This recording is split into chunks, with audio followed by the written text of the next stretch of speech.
Welcome everyone back to the Jovan. This is Jovan. My name is Van Joe, and together we're combining our efforts and energy into something special, something magical.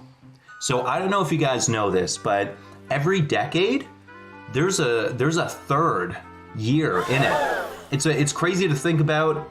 For those who were born in like 1995, you probably pish-posh at the idea and think to yourselves, ha, 3? What a random number. Well, I'm gonna stop you right there. First off, you're wrong about everything that you've ever said in your life. You need to just stop and like listen to your mom.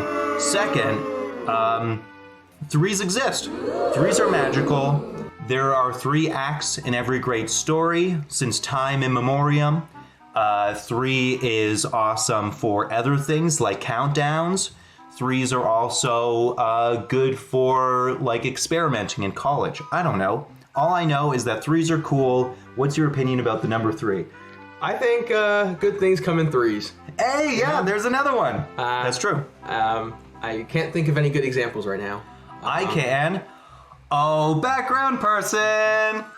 So I don't know if you guys remember a previous tier list thing that I did that's in 3 parts, but there was someone else included, and that was Sam the ma'am, the one and only. She's here as well. She's off screen, and similar to what happened in the tier list I did with Sam, where there had to be a consensus, there's going to be one this time. And not only that, but one thing that was missing in the previous one was a mediator, right? You can end up getting locked into a game of whatever that's called. What happens when the 2 pawns just get locked in? A cat's game? That's with tic-tac-toe. But regardless, if that happens, where Sir Jovan and Van Joe, I gotta stop doing that. Your name is Xerxes. I've had you on podcasts before, but here you are in the flesh. And we're gonna be going over movies from the 3s. And in case we butt heads so hard that it's a complete impasse, where we're both immovable objects and unstoppable forces, then the mediator comes in, and that mediator is Sam. So while she's busy right now off screen... my opinion is the right one. Exactly. So there you go, folks. Official. You heard it, the third person. We're doing movies in 3s, but we're doing it in the program sense, which is we're starting at year 0 for us, which is 1993. Then we're going to 2003, then 2013, then 2023. It's a magical time to be alive, wouldn't you say so? Since we hit 2020, this was before the pandemic happened, I always thought to myself, we're living in the future now. There's just something about just seeing 2020 that sounds like the future. Probably 1980s propaganda with all of their future apocalypse, cyber tech nonsense. But regardless, that's my opinion. Xerxes agrees. I agree. So without any further ado, are you guys ready for a 3s movies tier list? Tier list! Let's go. Okay, there we go, folks. Thanks for coming down. We appreciate you being here. As I stated mere moments ago, we're going to be starting with the magical year of 1993. For those who were born or at least alive in 1983, sorry, you've chosen the wrong generation to exist in. You're Gen X. I believe millennials started in the year 1985. So get out of here, you old folks. This is for millennials only. So for those born 1985 and later, they remember 1993. It was a magical year, a year full of terrific movies. However, you may begin to see, if I scroll down here, that a lot of these movies are, well, there's just a lot more in the other tasks. So I don't know if that says that 93 wasn't the brightest year. There were a lot of great movies, but we whittled it down to just a few. So without any further ado, let's just frickin' jump into this thing. Yeah. So let's start nice and light and easy with Schindler's List, everybody's favorite family movie. Great start. All about Liam Neeson just helping people get on or off a train. I think that's the plot of the movie. Maybe there's some heavier tones. I haven't seen it since a child. No, just kidding. I actually only watched this one as an adult, so I was like ready for its subject matter. Yeah, what's your opinion on it? I watched this one pretty recently. This was one I hadn't seen before, so Okay. thank you very much for starting us off with this one. yeah, well, I wanted to make sure that we started off light and easy before we got into heavier ones. But yeah. No, I did like it. I think, so yeah, you are right. It does involve Liam Neeson doing a lot of helping others. He's helping he's helping European Jews. He himself is a member of the SS. He's a Nazi. Yeah, and he is he's actually helping Jews. He's giving them a job in his factory, building supplies, building weapons and stuff like that. Pretty cool. It's a really powerful story. Really intense. Yeah, it was a good one. Well, yeah. In particular, it's one of those things where a lot of people in my life, I'm sure, say that I'm a sensitive guy, because I am. But typically, crying isn't involved. And when I watch movies, I'll find a lot of movies to be beautiful, heavy hitters, other ones that are like comedies but then have those really serious moments. And Schindler's List is known as one of those extremely dour, dark, serious movies because it covers such heavy subject matter. But it also has certain tender moments, and I'm forgetting like the specific characters involved, but it was like right near the middle or like late middle part of the movie where he has like this particular moment with a character. And it was one of those kind of watershed moments for me. I mean, everybody knows it to be a classic, even if they haven't seen it. And so I feel like Schindler's List is one of those top tier movies. What is your opinion about its ranking? What do you think? So I think this one firmly belongs in the classic tier. Okay, I believe like that. That's C. No, just kidding. I don't know if I would go C. No. I also don't know if I would go as high as S. Yeah. This isn't to say it's a bad movie. This isn't to say I don't. Is that a hot take? No, I don't think it's a hot take, and I'll say this. I've explicitly said this several times. Movies that are just outright depressing don't have a lot of rewatch. It's still important that this movie was made. However, the less rewatch value it has does take away from it. There's certain criteria that give something an S tier. So while this movie is important, and I think it's an incredible movie, Schindler's List is not one of my favorite movies. So it's not S tier for me. I've never seen it, but isn't it known as like one of the best movies of all time? Yeah, certainly. Yeah. Most important movies of all time because it's educational too, but yes, yeah. Yeah, I would say it is one of the most important movies. Yeah. I would also say that I don't know, again, with the rewatch value that it has. Yeah. It's tough to Kind of say. takes away. Yeah. For me, I would say Schindler's List is an easy A. What do you think? Agree? Let's do it. Yeah. Okay, there it goes. Next up, we have Arnold Schwarzenegger's The Last Action Hero. This one is kind of less known, actually, to the general public, except for, of course, those who saw it in theaters in 1993. When was the last time you saw this movie? In theaters in 1993. Amazing. Okay. Fresh in your memory, of course. You remember every scene in high detail. Yeah. No, this is also on the new for Xerxes list. It was, yeah. Okay. There we go. Yeah. For me, not really. Last time I saw it was probably 10 years ago or more. Yeah. But again, yeah, I didn't see it in 93. I saw it way later. However, yeah, I think it was an interesting concept. It's one of those things that I appreciate about Arnold Schwarzenegger's earlier career is that he tested the waters. While of course he's not known for being like on that Daniel Day-Lewis level of actor, he is more known as just being an action star. He has the ability to do creative stuff. I feel like him and Bruce Willis, I mean, Bruce Willis is a better actor, so sorry Arnold Schwarzenegger, but I just mean both of these people in their earlier careers experimented more.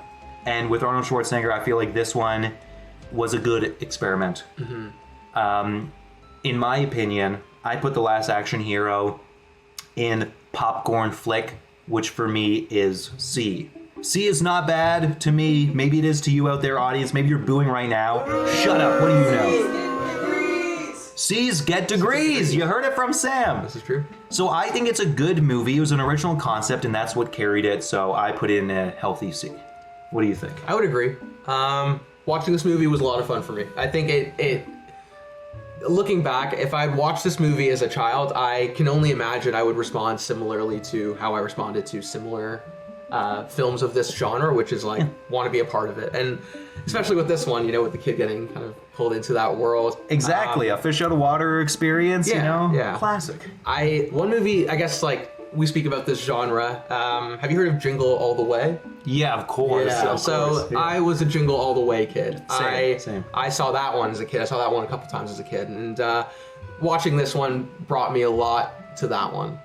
In the like nostalgic feel, in the kind of over the top, very much popcorn. The way it's directed, bombastic. Yeah. And I think that Schwarzenegger could carry a role really well. Yeah, I agree. Good spot. Nice. Consensus? C. Heck yeah. Perfect. Okay. Moving on from that, we have Mrs. Doubtfire. That is one of those movies where, in modern times, the political spectrum of 2023, and presumably forward, is heavily embedded in this culture war aspect of woke versus non-woke kind of a thing. And Mrs. Doubtfire is a movie that was beloved by all and still is. It holds a very warm, nostalgic place in everyone's heart because Robin Williams is like one of those Hollywood heroes where he's just a great guy. He wasn't problematic in any way. He was hilarious. He had his own issues that like weren't a secret and stuff. And so a lot of people were able to kind of connect with him in that sense. And he just like made a lot of people's childhoods, myself included. And this movie is hilarious. It's incredible. It's like the most non-problematic movie ever. But in modern times, people try to make cases against cross-dressing or the idea of trans people as an issue when it like hadn't been, aside from, I guess, individual people in their houses, whether or not they're more conservative or not. So it's kind of funny looking back how no one had a problem with this movie. But if this movie was made today, there would be idiots online just like ranting and raving about like Does that mean that people have an issue with She's the Man? No, because that was before the stupid culture war stuff of today. That's what I'm saying. It's like social media in the last 10 years created a problem with something that no one had a problem with before, just for the sake of polarization existing. It's extremely stupid. And yeah, it's just funny looking back at how non-problematic this movie is and how just the world over loved it. It didn't matter what side of the spectrum you were on politically. So yeah, it's like this to me, again, not one of my favorite movies, but one of the greats. So to me, Mrs. Doubtfire is an A-tier movie. I have no problems putting it in the A-tier. Would like to just echo everything you said. It kind of reminds me about She's the Man. I think if anyone has a problem with She's the Man, you stupid. Cut it. Cut him out of here. It's yeah, over. It's over for you, exactly. But this is a good one too, for sure. This is a classic. Robin Williams at his finest, Yeah, in his prime, the 90s. My goodness, what a time to be alive. Yeah, there we go. Moving on from that, we have another one that is extremely quotable, at least for that one specific moment in the movie, The Fugitive. So The Fugitive has this one particular line. Yeah, he's hunting him down. He's like in a sewer system that like is leading off to a dam, and Harrison Ford's like at the edge there. He's like, I didn't kill my wife. That guy's got the gun on him. He's like, I don't care. And then Harrison Ford just jumps off the edge of the dam.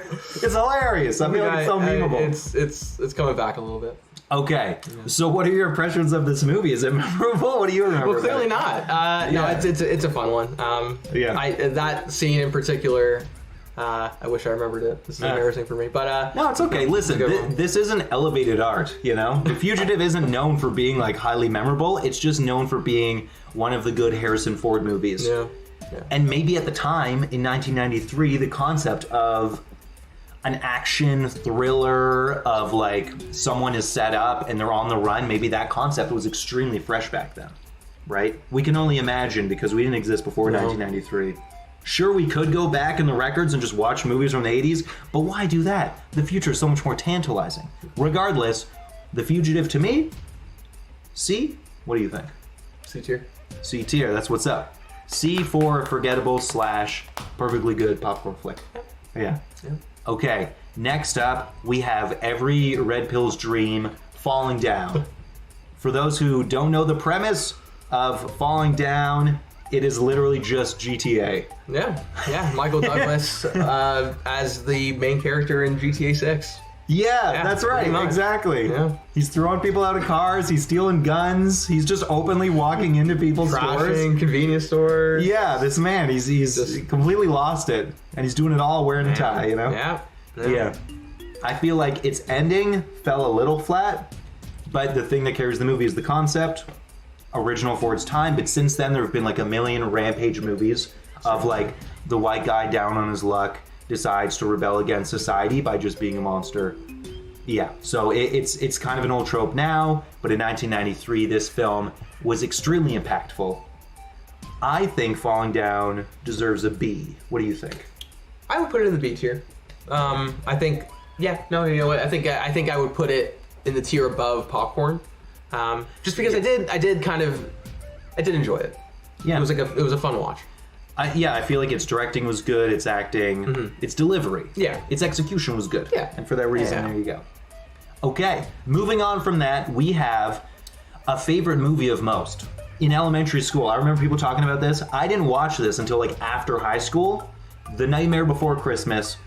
I don't think it's directed by Tim Burton. It's produced by him, and a lot of his team was involved in this. But I don't think he directed it. Yeah. I agree, yeah. The Nightmare Before Christmas is technically a musical, but it only has a few songs. Not many. But it's still extremely memorable to a lot of people. Yeah. Do you have fond memories of this as a child? Not as a child. I'm similarly to you, didn't watch it until after high school. And I think it, at the time, didn't do a ton for me. Yeah. I'm so sorry. It just kind of, I'll be honest, it kind of just exists to me in the realm of Christmas movies. And I think it's fine. It's a fine movie. It's a short watch. Yeah. But that's probably the best thing about it, is that it is fresh, original, and short. We love a Christmas right to the movie. point. Yeah. I have a question for you both. Do you think it's more of a Christmas movie or a Halloween movie? I think it is more of a Christmas because it's a Halloween person exploring Christmas. Yeah. So even though the opening is all about Halloween, the rest of the movie is, it's kind of like The Grinch, where it's like you get this like dark goth person falling in love with Christmas. I don't know if that's an accurate representation of the plot, but that's like the vibe I get. I'm thinking of putting The Nightmare Before Christmas in B. What do you think? B for Burton? B for Burton. Let's do it. The Burt Man. There you go. Okay, now moving on to another favorite of a lot of people. Something that was extremely original and then became one of the worst franchises. Right? I mean, a lot of franchises typically get watered down and lose their high quality caliber, but Jurassic Park is one of those movies where the first one is legitimately incredible, and then everything else that followed was not, in my opinion. A lot of people like the second one, but for me, first is great, and then it falls down. Yeah. There's an argument you can make for the second, but I'm with you.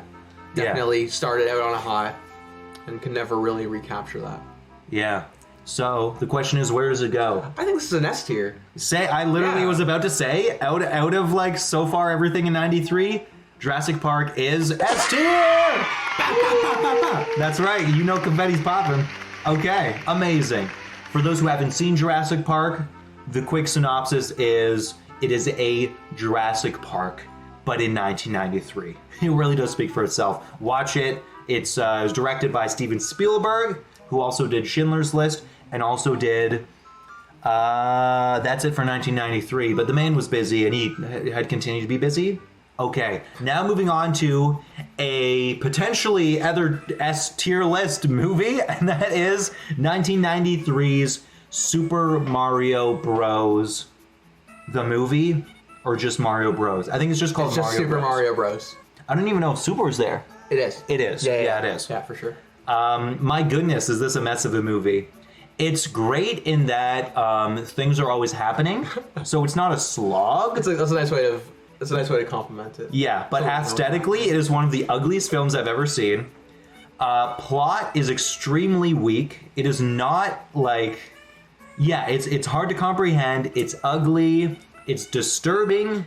And it's not even technically original because it's an adaptation of a video game franchise known by most of the same name. So, Super Mario Bros., it just is a movie that came out in 1993. What are you thinking with this one? I think it is a swing and a miss. Hell yeah. I was very confused as to why this is a part of our tier list catalog, and I was more disturbed trying to finish it. Yeah. I think there was one scene that I just could not stop laughing at, for how ridiculous it looked and how off-putting and unsettling it felt. It was in the elevator, and all these little Goombas are dressed in like large coats. Yeah, with tiny large heads. suits, and like really Shrunken tiny heads. And yeah. it is a tough visual. Well, because it's like, what are you supposed to be? You're supposed to be a walking mushroom. What is that? What happened to you? Why are you Yeah, a dinosaur with a shrunken head? Who could, like, yeah, The who direction like is bold. I don't know. I don't really like. What was there? I don't know. Like, this is tough. It's tough to point to a source. You know, it's tough to point to the source that they used for this movie. I think those who love this movie, even though they do it for either nostalgia and or irony, right? It's not like literally there is not a single person who thinks of this movie as their favorite unironically. So I'm not pissing anyone off by saying this, but the only thing is it ironically good enough to put on D, or is it a complete F? In my opinion, it's an F for just holy fuck, like just the most like cocaine riddled corporate writer's room. Yeah. Another thing that really disturbed me was like the age difference between Mario and Luigi. Can we talk about that? Well, right, because it looks like they had maybe a 25 to 30 year age difference.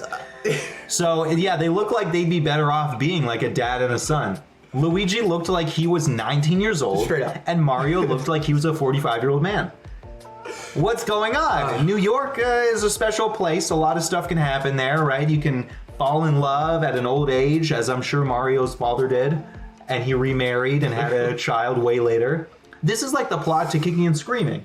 You know how the son of Will Ferrell's, his son is like the exact same age as the uncle, or it's like by one day or something, or by a few minutes. It's something silly like that, but it's like, that's the vibe that we're getting here from the siblings, I think. Yeah. Very unfortunate. However, I want to answer your question of why is this even in the tier list, and I'll tell you. So not only because the Mario Bros franchise is pretty iconic, so even though this is a swing and miss, it's like iconic enough to be put here, and also a little diversity. We don't want only good movies on the tier list. Also because it will come back around, as the audience will come to find out later. What does that mean, Joe? Stick around to the end to find out. Make sure to like and subscribe. Today's sponsor is Tinder. I don't know. Moving on, we have another people's favorites. There's a lot in 1993. It's actually kind of surprising. Yeah. And that is Groundhog Day. This is one of those movies that did not turn into a franchise, but its concept kind of did. A lot of movies were inspired by Groundhog Day. Yeah. Do we want to go over the plot, or is it almost too spoilery to say? I feel like the title in itself gives enough away. Well, when you think as a child of what is Groundhog's Day, it's just a groundhog popping out to tell you if spring's coming. So kind of not really. The plot isn't necessarily, you just associate it with time travel. Okay, Spoilers, there's time travel because of Groundhog Day. That's how iconic Maybe that's what it is, yeah. Yeah. So I don't have much to say about it other than its concept is so original that it is iconic. And so for that reason, I put it in either B or A. What do you think? I like to put it in the A tier. Yeah. I really enjoyed this movie. Okay, let's do it. I think the fact that it also has such lasting value and inspiring so much to date. Yeah, says it have to. Yeah, the fact that it's almost like one of those things where if you can get the collective society to say your thing as like a verb or something, or to use it as like an adjective, it obviously worked. Then it wins. Then you win. You're iconic. Yeah, good job. Way to go. If you say let's Google something, I'll Facebook you, like stuff like that, right? It's like that's like Groundhog Day, or it's a Groundhog Day movie. It's you won at life. Yeah. So Groundhog Day won. Yeah. Mm-hmm. Thank you, Bill Murray, and or the writers and directors, of course. Either way, now this one for me is obligatory, and that is Free Willy. I don't know if it's based on a book or actual events. I have no idea. Or is it just a pure fiction? Okay, Sam says it's based on a Willy. What's your opinion about Free Willy? I love this movie. Oh, terrific! I really enjoy this movie. I've seen it a bunch. Rewatched it again for the first time in as long as I can remember recently. Yeah. And it was so much fun. Okay. I don't not like this movie, Yeah. but it didn't have an impact on me. Okay. So I have no qualms with just giving you the reins. Wow. That's the consensus here. You are free to put it wherever you want. Okay. Free Willy's all yours. You're free to place Free Willy anywhere. Be free, Willy. Be free. Be free, Willy. All right, what are you thinking? I'm gonna put it in the Dun dun dun dun. Dun dun dun. in the B tier. Beautiful. B for beautiful. B for beautiful. B for binge worthy. B for lasting value. Lasting value. I don't know. Oh, okay, so, and this is for the audience too. So I just said that I'm giving you free reign. However, I was about to revoke it if you said something different, which this is something that we should talk about. If one person thinks a movie is S tier, but the other one doesn't, that one has to be a consensus. Whereas it's, yeah, we can be more free willy about where we put certain titles up and down the scale of A to D, I think. Unless the S tier is involved. Yeah, S tier and F tier, I think, have to be, we both agree, but then the other ones can be more of a mishmash. Yeah. Got it. Yeah, so there you go. Okay, moving on, we have a very nostalgic one for me, and that is The Sandlot. It went on to have sequels that some may say are of the same tier as this one, which is to say kind of like a B-list movie. But for me, Sandlot was magical. It was a coming-of-age story. It has sexism in it, but it also doesn't say that that's okay. It's just a story about kids in, like, I don't know if it's the 60s or 70s, but it's kids of an older era than when the movie was made, growing up, all being connected with the love of baseball and a fear of dogs. And I feel like it is a simple movie, but it is one of those perfect exemplary movies of its time about kids growing up. What do you think about it? I couldn't agree more with anything you just said. Did you watch it as a kid too? I did not. Actually, on your recommendation, this was one of the ones that I prioritized for this guy, for this run here, and I loved it. Truly nice. A simple movie, but yeah, it was fun. And it's nice to revisit movies like this and learn, and it realize how much it informs a lot of comedy and a lot of writing these days. Yeah. So it's cool. Terrific. And for those who haven't seen it, check it out. Yes. There isn't much to say about the plot other than, like, events do happen, so it isn't a plot empty movie, but it's just like a simple coming of age story. Yeah. So, you didn't grow up with it. Are you safe with The Sandlot being in A or B? Absolutely. Okay, what are you thinking? Leave it up to me. I would put this. I'd be comfortable putting this in the A tier. Yeah, amazing. I would, yeah. Okay, there it goes. Next to Groundhog. We love it, folks. Yeah. We love it. Love to see it. Okay, now moving on from that, we have another potential coming-of-age story, and that is Dennis the Menace. Dennis the Menace, for me, as a kid, was a cartoon. I watched the TV show. So the movie was something where it didn't have an impact on me. I didn't watch it as a kid. Watched it later in life.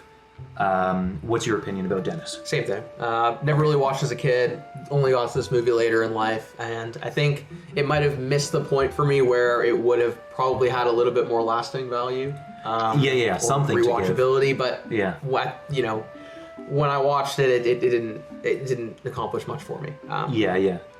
I feel, unfortunately, that Dennis the Menace might be the first D. I don't think it's a complete failure. It is lighthearted and quirky and whatever can work for other people, but it didn't work for me at all. What do you think? I would agree.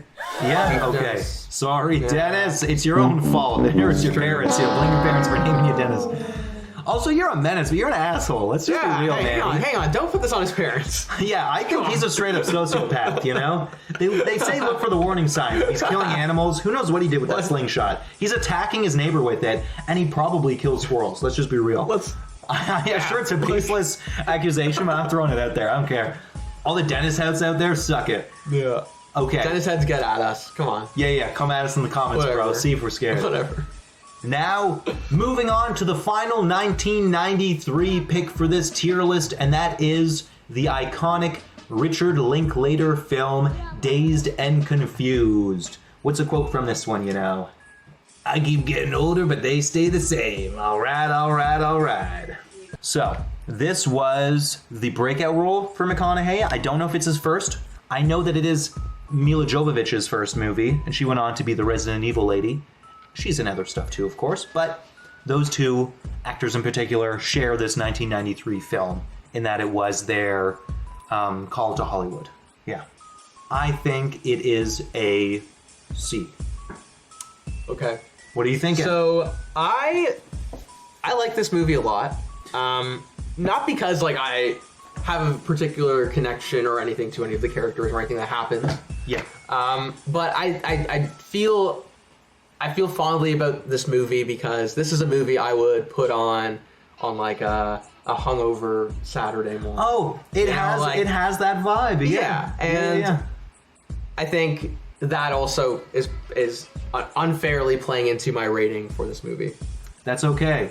Where are you thinking? I would put I would put it in the B tier. The B tier. Okay. Yes. I will agree. Okay. I will allow it, and I think it's because I haven't seen it in a long time. Okay. So my thinking of it, while it doesn't have impactful scenes in particular, the entire vibe of the story is one of those like warm movies. Yes, and so I think it's important for us to celebrate that. I think it's at the end of the day, it doesn't rely so much on its plot for its spot in our tier list. Yeah. But that's okay. That's okay. But that's okay. Yeah. Okay. That's okay. That's okay. It's fine. Everything is fine. It's not your fault. Shut up, man. It's not your fault. All right, everybody, you know what time it is. Let's fast forward into the future. Welcome to the extremely futuristic, chromed out 2003. What a special year to be alive. So much happened. My goodness. A lot has been going on. First thing is that the general tone of Hollywood, at least in action movies, has changed irrevocably. Oh, yeah. Do you know why? Why don't you tell me? Okay. Yeah. In September of 2001, something very serious happened. Like, a lot of people make equivalencies to the pandemic that happened in 2020. There was a before and after time. And I think, I haven't explicitly seen it in modern times with the after time of the modern thing with the lockdown, but I feel like maybe movies coming out you'll start to feel a difference, like with Isolation. And after the year 2001, there was a change in Hollywood that became a lot more serious, where 90s movies had a corniness about it, where after 2001, there was a more serious tone that came out. Of course, comedies still exist, and if anything, they were needed more than ever. But yeah, there was a shift in, just the idea of like terror, I guess. Yeah, I don't know specifically. I feel like a lot. Yeah, like movies. I think the warmth of the '90s, it changed. It changed with the decade. I think it changed with the big event you mentioned. Yeah. So we're not starting off that way. We're starting off with comedies. No. This is a couple years in the future. But we will see that with some of the films that we approach in 2003. However, in saying all of that, we are starting very light, and that is with 2003's School of Rock. Still iconic to this day. There's a musical out now. I don't know if it's in a city near you, but a musical was made about it. It has had a lasting impact on the world. 20 years it's been since this movie came out, and I still think about it as if it was yesterday. I feel like I saw this one in theaters 2 or 3 times. How do you feel about School of Rock? I missed it in theaters, but I've more than made up for it since. Yeah. Did you get it on DVD back, I did. The year 2003, DVDs existed. Of course, yeah, this is one of my DVDs. This is Nice. part of the collection. It's been a repeat watch for me. This is a classic. Yeah, because Rock's got no rules, Rock's got no rhyme. You better get to the school on time. Dun dun dun dun. Yeah.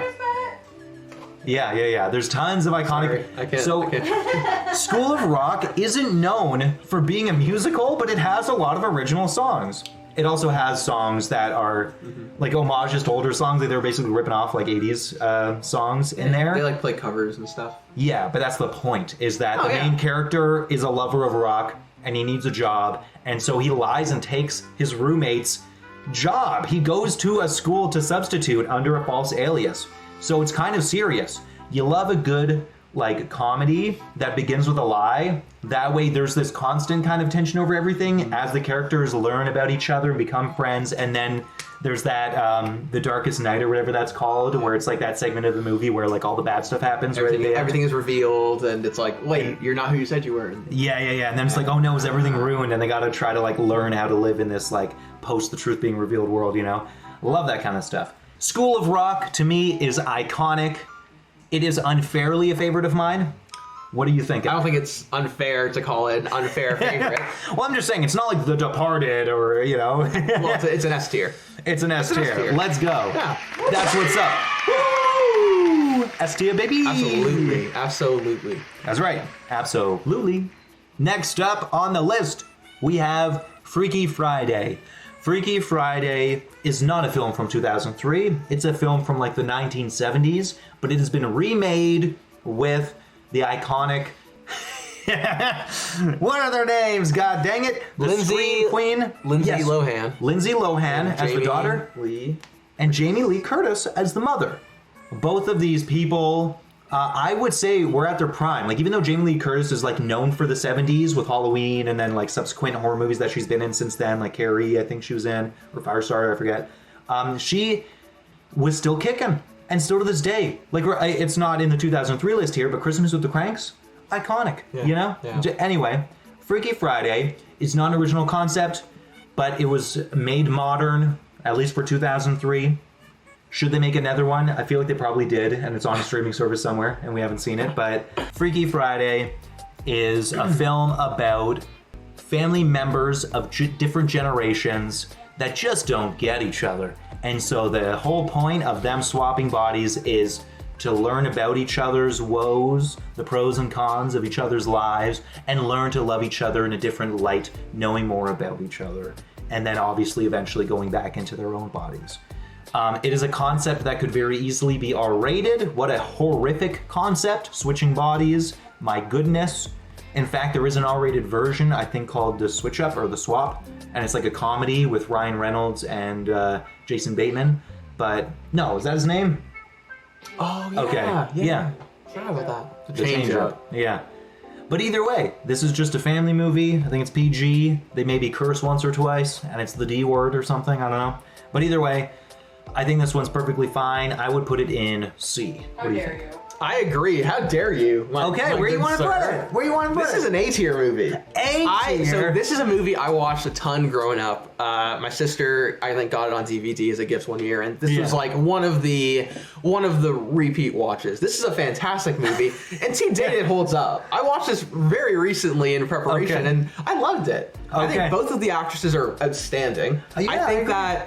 I think that like putting them in like opposite roles was a great idea. I feel like this retelling was absolutely worth it, and it's a fantastic watch. It's so much fun. Yeah. The music is surprisingly good. They had a band do all the music. So good. And thank you, Sam. Yes. Okay, so we don't need to check with the mediator on this one. So good. Thank you. The mediator. Okay, so you think it's A tier as well, Sam? Made me scared of McDonald's fries. Oh, I know. Actually, I remember that scene. I remember the scene of them talking about fries, saying that it's unfair that the older person can't have fries. So, okay, my opinion has been thrown by the wayside because the mediator stepped in. A-list Freaky Friday. Yeah. There you go. That's the first A-list for 2003. There you go. Moving on, we have Will Ferrell's Elf. Elf to me is iconic. It really did do something to me because my favorite my favorite holiday is Halloween. You know, Freudian slip there. So I'm not a Christmas head. However, Elf specifically makes me a Christmas head in particular. There's like a joke including a little person, but I think the point of the joke is that people are being offensive, like Will Ferrell in particular, so I don't think it aged poorly because like it was bad at that time, like that was the point of the joke. So I think this movie holds up to this day. All of its comedy is great. The way that they depict the North Pole is like just the new format. For anyone moving forward trying to do something original, just stop. Elf has finished it. History is over. Elf is what Christmas is. I think this is iconic S tier level. truly one of like the best Christmas movies ever. Yeah. I would agree. Yeah, like it's unmatched. Yeah, it's just yeah. there Will you go. Ferrell is a star. He is a star. A star is born with Will Ferrell. There it is. He was born. Yeah. Yeah, amazing. Like, obviously, he had been in iconic stuff before then, but like Elf is just unmatched. It's a great movie. Yeah.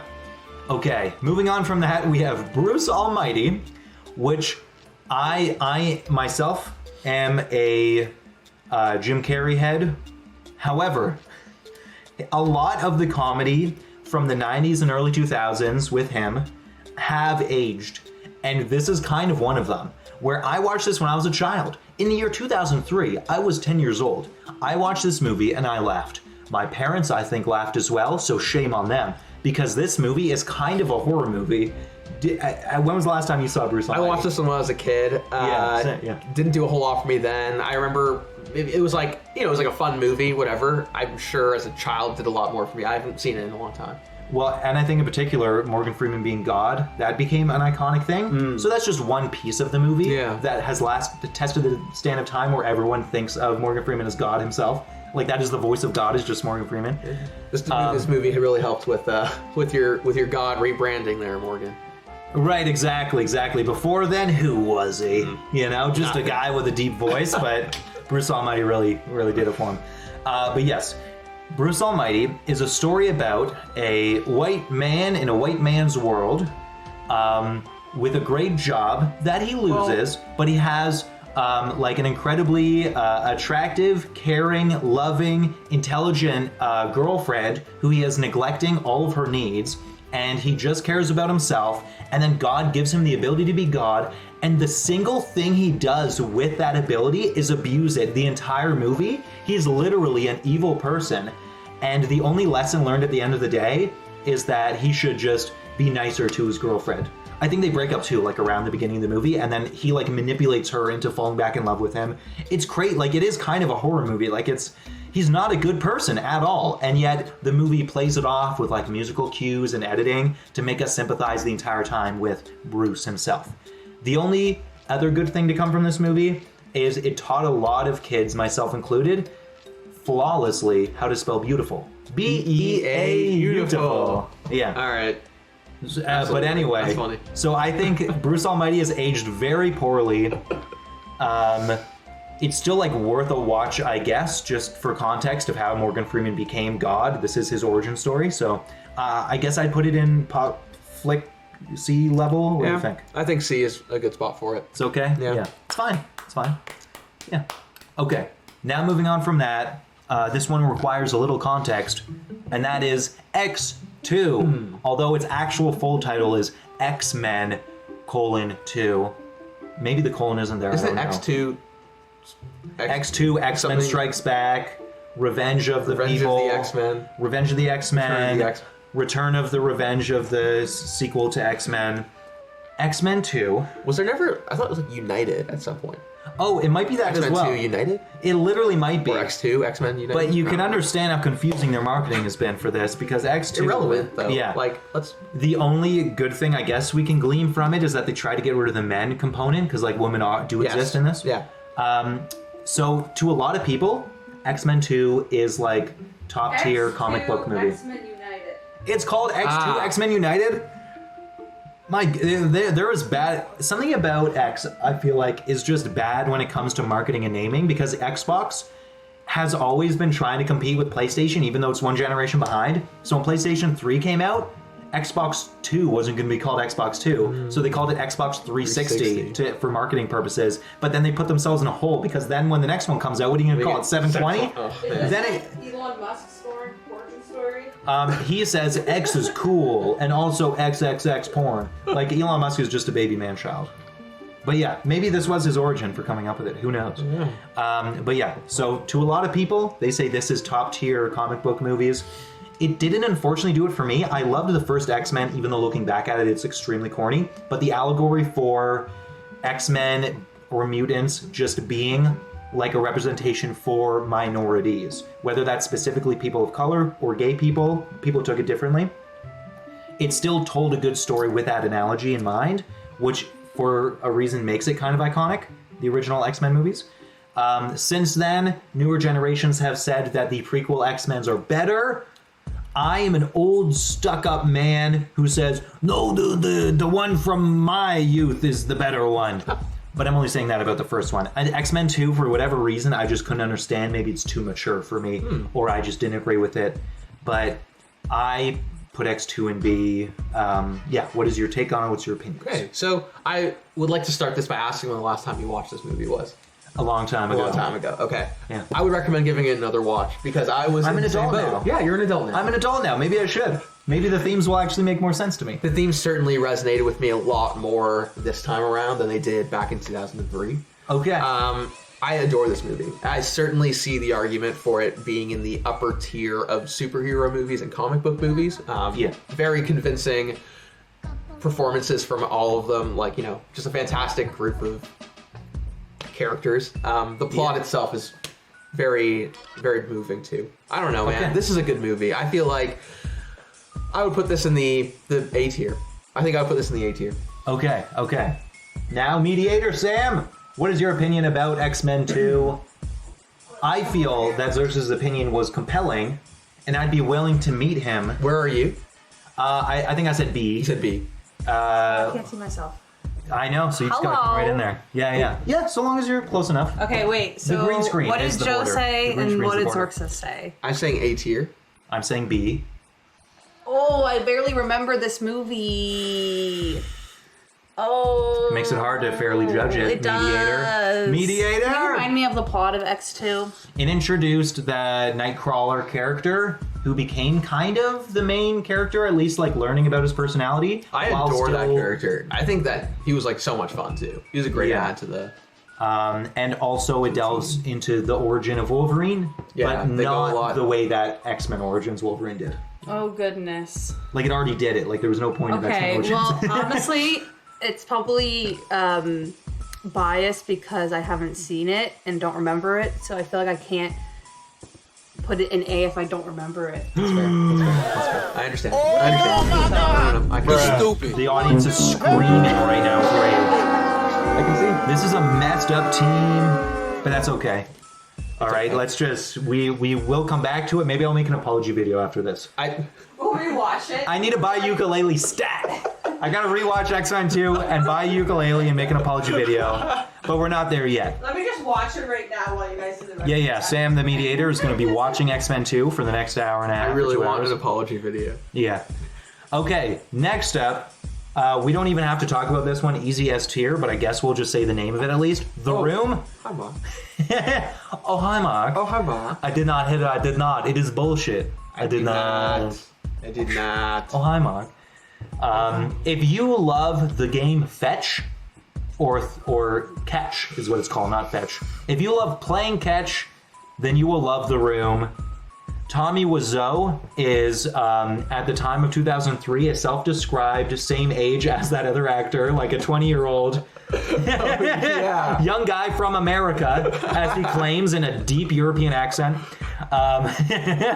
Yeah, this movie is like, it's easy F, but its ability to capture the world with this entrepreneurial spirit of what it means to be like a pull yourself up by the bootstraps filmmaker. I don't know.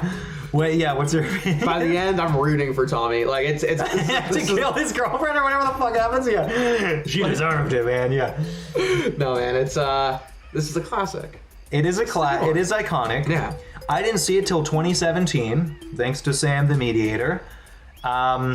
It's like I want to be part of the meme, but it's like obviously F. Yeah, would you be okay with D, where it's like we all understand it's hilarious? We understand it's hilarious. So you want to put it in F? What about D? You can put it in. I wouldn't even put it in D. Okay, where you want to popcorn? Truly, this is like a B. This is like a B or a C. I mean, What about C? Yeah. fine. I'll go Well, C. you can C with C? Okay. Oh, hi, Ma. Oh, hi, Bruce. Yeah, there we go. Okay, next up is definitely a product of its time. This is another rare movie that brought me to tears, and that is Shia LaBeouf's Holes, based on the iconic award-winning book or something. Maybe it wasn't at all, actually. No, it was. Yeah. New York Times bestseller, probably. Yeah. Holes is a story that is an allegory in a lot of ways. It's like a modern story, but it's also about the past.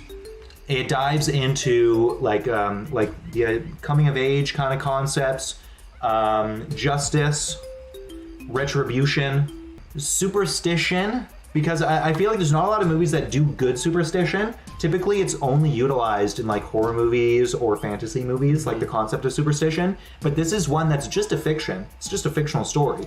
I wouldn't call it like a fantasy or whatever, but it's like just a really good, it does a really good job with like American history, even though it's not based on any like actual event. Yeah. Yeah. And I think this is just like totally knocks it out of the park. I think so too. Yeah. Rewatched it really recently, and I could like, I don't know, I feel like I was as enthralled as I was back when I was like in elementary school reading the book and then going into class the next day and be like, hey, we're watching the movie today. And I didn't read the book. I'm a total yeah, schmuck. no, it's but I loved it. It was a good one. I like this one a lot. I think that the care that they put into the flashback sequences too is... Dude, that's what made me cry. Yeah. I can fix that. It's oh my God, I'm in love with that man, you know? You know, it's... So tragic. Yeah, it's like a really, you know, at the end of the day, it is like a pretty tragic story. And then obviously with Stanley's ancestor passing away like that. Yeah, and the curse. The curse and everything that comes from that. I don't know, it was a convincing story, and I liked the adaptation to film. It's a rare W, I'd say. Yeah, with book to film adaptations, most of the time film does poorly. In this case, no, terrific. I don't think it did poorly at all. Shia in his purest. Yeah, absolutely. Hard to find a fault with this movie. Yeah. So now the question is it S or A?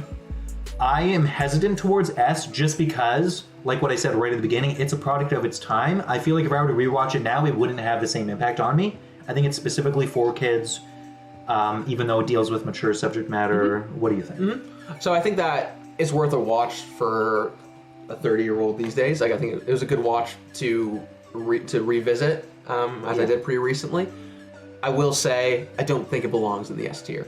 Yeah, sorry all the holes heads out there. I love calling anything head. But yeah, so you're okay with A? I'm cool with that. Okay. A-holes. They're all, let's go. You got a chuckle out of Sam.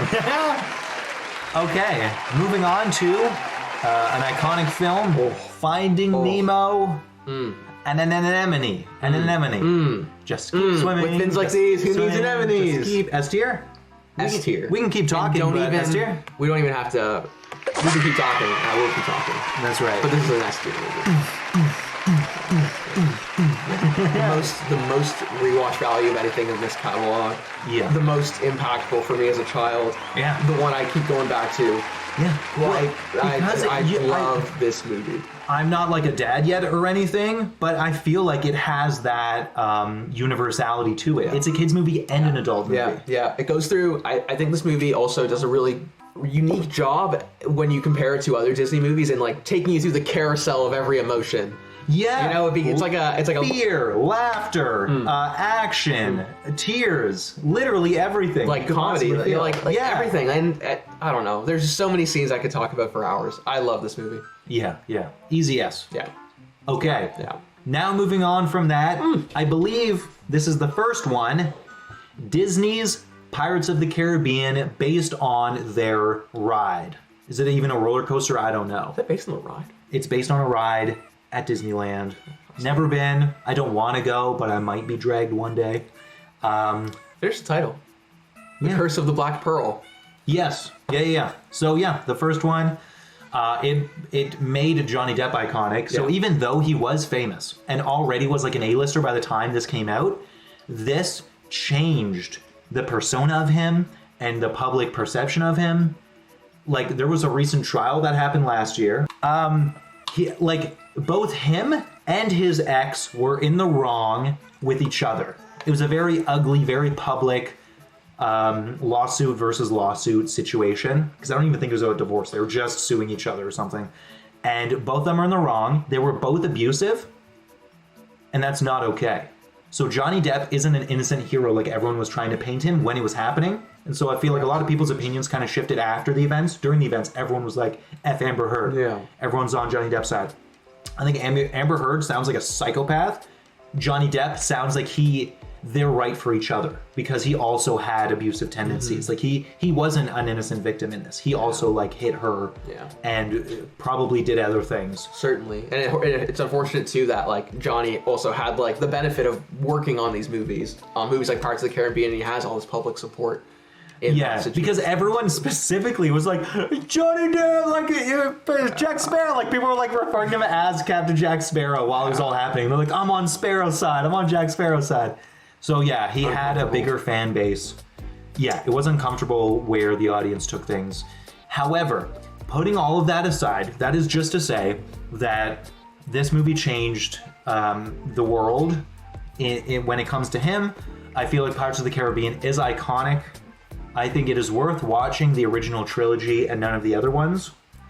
I would put the original trilogy, all of them equally in like an A tier. I would too. Yeah. I would too. And I really wouldn't have argued if you wanted to put this in the S tier either because of the impact I think this movie has and like of the lasting value it holds. Yeah. Sure. Yeah, I think the only thing stopping it is that the plot can get convoluted at times, but there is the payoff. So I think it works as a trilogy. Yes, so for that reason, the individual ones are A-list, right? And I think even on its own, there's a payoff too. I feel like each movie feels like a complete story. They yeah. don't leave you at a cliffhanger. I think even in the second one, it's like everyone is like the whole story happens. Okay, so I think that is where we can probably get into a discussion. I feel like the second one, I love the second one. So I think that the second one's awesome, but I feel like there's like a very obvious cliffhanger.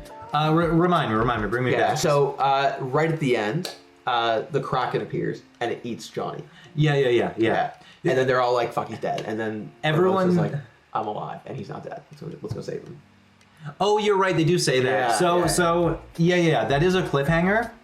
I feel like there's a lot of movies that can have cliffhangers that feel very, that can upset audience members. Iconic ones are Halo 2, and what's the other one? The recent one, Spider-Man Across the Spider-Verse. I feel like those two specifically will go down in history as the ultimate, like, that's not how you end a story. That's upsetting. Yeah. So I wouldn't say Dead Man's Chest falls in that category. Where it's actually just where in the it's middle like of a scene. an upsetting, like, how could you end it in that spot? It's like there was an emotional crescendo where it reached a point. Yes. But then it did that final scene of like, let's keep going. So yeah. Okay, I'll track. I'll concede the whole they reach their own stories because the second one did do that. But yeah. But to the end, like. There are still arcs with each movie. Yeah. It doesn't leave you in the middle of a... No. And the cliffhanger in second wasn't... You can't compare it to... Across the Spider-Verse, no way. Or, sir, finishing this fight. Ba-na-na-na. And it's like, clearly they had no more development time, yeah. But okay, so there we go. Next up, we have Quentin Tarantino, a.k.a. Foot Lover 69's Kill Bill, and I think specifically Volume 1. The second one may have come out the same year or the year after. Yeah. So we're just talking about the first one. In my opinion, it is the better one. You know, it like Kill Bill Volume 1 and 2 creates a complete story, but even though this one is kind of a cliffhanger, like you obviously know that she hasn't met the main guy yet because they talk about it the whole movie where it's like she's leading up to getting to the main guy, her ex.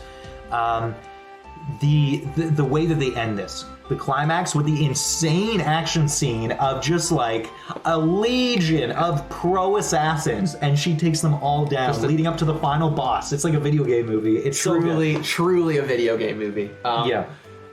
Adored it. And that's for that scene especially. Just a fantastic, so much fun. You know, like it's you find scenes like that in movies nowadays and it kind of makes you stop. And really just like sit there and envelop yourself in the whole thing.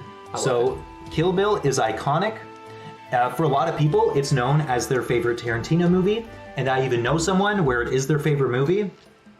It's not my favorite movie, so I appreciate everything that it does. It created that whole like win, and then seeing the flashback and like this is the reason why I hate this person, and then the fight starts. However, to me, and we may differ here, I think Kill Bill Volume 1, in everything right that it does, to me belongs in B. Do you disagree? I do not. I'm not. I think that's a fair spot to put it. Yeah, I think it's great. So it's like I'm literally not saying anything bad about it. It's just, the movie judged on its own, I think is B. I think it's great. It's better than a popcorn flick. Definitely check it out. Yeah. Yes. Next up, here we go. Get ready For the bell to ring, we're talking about 2003 Ang Lee's Hulk. Not the Hulk, not the Incredible Hulk, just Hulk. Hulk came out after the big two superhero movies had finished. We're talking Spider-Man and X-Men. Regardless, it was like that those two franchises began something that didn't unfortunately see a good light of day until 2008's Iron Man. Hulk, to a lot of people, to most in fact, is a subpar movie. To me, seeing this as a 10-year-old, I felt things that changed me. And I don't think of Eric Bana as, I'm not an Eric Bana head, but I love him for this role. He's not like a skinny nerd, so he doesn't fit the mold of this comic book person, but just the way that it was put together, and the graphics still to this day look better than a lot of modern graphics. And it's just the aesthetic of this movie, the introspective nature of this movie, the way that the scenes are played out and meandering. It's a big reason why people didn't like it. The editing of like how it looks like a comic book, where it's like scenes start like shifting around. People hated that. I, in particular, loved that editing style. I'm not like an Ang Lee head, because I feel like most other of his movies I don't like.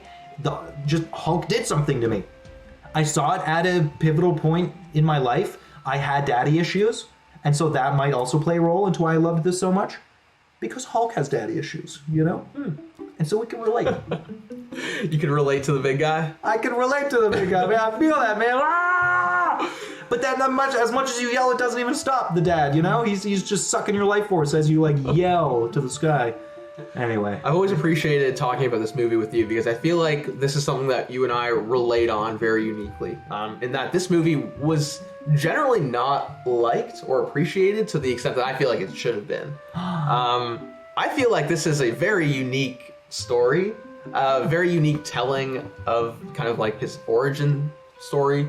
I'm not an Eric Bana head, I'm not an Ang Lee head, but I feel like they killed it. I feel like this is like a really unique way of sharing Hulk's story. It did a lot for me growing up. I think that I have a funny memory about this. I had a birthday party growing up as a kid, and at my place, and we were gonna rent a movie after eating pizza and hanging out.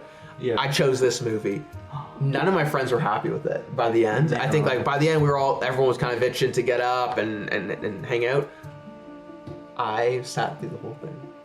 I loved this movie. I enjoy this movie so much.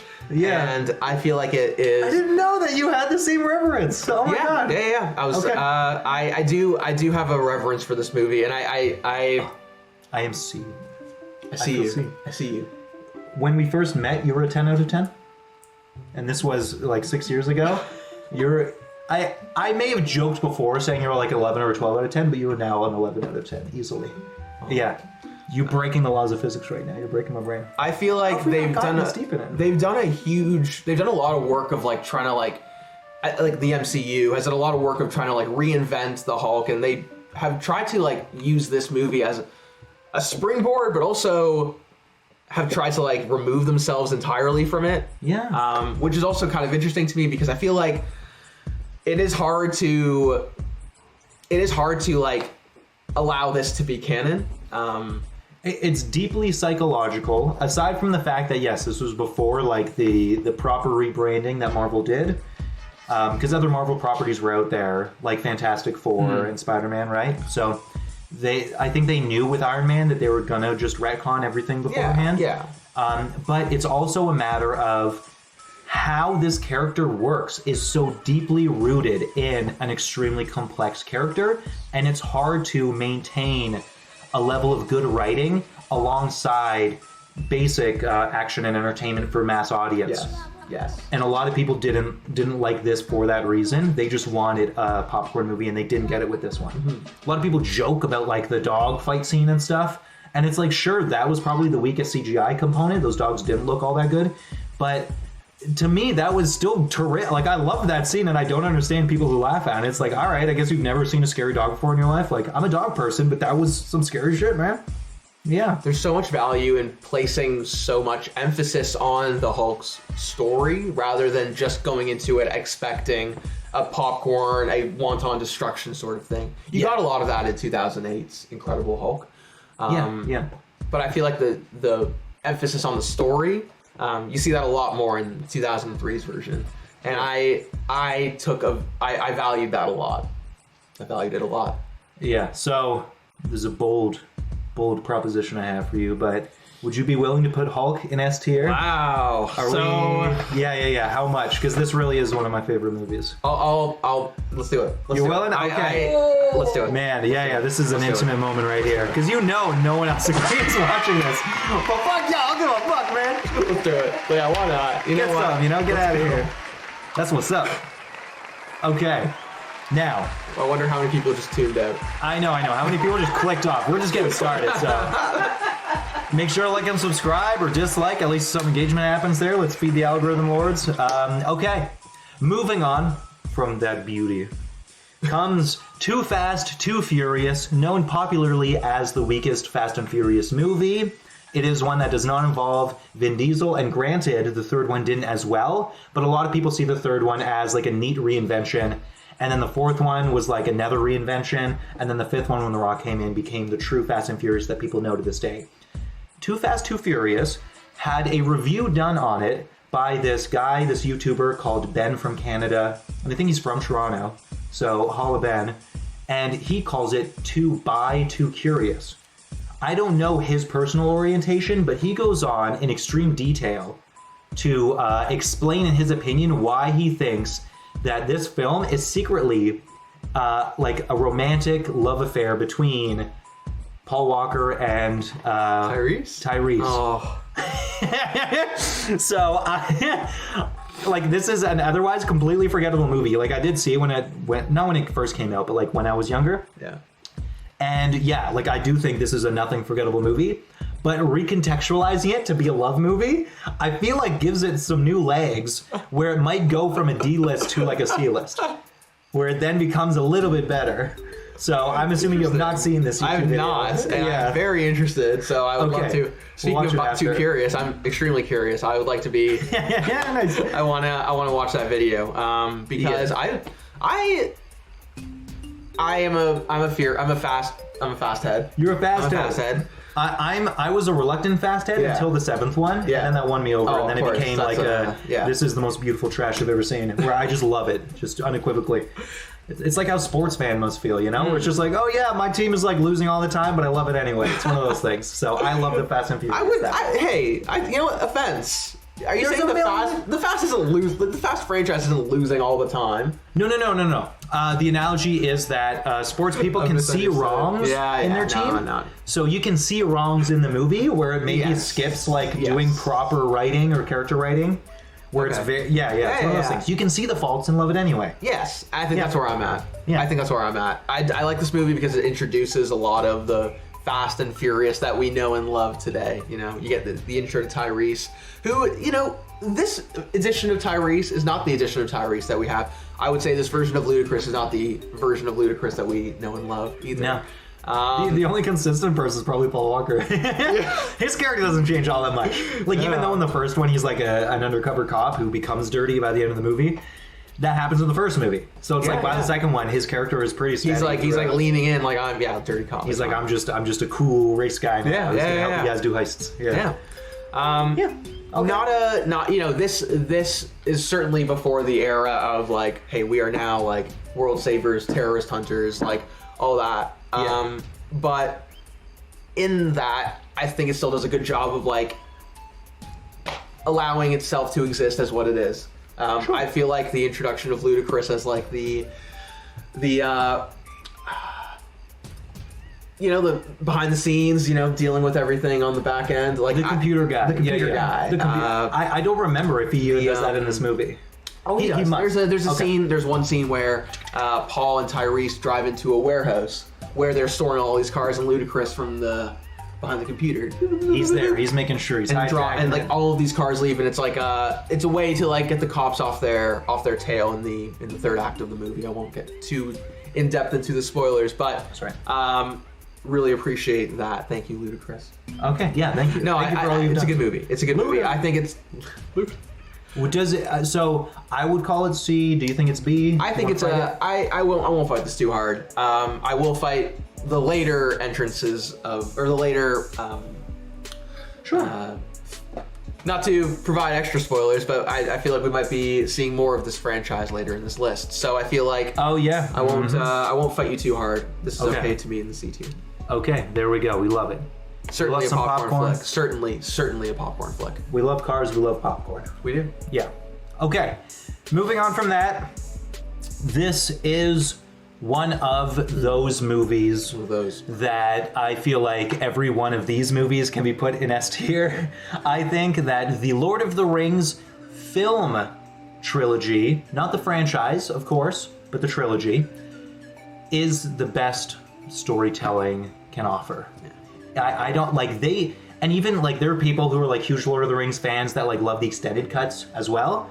I think the theatrical cuts trim the fat, and that's what makes it perfect. So that can be a bit of a hot take, but when you think about the fact that these films already are an adaptation of books that have way more content, so they already trimmed fat, and then the trimming the fat of the extended scenes, because I have watched them, and it's like introducing like the mouth of Sauron or the voice of Sauron. He's some weird guy who's like, ah, and then they just cut his head off. It's like that scene wasn't necessary to forward the plot. So all of that fat trimming was, I think, what made, in my personal opinion, every single Lord of the Rings film an S tier. The third one in particular, though, is the one that makes me like uncontrollably cry. I don't get red eyes, I cry. I may not be able to carry the ring, But I can carry you! carry you! Come on, Frodo! And he's holding him up and starts hiking. It's like, oh my god. And then once they finally do it, it's done, and they're laying on the rock. And like it was after Frodo got to the point where all he can see is this eye just looking at him, and he can't remember how strawberries taste. And then they finally destroy the ring. He's like, I can remember it now. I can see the Shire. It'd be spring now, and the trees would be blossoming, and they're talking about everything. And then Sam, where he's like, if I'd have married anyone, I'd have married her. There's just it's so powerful. It really Me is, quoting man. it is literally like, yeah. Getting like goosebumps right now. This movie did so much for me. Like, yeah. It scratched every itch I needed scratched as a Like Finding 10-year-old Nemo? child. Yeah, Every genre yeah. is hit. Horror, comedy. It has it all. But in a different way that I think that Yeah. Finding Nemo. You know, I think that this is a. It's more of a war theme Yeah. rather than family theme. But I want to go back to what you said about like how all three of the movies fit so perfectly together and like provide this story that is, I think, untouched in modern media. Yeah. And I think this one carries its weight perfectly. Yeah. People have the opinion, rightfully so, that the second one does a better job with the war elements, like the action scenes. Certainly. It's more focused Like on sieging that gate. I forget what it's called, unfortunately. Helm's Deep. Yeah. So granted, the third one does have like more, which then unfortunately means that it's diluting the impact rather than one single one, which had that stronger Yeah. impact. That doesn't dilute the film as a whole. So people who have that opinion, I feel like that is a justifiable opinion. So it's like, I don't know that I agree just because I don't care as much specifically for the war aspect of it. So it's like, yeah, I understand that there is more of that emphasis in the second one, but regardless, I feel like first, second, and third are all S tier. Do you agree? I do. Let's do it then. We don't have the first two, unfortunately. All we got is the third one, so up it goes. S tier. So, My goodness, our tier list is looking pretty wild, eh? Like, Yeah, we got a it is. good selection going on. yeah. Okay, let's see if things are about to change, though. Oh boy. We have Mike Myers's, and not Halloween's Mike Myers. We have Mike Myers's The Cat in the Hat, based on Dr. Seuss, who famously cheated on his dying wife with the nurse, and he was racist towards specifically Asian people. I painted a picture of Dr. Seuss for you guys. However, he was very good at rhyming, and he made like 100 children's books, and he is iconic to this day, and The Cat in the Hat is iconic. And this film expands on the concept, and it introduces now murderer. Fucking hell. I can't keep doing that shit. Not forgetting his name. I'll just call him the guy who killed that person. The guy. Yeah, Oh, yeah. man. That dude from 30 Rock. Yeah. That's like the main antagonist. He didn't exist in the books, but so they expanded in this movie. I think that Mike Myers is terrifying in, for me, an adult, an entertaining way. However, I think they weirdly missed the mark with making this a kids movie. I think it is an adult horror film. Yes. Yeah, what's yes. your take on this? No. I have no. I'd like to move as far. I'd like to move on. Let's get the fuck out of here. Yeah. Are you cool, D? Yeah. This is Sorry, Mike. a disturbing watch. You did a great job with Austin Powers. You missed the fucking mark hard with this one. But I Yeah. still love it for what it is, but it's a D. Yeah, it's a D. It's a D. Okay, now we have the first film with Dax Shepard. A lot of people may not know this. He just has like one line, but that is 2003's Cheaper by the Dozen. I think he plays a mover in it. So talk Can I about just irrelevant say, shit. This but, is a yeah. very bold way to pitch this movie. It's like Dax Shepard. That's just a tidbit that I learned. Yeah, but no, he is not the focal point of this movie. The point is the focal point is Steve Martin. yes, it is Carrying Steve the Martin, family, carrying the movie. comedy king Steve Martin, unapologetically funny. Bonnie Hunt. Bonnie Hunt is she the wife? She's the wife. Yeah. And then 100 Million Kids, which Superman, Fact Hillary is Duff. Bonnie Hunt. Bonnie Hunt had a TV show, and Dax Shepard was in it. I don't know if he was just a guest star, but I remember watching it. Maybe they met on set. I don't know. Maybe that show happened before, and then she got him in Cheaper by the Dozen. I don't Right. know. I could be reaching, but fun fact. no, That's super fun fact. not a coincidence. Anytime you see anybody else in projects together, it's because of networking. It's not a conspiracy. That's just how Hollywood works. So 100%, Damn. that was a networking thing. Shout out to networking. Yeah. So Cheaper by the Dozen. The original, we should specify, not the remake. Unfortunately, was Zach Braff. The original is iconic. Truly. I think it is a terrific story of family in a similar way with Finding Nemo. I don't think it's as good as Finding Nemo, but it hits a lot of similar marks where it's about people discovering themselves and like the feeling of you don't belong. And there's like so many different elements because there's like all these kids of different ages. And so they're in this madhouse, this zoo, which to a lot of people actually could find relevance for, because this is a thing where in America, in North America, from the 60s or 50s, like post-war, to the 2000s, and then that started to end around the 2010s, people typically would just be in a household with 4 people, and that was kind of it, you know? It's like the nuclear family, they call it. But for literally the rest of the world, they would have 3 generations of people. They would have like cousins, like a big family unit kind of a thing. And so Cheaper by the Dozen would have actually like just been like relatable to a lot of people. So I grew up in a family of 7, so that's not as much as a dozen, of course. I'm off by 5, but I grew up with like a big family, and so I was able to relate to this movie. And I think even if you have a smaller family, you can still relate to a lot of the trials and tribulations that the kids go through at the very least. Yes. Yeah. So Yes. yeah, what do you think? An entirely relatable movie. Not as someone. I mean, you know, I feel like there are different connections that you can take away from this movie. I didn't personally come from a nuclear family or such a, you know, intensely large, chaotic sort of thing in the immediate circle, but I can certainly find relation to the chaos and the, you know, the themes of belonging and family love, and this movie holds up so well for me. And watching it again recently was a true joy. Nice. Beautiful. So I think Cheaper by the Dozen is A. Yes, this You're is good an with that? A-tier movie. This Yeah. is an A-tier movie. If you haven't seen it, definitely watch it. Yeah. I think it is one of those timeless movies. Yeah. It's like the only thing nowadays, I feel like specifically with 2003 and on, the only thing that dates movies is comedy and technology. We've gotten to the point where it's like, it's HD. I mean, maybe some movies were still looking a little rough, but it's gotten to the point where, yeah, like the age doesn't really show. Like with the culture is very similar. Nope. This isn't like comedy that ages itself in any way. Yeah. So it's just, yeah, it's good. This is a perfectly People timeless today- story. Yeah, those who Yeah. haven't seen it, check it out. Yeah. And yeah, you could easily relate to it because it has a lot of elements in it. Okay, now moving on, we have How to Lose a Guy in 10 Days. This was the pre-Renaissance of Matthew McConaughey. There was like a joke I remember seeing, I forget if it was Funny or Die or SNL, one of those things, where it was like after True Detective, and he was like being interviewed or something, and it's just like, time's a flat circle. They're like, McConaughey, how did you go from being that guy in fucking rom-coms in the 2000s for 10 years to all of a sudden being a breakout actor who's got all this incredible talent? He's like, a lot of peyote. They're like, what? Are you saying that you were high for 10 years of your career? Yeah. I don't really remember the 2000s. Like, it was a whole thing.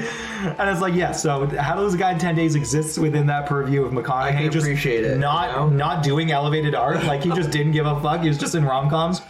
And How to Lose a Guy in 10 Days, I feel like, is a perfect example. It's a textbook example of rom-com. Yes. It's the city movie in New York. It's the unlikely intertwining of two people's lives and they find each other in romance. I don't think it does anything remarkably special, unique, or new. I think it's perfectly fine. So the real question is it B or C? Yeah, I feel like this is a safe C tier watch. Yeah, you know, it's it's a like popcorn. a very much a popcorn movie. What I'm trying to say, I feel like it's it hits the similar. bullet points, Yeah, it's formulaic. certainly. You know, like I feel like the what I'm trying to say is that it's similar to Freaky Friday in that like the theme and like the general idea has been repeated, and it's so it's not necessarily bringing anything fresh or new or revolutionary to the table. But I think that does a good job of sticking as it, you know, existing as what it is. Yeah. It doesn't promise to be more than just a normal rom-com, and I think it does a great job of that. Yeah, exactly. It is like one of those top examples of rom-com. If you were to say, watch a rom-com movie, you would say How to Lose a Guy in 10 Days. You would say, what's that other one? The 10 Things I Hate About You. A lot of 10s, I don't know. But yeah, it's like... That's interesting. Just classic rom-coms you would call this. Yes. Okay, moving on from that, we have a very artsy-fartsy movie, and that is Lost in Translation, which is directed by Janice Copeland, is that her name? Yeah. Related to the famous Kenneth Copeland, is that his name? Janice Copeland. Who the heck? It's something like that, but she's a Copeland. Coppola? Sophia Coppola, not Copeland, Janice- Coppola's. Janice Copeland related to who did you say? I don't know, Famous Kenneth. Famous Kenneth Copeland. but you know, so Coppola. Yeah, I know they exist, but Copeland. To the Godfather? the Copeland. Yeah. So there we go. So Lost in Translation is directed by The famous director of Godfather. so Coppola. What's his first name? We'll get to it. We'll find it. You were. You got me so confused. I can't even... Same. Francis Fra- Ford Coppola. Francis Ford Coppola's daughter, Janis Joplin. That's all right. You know what?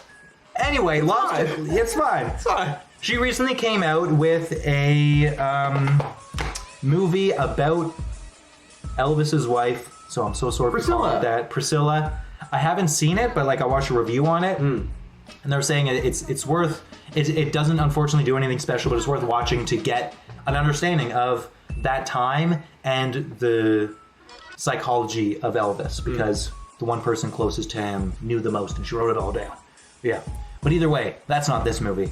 Lost in Translation is, to me, a movie that I unfortunately couldn't love, because even though it's a simple movie about finding someone who can understand you in a sea of strangers, and it brings that to the forefront using language as a barrier, where you get two Americans who are in Japan, or is it Korea? I think it's Japan. And so they simply cannot make friends with anyone else other than each other. So it's an unlikely pair. It's an old man and a young woman, and they kiss at the end, and I don't like that. And that ruined the entire movie for me, because I am not ageist, but I'm just very, very much against high age difference. Not just high age difference, but Specifically he was older 17 men. She, like, literally during filming. during filming! He was 52. And I think it's based on, like, a true story So that she was Coppola not experienced. even 18. Oh, Lost in Translation, many people love. I do not. I gotta put in D tier because I don't agree with its message. Yeah. I'm so sorry. With the context of, especially the ages while filming, this is a... Yeah, like the story doesn't do any, like it's just a complex story, but it doesn't like do anything new. It's not groundbreaking. It was just an artsy-fartsy movie for its time, and so they grabbed a lot of people's attention.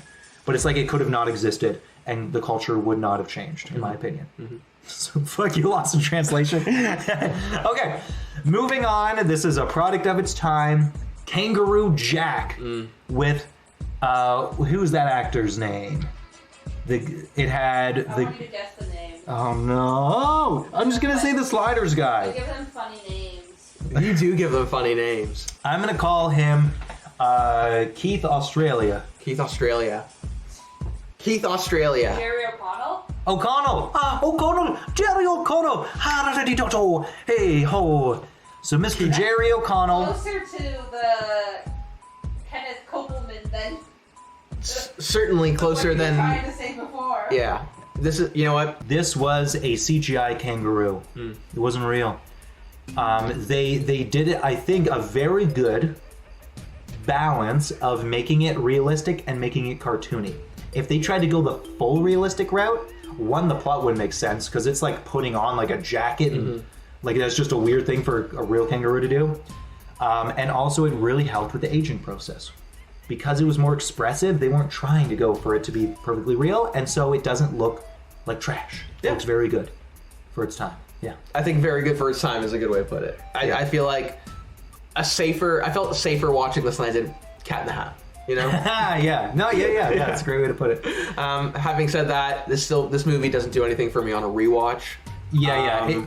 Honestly, It's fine to... yeah, I did a rewatch and I thought less of it. Because I was like, the plot is super weak. Like, it's literally just kind of tossing random things around, and then randomly you're with this kangaroo, and then randomly at the end it can talk during like the bloopers of the credit reel. And you're like, oh, but it was supposed to be like a real kangaroo for the whole plot of the movie, and then at the end it talks, and then they make a cartoon where it's a talking kangaroo after the movie. And so it's just like, oh, so you made this to make a show out of it or something? It was just weird. Or maybe it was already based off the show. I don't know. I don't have any context to help out with. Yeah. So I think it's a C. I don't think it's D. I would actually be okay putting this in the D tier. Yeah, I don't know. Mediator! Is that much Help! No. Help! Kangaroo Jack! Help! It's a D. No! Okay, I also kind of... It's a D from me, dog. I have ulterior Sorry, motives. I stole your line, Sam. Who's the mediator? Who's the actress's name in it? The love interest for Mr. O'Connell? Sports Olympian or something. No one Ru- gone on to do anything. I know, rude. She was also in. Rude. She was in Tim Burton and Mark Wahlberg's Planet of the I Apes. don't know the name. Estella Warren? Yeah, I think that's it. Yeah, big crush on her. Big crush. Big childhood crush. I was like, I don't know how else to describe it. So for that reason, I was. crush. Yeah, childhood crush. There you go. I was trying to get that name higher up there, but alas, here we are. Anyway, moving on. Moving on. I vote to kick out the mediator on this one, and we'll just be able to figure it out ourselves. Oh, yeah. The Lizzie McGuire movie. We don't need a mediator for this one. Okay. This is a fantastic movie. Okay. I just want the mediator out of Wait, this one. hang on. Yeah. Am I missing something? No. I just want it to be between us. That's all. Because the mediator puts us in S tier, I'm sure. No. Oh, okay. It's nostalgic, but it's not good. Oh, okay. Bring her back. The song S tier. Absolutely. The movie is S tier. Oh. But the movie itself? I literally don't care about this movie at all. So where would you put it? I feel like Like, it was Okay. fine. It was such a- the same such- quality as the show. such a fine movie. It was such a fine. Such The most such- fine movie that Such you've a ever fine seen. movie. Yeah. Which is, but I've. You give me a rating first, and then I'll... Yeah, we'll do it like this, like negotiations. You start. Starting price. Have you ever seen Such a Beautiful Night? You got a quote? Is that a quote? This is a B tier movie. I feel like this is a safe B tier movie because of the fact that that last song is perfect. I think, right? My memory's not the strongest on this, but I did watch it. And I did passively watch the show, okay? It, I think, did a very good job with continuing the same tone, the same character growth. I'm sure it was written by the same people who did the show. And so for that reason, I will meet you there. All the Kill Bill heads out there, read it and weep. It is B tier. That's what's up. I think this is a safe B tier movie. Yeah. Captures a lot of the charm of the show. There you go. Good. Just a great time. Yeah. A great time. Sing to me, Paolo. Oh, is that where that comes from? Yeah. Sam says that all the time. Man. Now I know. That's funny. Okay, there we go. Moving on, we have Johnny English, the first one. There's no way that this is the first spoof of 007. It can't be. But this is famous Mr. Bean actor something. Rowan Atkinson. Hey, you got it, yeah. And here he is doing a spoof of 007, where he's just a clumsy fool. Yes. But he is in that same level of reputation as 007. And so the joke is that he's actually terrible at it. To a lot of people, this is elevated comedy. And I think it was whatever. It was schlock. I wouldn't say it's terrible. I'd say that this is a C tier movie. Yeah, I think that's a safe spot. I feel like I don't want to go as far as elevated comedy. Having said that, he nails it. Rowan Atkinson is a fantastic. He's fantastic at what he does. Yes, his performance is good. Yeah, and I feel like the jokes were just whatever. Yeah, that's fair. So therefore, popcorn. Yes. Yeah, good. Cool. There were sequels, and I think they were probably same level. Moving on from that, we have Charlie's Angels, and then subtitle. Full Throttle. Full Throttle. Does that mean it's the second one, or is it the first one? It is the second one. Okay, This I have is seen the both. sequel to Charlie's Angels. I specifically remembering not liking the second one. Yeah. I feel like it ramped up its corniness, and I feel like his action scenes in particular were shot and edited horribly. Like, it gave me a headache as a kid watching it. I preferred the first one for sure. Okay. But this didn't do a lot for me either. Yeah. Now, how okay are you with this being D?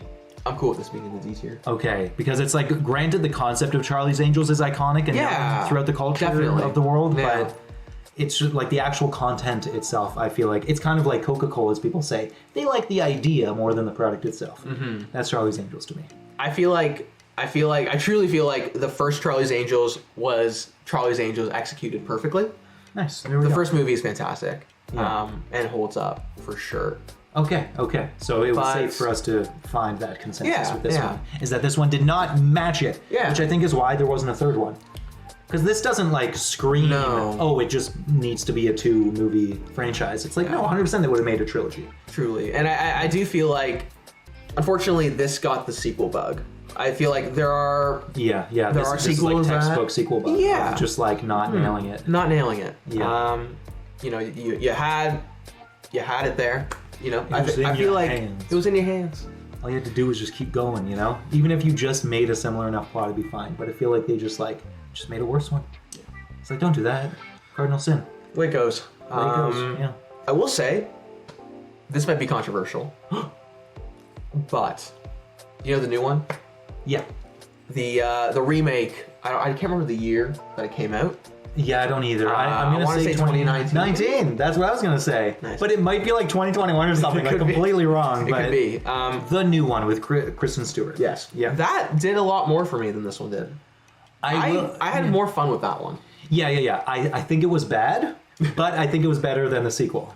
Yes. I would still say the first Charlie's Angels is like... Yeah, I agree. I agree. Moving on, we have Angelina Jolie's Tomb Raider. Is this the second one or the first? I think it's the first. Just Tomb Raider. Wait, I thought... Yes, it's Lara Croft's Tomb Raider. Dude, no. I don't think Lara Croft's Tomb Raider is a 2003 movie. I think The Cradle of Life is a 2003 movie. Okay. Then the poster's wrong, but Cradle of Life. Cradle of Life, famously, I remember its marketing. No, you're right. Am I right? He's right. Let's go. So excuse the poster as tiny as it is. I'll fix that in post. It just magically happened. Whoa, you fixed it, Joe. It's fixed. How'd you do that? I'll never tell, even though I already did. I remember the marketing more than the plot, But then I remember the ending being like an Escher painting or Escher drawing. MC Escher? No. What's the name of that abstract Belgian mathematician who makes abstract art where there's like stairs going in every direction? Is that MC Escher? Or because MC Usher is the rapper. We're checking with our producer. Escher. Look up Escher. Escher. Graphic artist. Are you thinking of MC Hammer? No. Oh, it is. The stairs? Yes, the stairs guy. I never knew that person's name. Me neither. Yeah. So let's just go with Escher because that's easier to say. So that I think inspired the ending. Escher is easier than MC Escher? Yeah. MC's hard to... Because it confused me with the hammer guy. You the suck MC's got nothing on me. Anyway, so yeah, MC aside, Master of Ceremonies is what I think of because I was the MC in grade 8. Yeah, I remember the marketing being like, they fly in this movie, and it was just a whole 30-second commercial of that one scene where they have like the paraglider suits on, and they're just like, whew, they're like, there's one scene where they're like doing that, and it's just like, I just remember in my child head going, this seems gimmicky, you know? I was like, why is that the main marketing pull for this movie? Shouldn't it be like the first one was iconic and so they're doing it again? So aside from that marketing, I don't remember, but I re-remember that it has Gerard Butler in it, of all people. Yeah. And before he was famous at all. It was 300 that made him famous, which I think came in, 2005? Yeah. So it was only a couple years away. Yeah. And and then the ending being an Escher drawing. And that's it. So otherwise, I don't think it was good. I think it did the exact same thing as Charlie's Angels, where the second one was worse. Yeah. Definitely. Yes. Sequel bug. Sequel bug for sure. D's okay? I think D's okay. There we go. Got a lot of parody coming up here. Or not coming up, but we have a lot of parody in our tier list right now. I guess 2003, they were beginning the trend of the sequel hunting. Beginning the trend of not risking it all to make that buckaroo. Okay, however, this one I believe is an original movie. The Italian Job with Marky Mark and Charlize Theron. Joe. This is a remake. Oh, 2003, you did tough. me dirty, man. So I watched this one recently, this year, and my goodness, did it, in my opinion, not age good. Holy moly, do they play a lot of really messed up stuff for laughs. So the main concept of them doing the heist is totally fine. Worth a roller coaster at Canada's Wonderland? I don't know about that. That was more of an excuse, I think. Yeah. They made the movie and then the roller coaster, not like with Pirates of the Caribbean. It was like did really well, didn't it? In the box office. That's probably why they made a ride off of it. Just popularity. Yeah. It was just popular. But I honestly wouldn't recommend The Italian Job to people. I don't think they're missing much with it. Me neither. There's other heist movies that are better, like The Town. Sure, that's more serious than silly, but still. What a shame that we talk about Wonderland at this point. Because the Tomb Raider also inspired a ride at Canada's Wonderland. Yeah, that's right. Yeah. There we go. We should have brought this up a movie sooner. That's okay, because you know what we're going to do? Just like in Canada's Wonderland, we're going to put these two next to each other and then drop them both. So now they're named something else because Paramount couldn't afford Canada's Wonderland anymore, and so now it's no longer called Paramount Canada's Wonderland, it's just called Canada's Wonderland. And so now that's not called the Tomb Raider, and that's not called the Italian Job. They got different names, they're not associated anymore. They reshaped the mountain to not look like the Paramount Mountain anymore. It was a whole thing. And now Paramount Plus exists, and they're making a Halo show that I despise, and I really hope the second season's good, and yada yada. Either way, Paramount basically F you, that's what I'm saying. Will you still feel that way if we get a Halo ride at Paramount Plus Wonderland? Paramount Plus Canada's Wonderland? Paramount Plus should rebuy Wonderland and call it Paramount Plus's Canada's Wonderland and make a Halo ride. That would be amazing. And can you imagine the ride is you put on the helmet, but you know the rides that have like it's attached at the top? It's a helmet, but it's attached to the top. And so you're just ragdolling your whole body. It just holds on your head. It's just going da da da da. Just their whole bodies get ragdolled. And then they shut it down. But yeah, and then they shut it down. Yeah, and then they sell it again, and then it just comes Canada's Wonderland, and then they call that the Chicken Ride or something. Anyway, so there you go. Paramount Plus's Canada's Wonderland, hire me. I got 1,000,001 more ideas. Hey man, just subscribe. It's a bucket of ideas Like and here. subscribe. Today's sponsor is Paramount Plus's Canada's Wonderland's new ride called the Halo Run, where you ragdoll and it kills you. It's amazing.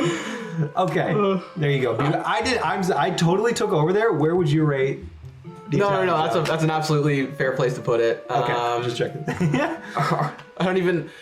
Yeah, do you remember a lot of it? Or? No, I don't remember the plot. They're in mini cars. That's all you need to know. Yeah, they're in mini cars. I think that this movie, I connected with this movie a lot as a child, because my dad's first car was a Mini. Oh, that makes a lot of sense. Yeah, so we went to see this movie together and we had a great time.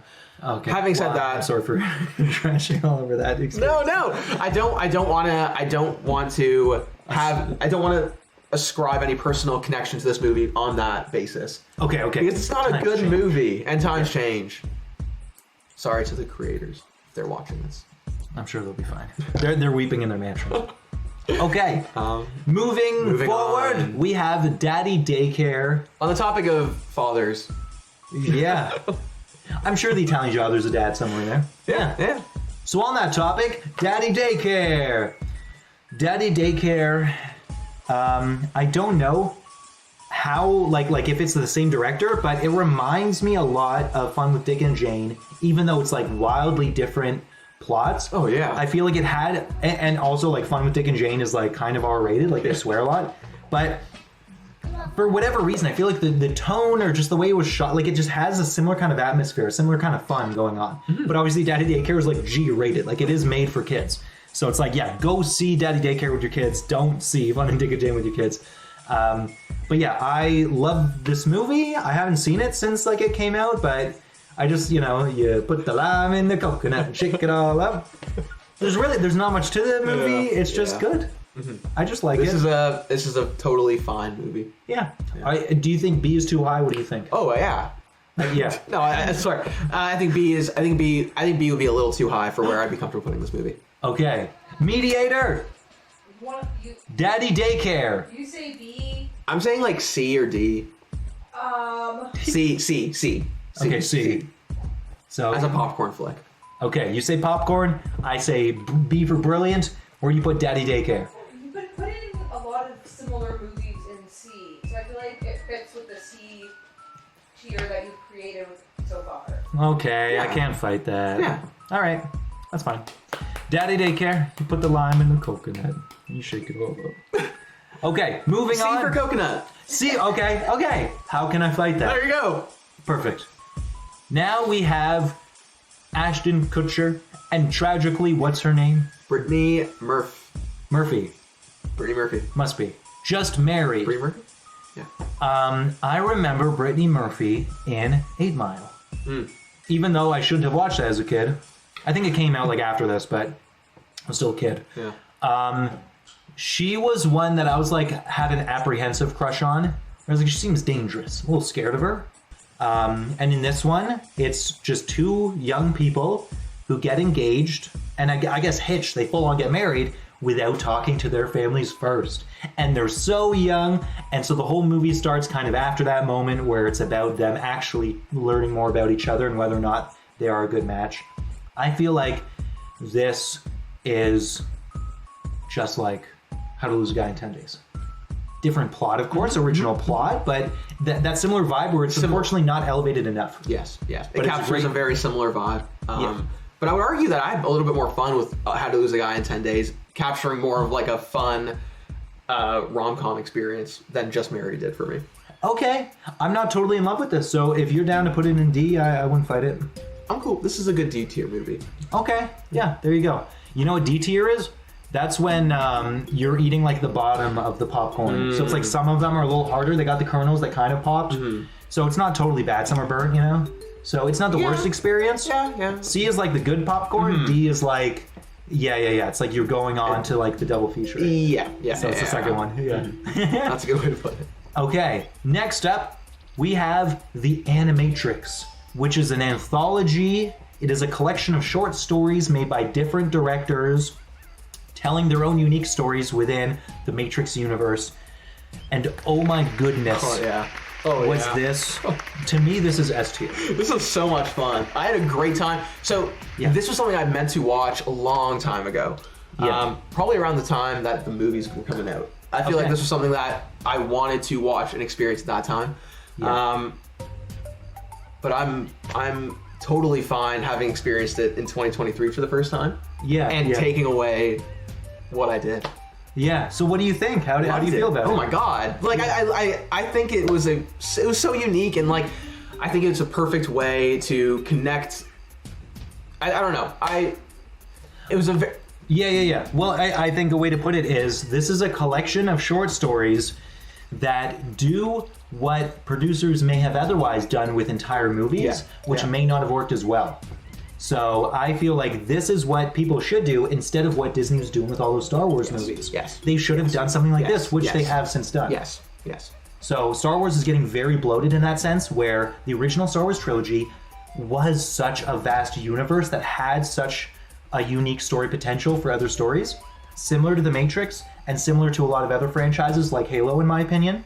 And it opens itself up for, I think, something like this, anthologies. I feel like anthologies are a great way to open up a universe in a way that doesn't dilute it as much. Because when you give specific directors 15 minutes to tell a story, they will cut all of the fat and it will make it strong.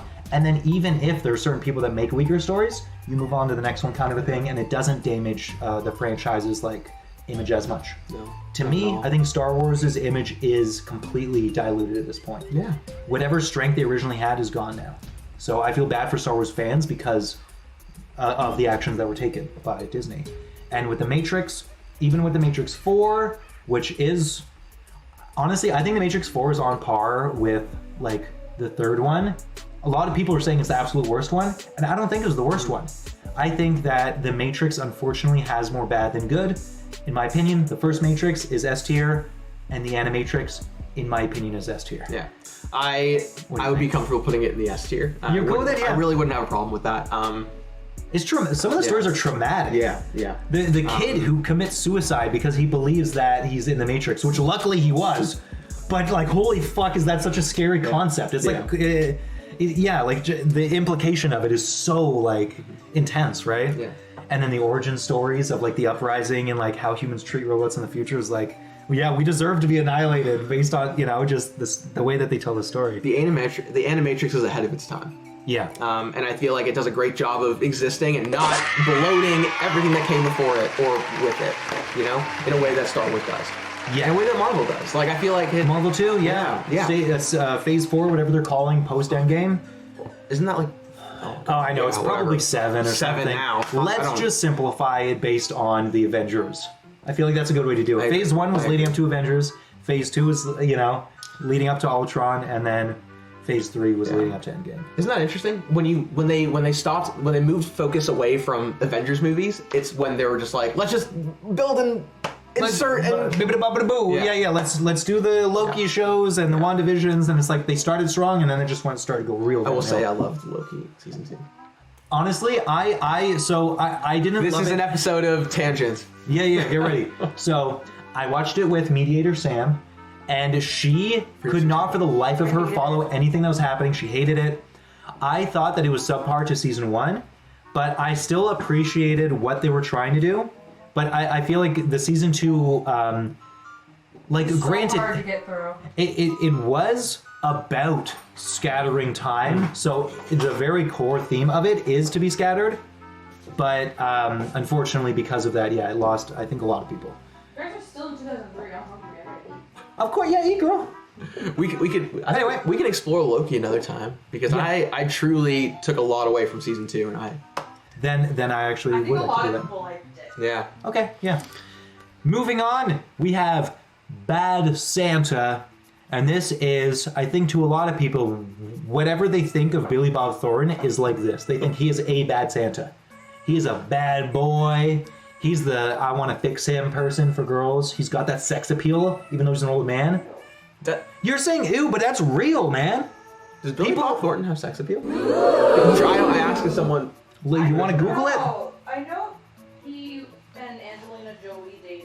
and they wore like necklaces of each other's blood. What? Yeah. Wow. Yeah, I think specifically the 2000s, yes. Wow. People loved him. And specifically also because of that Angelina Jolie coupling thing. But yes, Billy Bob Thornton, I think, has retained his Hollywood persona to the end. Like, he's still going, and he is the exact same. I don't think he's changed his image to become more tender as he's gotten older. I think he's always been known, because even back in 2003, he was having gray hairs. He was an old man back then. So he's always been this grizzly, rough and tough, but he says it like it is, but not in the modern way that people say that, which is he just says racist things. It's like the old-fashioned version of he says what it is, which is that he is blunt and frank, but in a way that's honest, but he doesn't take people's feelings into account. Yeah, that is his image. That is what Bad Santa is. It is a very raunchy comedy, and I think that, like, the bad comedy in it that is, like, specifically against little people is like, it makes sense in this movie, so it doesn't age bad because he is a bad person. It's the same thing like the defense people give for It's Always Sunny. Where it's like, yeah, they're racist and sexist, they're awful people. That's the point. It hasn't aged poorly. That was bad when it was coming out. The point is that they're bad people. So for that reason, Bad Santa's good. I, however, wouldn't call it elevated. I think Bad Santa is C tier. Yeah. What do you think? That's fair. That's fair. I like the comparison that you draw to It's Always Sunny in Philadelphia. As like this is it's almost like transcension. Like it's fully aware that it's like this is. Well, yeah, we are fully cognizant of the fact that this is like not appropriate or like. You're not rooting for him. You're not. He is an anti-hero. Yeah. You literally are just watching and waiting for his downfall. So it's a totally different vibe of like trying to make you empathize with him. It's like you're not. It's the same thing with Breaking Bad. They were not trying to make people empathize with them. So the fact that some people did is alarming. That's just what happens. Okay. C tier. Next up, product of its time. My goodness. Oh wow. Agent Cody Banks with Hilary Duff and Frankie Muniz. My goodness, that was it. This movie was. Yeah. I know. She had a year. Look at that. Yeah. Hilary Duff was it. 2003 was her year. Really was. It really was. Yeah, Cody Banks, I have not seen, and I'm sure. No, I have seen. Excuse me, I have not seen like since it came out. No. Hey, we've seen all these movies. We made sure.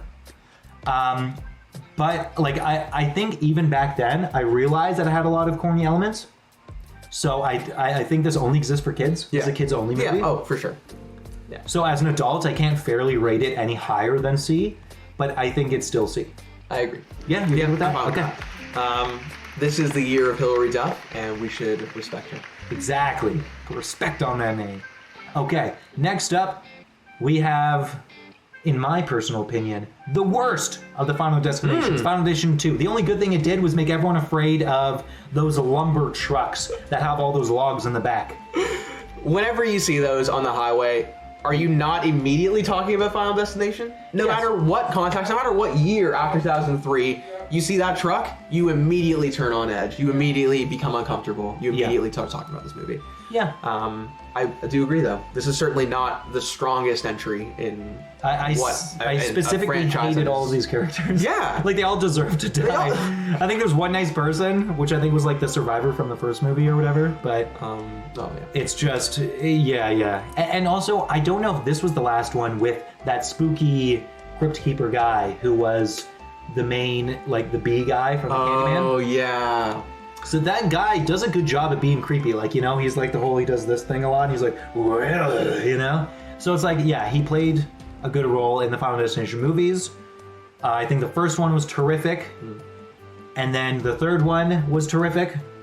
And then the fourth one, actually the fourth one might be the worst. It might be the fourth one's the worst, and then the second one's second worst. I think that I love the third one did so much for me, and like that terrified me to my core. Of those cheaply put together fair roller coasters and Ferris wheels. Don't trust them, man. They're not good. It's also like catching it at a time where you're attending those fairs with your friends. We were the youth. We were the youth being targeted in those movies. So that did a lot for me. But certainly, I think too.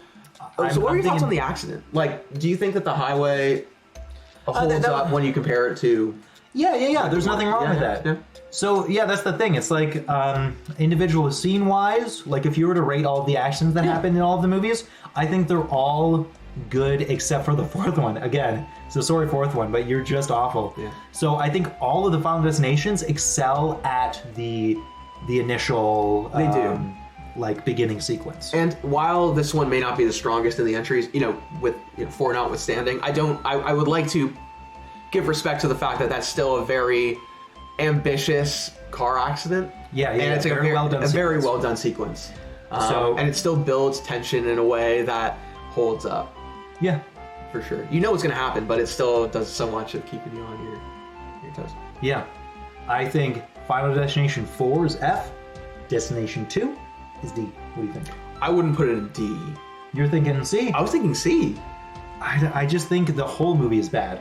Okay. After that sequence, that's great. The rest of the movie is just like I don't want to be with these characters. Okay. I think they're all no. losers. Should we get a mediator? You can hold your ground on C. But the thing is, I can hold my ground. You know what? This isn't a fight that I can go down too hard on. Okay. I'm cool with a D tier. You okay with that? Yeah. I'm cool with that. Yeah. Okay. Yeah. Here we go. Number 2. You're at the bottom. You're the second feature, which means they watch the first destination and then the second one. There you go. That's what that means. Yeah. Bottom barrel popcorn. That's okay. Now we have 2003's Old School. This is frat comedy at its finest, and it didn't gel with me because I'm just not this kind of person. I love Ya Boy Blue. That's the funniest part of the whole movie, but everything else that the movie went for wasn't good. The director of this, Todd Phillips, I think he did a great job with the Hangover movies, which is also stupid frat humor. Well, specifically the first one is the best of the Hangovers. But Old School didn't do it for me. Yeah. Personally, I understand it's iconic and it has great comedians in it, like Luke Wilson, Will Ferrell, I was supposed to say Liam. What's the tall boy? Vince Vaughn. Yeah, Vince Vaughn. So those are all A-listers, and they all came together to make this movie, but it didn't gel with me personally. That's just it. Yeah, you like to see all these A-listers doing fun things together. That's why I think Dazed and Confused has a lot of value, but Old School is not the same. Yeah. And I feel like it doesn't do a good job of holding up. Right. Either for me. So I'll let you go for it. And this is like a. See, so this is a movie I would put in the D tier, but I feel uncomfortable now because I enjoyed Final Destination a little more. Right. And I feel like I not had to acquiesce, but I feel like this is a D tier movie. Okay. Listen, we put it over here, and while we're not doing it this way, other people doing tier lists will specifically also rank them in here, top to bottom. So we're not doing that, but just spiritually we can understand that there is a ranking happening specifically with these two movies. Yes. That Old School is behind Final Destination 2. Yeah. But fairly in the category with Dennis and Kat, Kangaroo Jack. Yeah, because I enjoyed Kangaroo Jack, even though it's a mess. So it's like, it's fine. Yeah. If anything, we should rearrange like the Tomb Raiders and put those guys behind there. Anyway, we're not going to do that. This is a tier. That's all. We're already going to be here for hours.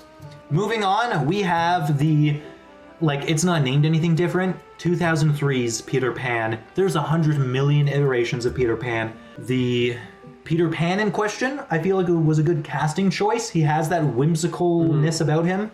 Whoever the hairstylist was did a good job giving him that wave. I feel like that's a timeless hairstyle because it looks like he's a wild boy. Yeah. Oh, yeah.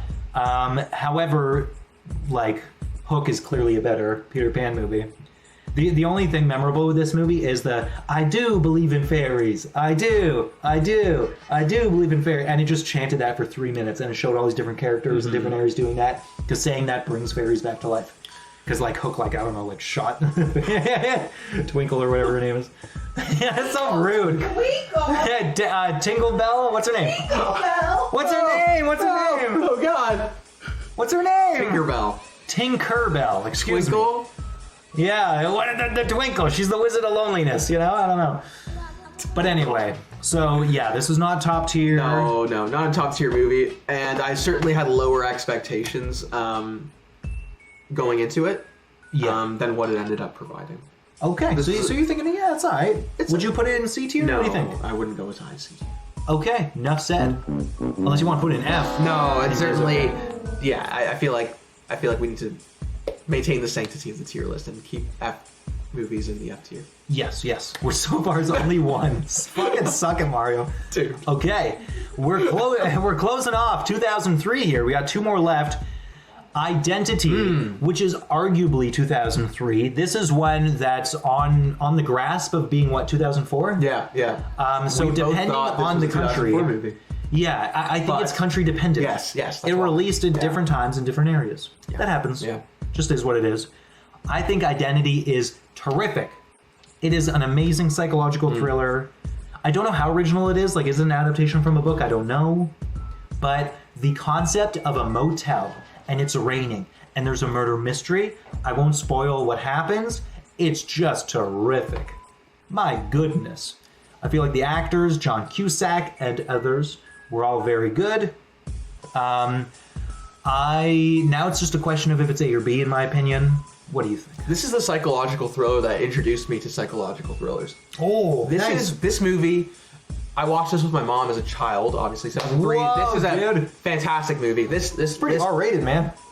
Yeah, no. But like, I remember watching this as a kid, and like this is a good one. This is a good one for sure, for sure. It did a great job of building suspense and turning where it. Yeah, so many twists, Oh, man. man. And- I love the amount of twists. Yeah. It was amazing. Totally. Shyamalan, eat your heart out. This is what good twists look like. Yes, this is what good twists look like, and I would be very, very fine putting this in the A tier. Okay, Yeah. okay, you're good with A? This is an I am A-tier too. movie, yeah. Easy peasy. Cheaper by the dozen, meet Identity. Okay. Now the final film in 2003, and that is Memoirs of a Murder? Memories. Memories, excuse me. Memoirs of a Murder, I think, is an actual other movie, so not that. Memories of Murder, I think, right? Memories of Murder. Yeah, because there's more than one. Yes. This was not the first, but it was sort of the breakout film for director Bong Joon-ho. Bong Joon-ho. His second. Yeah, his second film Yes. ever, but he has since gone on to say that he hates his first film with a passion and is embarrassed by it. Not So- this one. Not this one, though. Yeah. This one is incredible. I think that it works. So, like, first off, it's filmed so good that it looks like it could have come out today. Oh, totally. And the acting is very well done. I feel like anytime there's a murder mystery in a different country, just learning how their laws work make for such interesting storytelling, because it's like you as the audience. Granted, if you're from South Korea, then maybe you already know, or you don't, because I'm pretty sure even this is a period piece, so laws can change, specifically based on murders or court cases that happen. A lot of the times things can change. This movie is amazing. I think this is an easy A. Yeah, granted, I didn't see it when it first came out, so I think if I grew up with this could have been an S tier for me. I watched this recently, very recently, over the last week. This is one of the last ones in nice. the list here, and it is a fantastic movie. I think that generally, like, international movies get a lot of underplay. I do appreciate that this isn't the only one in our list here. Yeah. Fantastic. I think that, like, Song Kwang Ho, I'm totally butchering his name, but the lead actor in this movie is also the lead actor in a number of Bong Joon-ho's movies. Such as Parasite. The He host comes back as well, as the, and Yeah, he yeah. knocks it out of the park. Kills it in this role. A gripping movie. I found, like, it was so exciting right to the end, especially with the Specifically the last shot scene. at the end. Yeah, It's just my like, goodness. oh god, and that's it's like one of those, like, lasting. It sits with you. You know, this is a good movie. I liked it a lot, and I appreciated every second. This is an A tier. This is an A tier movie.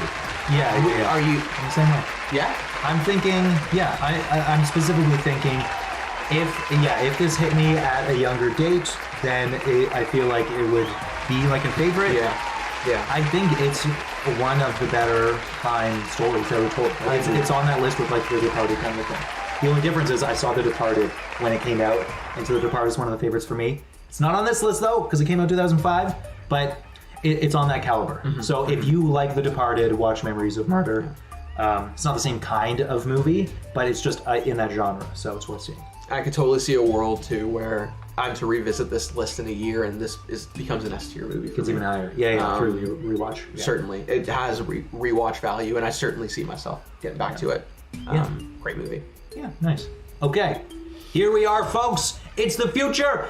Hit the lever. Yeah, we were just supposed to go back a couple of years, but why do we even have that lever? I know. I don't know why that other lever exists, but here we are. It's the year 2013. Let's go. Do you know what was happening in my life in 2013? Did you turn 20 in 2013, Joe? I don't know how the hell you could have known that, man. That's kind of... I'm going to call a lawyer, man. Ooh, I know too much. Yeah, you know too much. Yeah, I got to silence you. So 2013, the two of us were adults at that point. It's crazy how fast that happens. 1993, we were 0. 2003, we were 10 years old children. So it kind of still feels like those two things are interlinked a bit. But now 2013, literally everything is different. We're adults now at this point, and we will be forevermore. So 2013 is our introduction as adults to viewing cinema in a different light. So granted, like for a lot of these movies in the past, we watched them as adults, but for everything moving forward, if we saw them right when they came out or otherwise, we're watching them with this lens of being people who are more independent, have different, a sense of agency in our lives. So I would argue too that the contextual differences of 2003 and 2013 are stark. You know, there's a lot of changes. The rise of art, of elevated art, happened in the 2010s, and I'm so it was subtle. I don't think it happened instantly, because I think 2020. Yeah. I'll just say it was a gradual thing, but we will very soon see on this list here just how different the movies are. There's a movie that came out from Spike Jonze titled Her. Who? Classic pronoun game.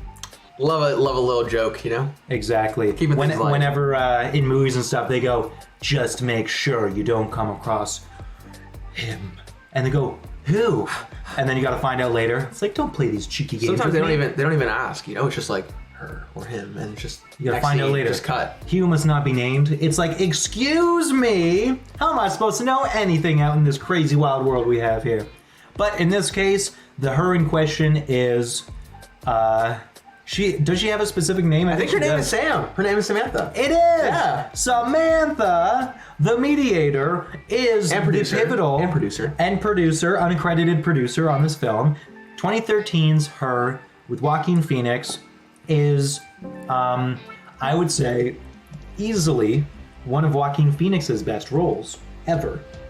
He played douche in Gladiator. Stabs a dude before fighting him. That's not cool. Then he plays like a retired baseball person in the movie Signs.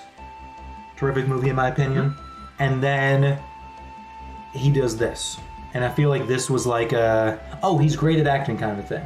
He was always good, but it's like this role in particular, he plays such a sensitive, vulnerable character. And I think he does just a great job of portraying that. Sure, for sure. The aesthetic of this film is S tier. The pastels is so futuristic. The one thing they get wrong, though, is the visual element. They really think we move away from visuals. Like, sure, they still have a phone in their pocket that they can pull out, but it's like, people aren't going to mostly use audio to do things. That's ridiculous. Yeah. We're a mostly visual species. Mm-hmm. Like, even though the top two are visual and audio, I feel like visual is the top one to most people. So, it's so easy F tier. This film got it all wrong. No. But what is your opinion on Her? Interesting, especially now in the climate of AI being so much a part of inescapable life, and especially now, you know, like with Chat GPT and all this. I don't know. I don't want to use that as a necessarily. But it's just the fact that AI is becoming the popularity of it with the Midjourneys of the world and the Chat GPTs of the world have changed, like in particular, the way we consume media, like on social media and stuff. A lot of that stuff is AI generated now, where the popular social media accounts will just AI generate stuff because it's quicker, and so they're mass producing stuff. And it's like really fake writing. Yeah. There was like this video game called Gollum that came out that was terrible. And then so an apology was written, but it was written using ChatGPT, and so they literally got the title of the word wrong. It was the Lord of the Ring Gollum or something. And everyone's like, bro, like that wasn't a typo. Everything about this sounds AI generated. So it's like our culture today based around AI is not like Her at all. her is in a much more civilized world. Like, there's no slums in her. No, Everyone's just in San Francisco in this movie. Everyone's just a rich, affluent young person, and it's ridiculous. But regardless, it did a good job with its storytelling. Yeah, I feel for like sure. the pacing was incredible, and people's ability to anthropomorphize anything. Yeah. You get a shapeless thing that can speak to you, and you will think it's a person and fall in love with it. And heck, it'll fall in love with you. Yeah. Oh, it'll yeah. do phone sex with you. Oh, yeah. Amazing. Oh, you get hot just thinking about it. Man. No, like, well, and it's interesting too because it didn't see, I haven't watched this movie in a few years, so fair warning or of any bad detail. But at one point, Scarlett hires like a real person to act as like a surrogate lover. Yeah. You know, and I thought that was Yeah, and it's not the only movie to do that, which No. is so weird. Because 2017's Blade Runner 2049 did the literal exact same thing, where the AI hires a prostitute in order to try to facilitate an evolution of their romantic interest with the person, where they're like, I don't have a physical form, so I'll just use someone's body as a tool. And then the person doing it is all awkward about it. It's like, why are you feeling awkward about this? You've already crossed an awkward border with having phone sex with an AI. It's like, once you pass that border, I feel like you should be down with anything. And the fact that he's not, they explore it, of course, in the movie. But and there's nuances here, and it's like it's one of the most nuanced movies. Yeah. There's so much subtlety in this movie. Everything course. that happens, it's all like deeply based around the psychology of romance and like what it means to try to trust someone and be vulnerable around someone that way. I kind of wish I rewatched this movie more recently than I have, because I think now in the world we live in, it might sit with us a little bit differently. Yeah. It could change the way we think about this. Yeah. But either way, I mean, for 2013, I think it did a great job. Yeah. Oh, for sure. And it worked really well with the concepts that did exist back in 2013. I mean, it's been a concept since the 80s, the concept of AI, right? And it just does it in a different way, where instead of it being this evil overlord thing, it's just a product that exists, and it makes us question whether or not it actually is conscious. And in the case of her, they are. They're literally more conscious than people. They transcend into a higher dimension. It's ridiculous. Yeah. Spoiler warning. Oh. That's okay. I'll put it beforehand. It's been 10 years. I mean, So the her in question is Scarlett Johansson, and it's just her voice. They don't even try to do a thing where she says, oh, I'll try and draw myself and it looks like Scarlett Johansson. No. She's just always this shapeless voice. So I think that was a good job. They didn't they easily could have done that. No one would have blamed the movie, but I feel like it was good that they didn't. Yeah. They relied solely on just her voice to carry the performance and everything. Yeah. Not S tier for me. No. A or B? Sure. What do you think? How about B tier? Give it B. Yeah. Let's give it a B. A B for bang the prostitute, why don't you? You already passed that board in the weird border. Just keep going. Okay, next up on the list is Scarlett Johansson. Oh. Once again, this time she does have a body, but she stole it from someone else, the monster. So heavy spoilers for this one, because the trailer gives nothing away, and the concept is very vague, which is an alien abducts men on roadside hitchhiking in Scotland. Or I think it's Scotland, not Ireland. Yeah. And my goodness, one of the best intros of all time. Its intro is insane. Like, it's so just metaphysical. Like, it does such a good job. It's like 2001: A Space Odyssey, where you're like, literally, what is happening? Like, it's just so just otherworldly, which gives it that good alien feel. Yes. And then the rest of the movie, you don't really see anything. Well, there's the nothing room, I guess, but you don't see any spaceships. You don't see any tentacles coming out of her ears or anything. It is purely just a human story where the main character is not a human. So it's about her discovering humanity, her, betraying her kind and going on the run. And ultimately, the way that it ends is very tragic, because it's the last lesson that she needed to learn, that the way she learned it was in a way where it took her life, where it's like human, because she learns to empathize with humans based on that actor who does actually have elephantitis or whatever that condition is called. Yeah. And which that is so vulnerable just for that one actor. Anyway, Under the Skin for me is an easy S tier. Yeah. So I'm going to start just by saying that, where the way that it explores humanity in this film is just, I think, done as best as it possibly could. And the person who made this movie made one movie before called Sexy Beast, which is a movie that came out in the year 2000 about a mob boss who retired but then gets dragged back into it. It's like nothing relating to this genre at all. And then he just makes this movie and then goes on to just not make anything again. Like, it's so weird. Granted, he's like directed single episodes and shows and stuff, but like he just made this movie and then dipped. It's like, what are you doing? What? Like, anyway, so suffice it to say, I'm okay. This is a good S tier movie. Like, I feel like this is a classic. This is just elevated art. Mm-hmm. Elevated art, and I don't know. This is a movie I wish I'd seen sooner. Yeah, I saw this at a special time in my life, I guess. Highly recommend to everybody and anybody. Yeah. This is a good one. Yeah. Yeah. Okay, moving on. We have Iron Man 3, Electric Boogaloo. I don't know. You know, Iron Man 3, The Return of the King. Yes, exactly. Yep. Exactly.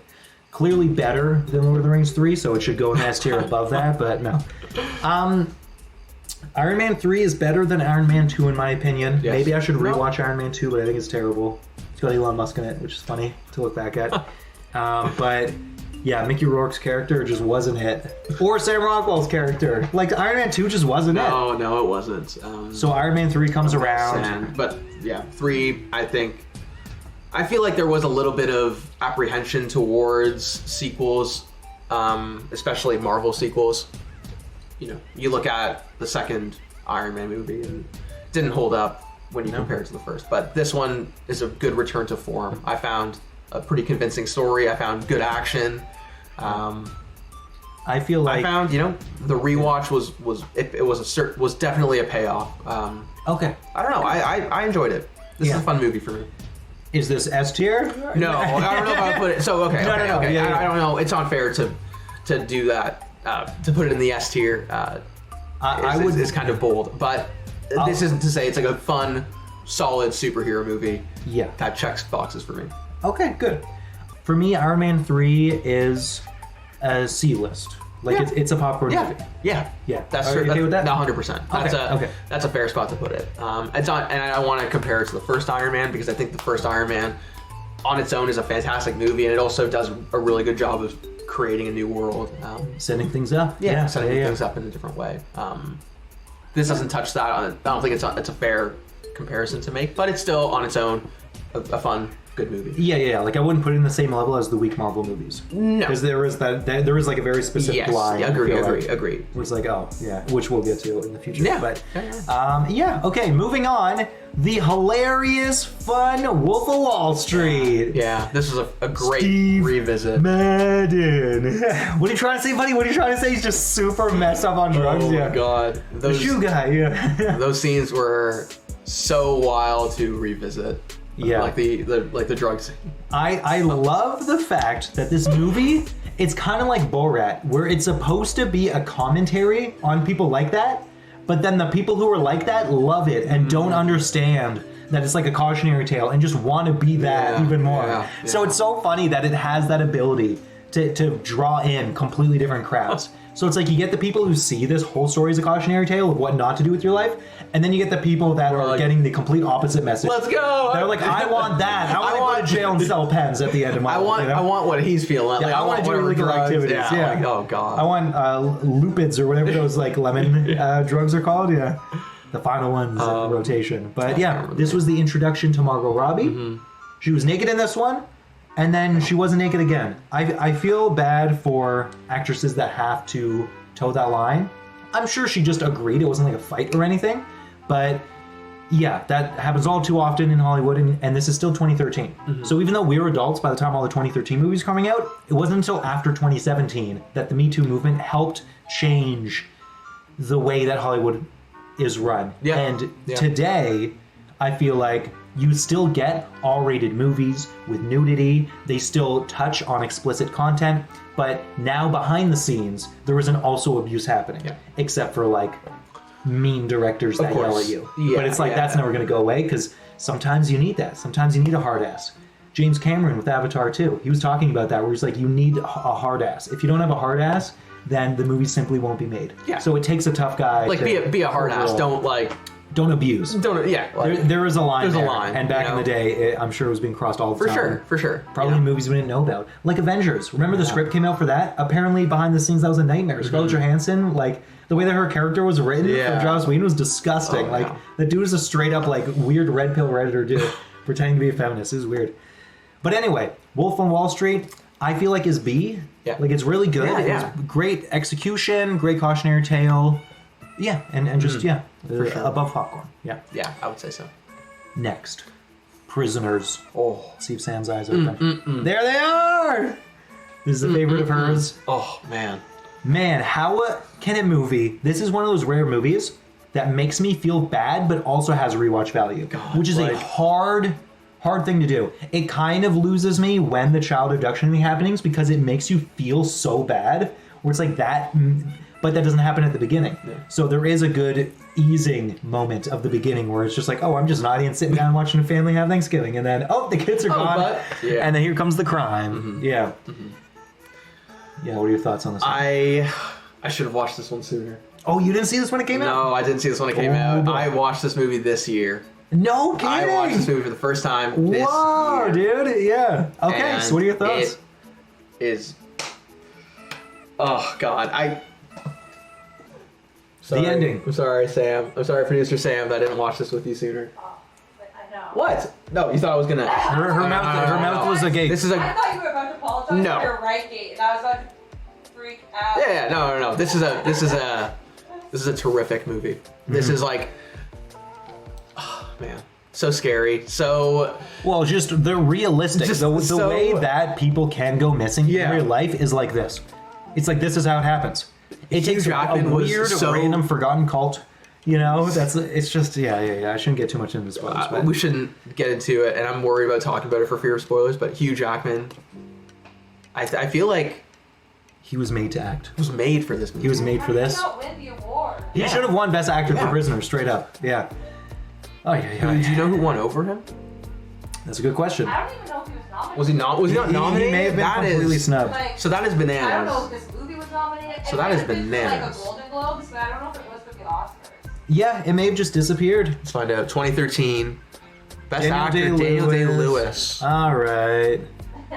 I'm sure it was for that Oh, Phantom there. Threads movie. No, Okay, what came out then? probably Lincoln or something. Oh, yes, actually, yes. Yep, and we don't have that on here. You want to know why? Because it's forgettable. Yeah. Who gives a fuck about Lincoln? Sure, he was important in the eventual emancipation of people of color because, like, it didn't just go with the slavery was illegal. There's the Jim Crow laws, which then made you a prisoner. Okay, then a little off topic. Yes. The point is, Hugh Jackman Should have won. Should have won Best Fuck Actor. Daniel Day-Lewis and his stupid ass. This is an S tier. This is an S tier movie. It is S tier. Oh, phew. I was like, waiting in anticipation. Where do you think I was gonna go with that? No way. It's an Sick. S tier movie. Everyone, S if you haven't tier. watched it, that's what you're doing tonight. Yeah, watch it. Watch it for I've you. decided what you're doing tonight. Watch it That for is what Jake. you're doing tonight. You should watch Yeah. this movie, please. There you go. And you know what you're gonna watch right after that? Our next thing on here. Mm-hmm. Frozen. Let it go. Let it go. I suppose there isn't a better like palate cleanser after a movie like Prisoners than Frozen in our catalog. Yes, that was I think In our catalog. This is a So- funny follow up to Prisoners. Frozen to this day is still one of the most popular Disney movies ever. I, when it came out, was like, oh, so annoying, kids are loving a new Disney movie, blah, blah, blah. I didn't really understand at the time that this is the first good, like, Disney musical that had come out in, like, 13 years or something. I forget when the last, like, good string of Disney movies were, like, the animated ones. Mm-hmm. But this is the first good one since then. So I guess there was a reason for all that hype around it, and I didn't realize that until... when I first watched it, was just like, I don't know, like 2020 or something. Like, it took a while, but Yeah. I watched it during the pandemic too. Like, that was the Nice, first time I yeah, saw it. It's about sisterly love, dog. But loved it. Like, truly, like, you know, like a very resonant. I'm not. I have a sister, but I'm not. So it does. Okay, so there is. Yeah. There's something there. I got two sisters, so it double resonated with There me. you go, yeah. It's not S tier for me. I'm sorry, all No, the it's Frozen not. heads out there. Yeah. But I understand that it's really good. I would personally put it in B. I think it's above popcorn. Yeah. I would put it in the B tier. Yeah. Safely, you know, I feel safe in saying it's a very like classically. Yeah, it is a classic. Yeah. It has cemented itself as a Disney classic. Yeah. And so there you go. There you go. Get that elevation. Okay, next up we have me in The Conjuring. Not really Stewart. me, Patrick. No, Wilson. Oh, sorry, Patrick Wilson.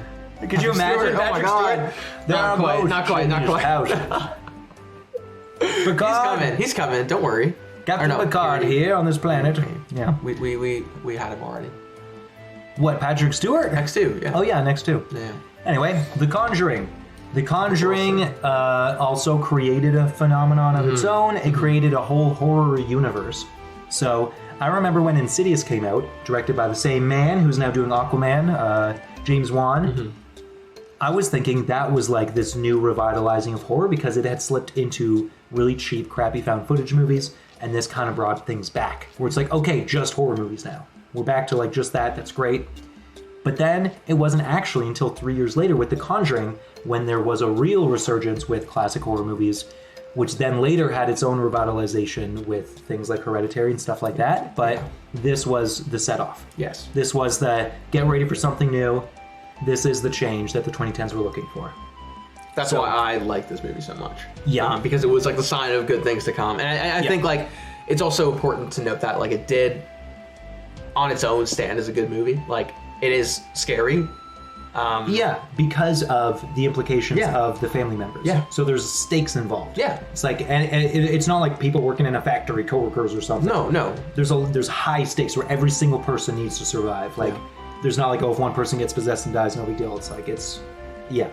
Did this movie have the one jump scare where like Patrick Wilson is like having a conversation with someone? No, that's Insidious. That's Insidious. Yeah, okay, yeah. so I'm mixing up these movies right now. Because it both has Patrick Wilson in it. You know what I'm talking about?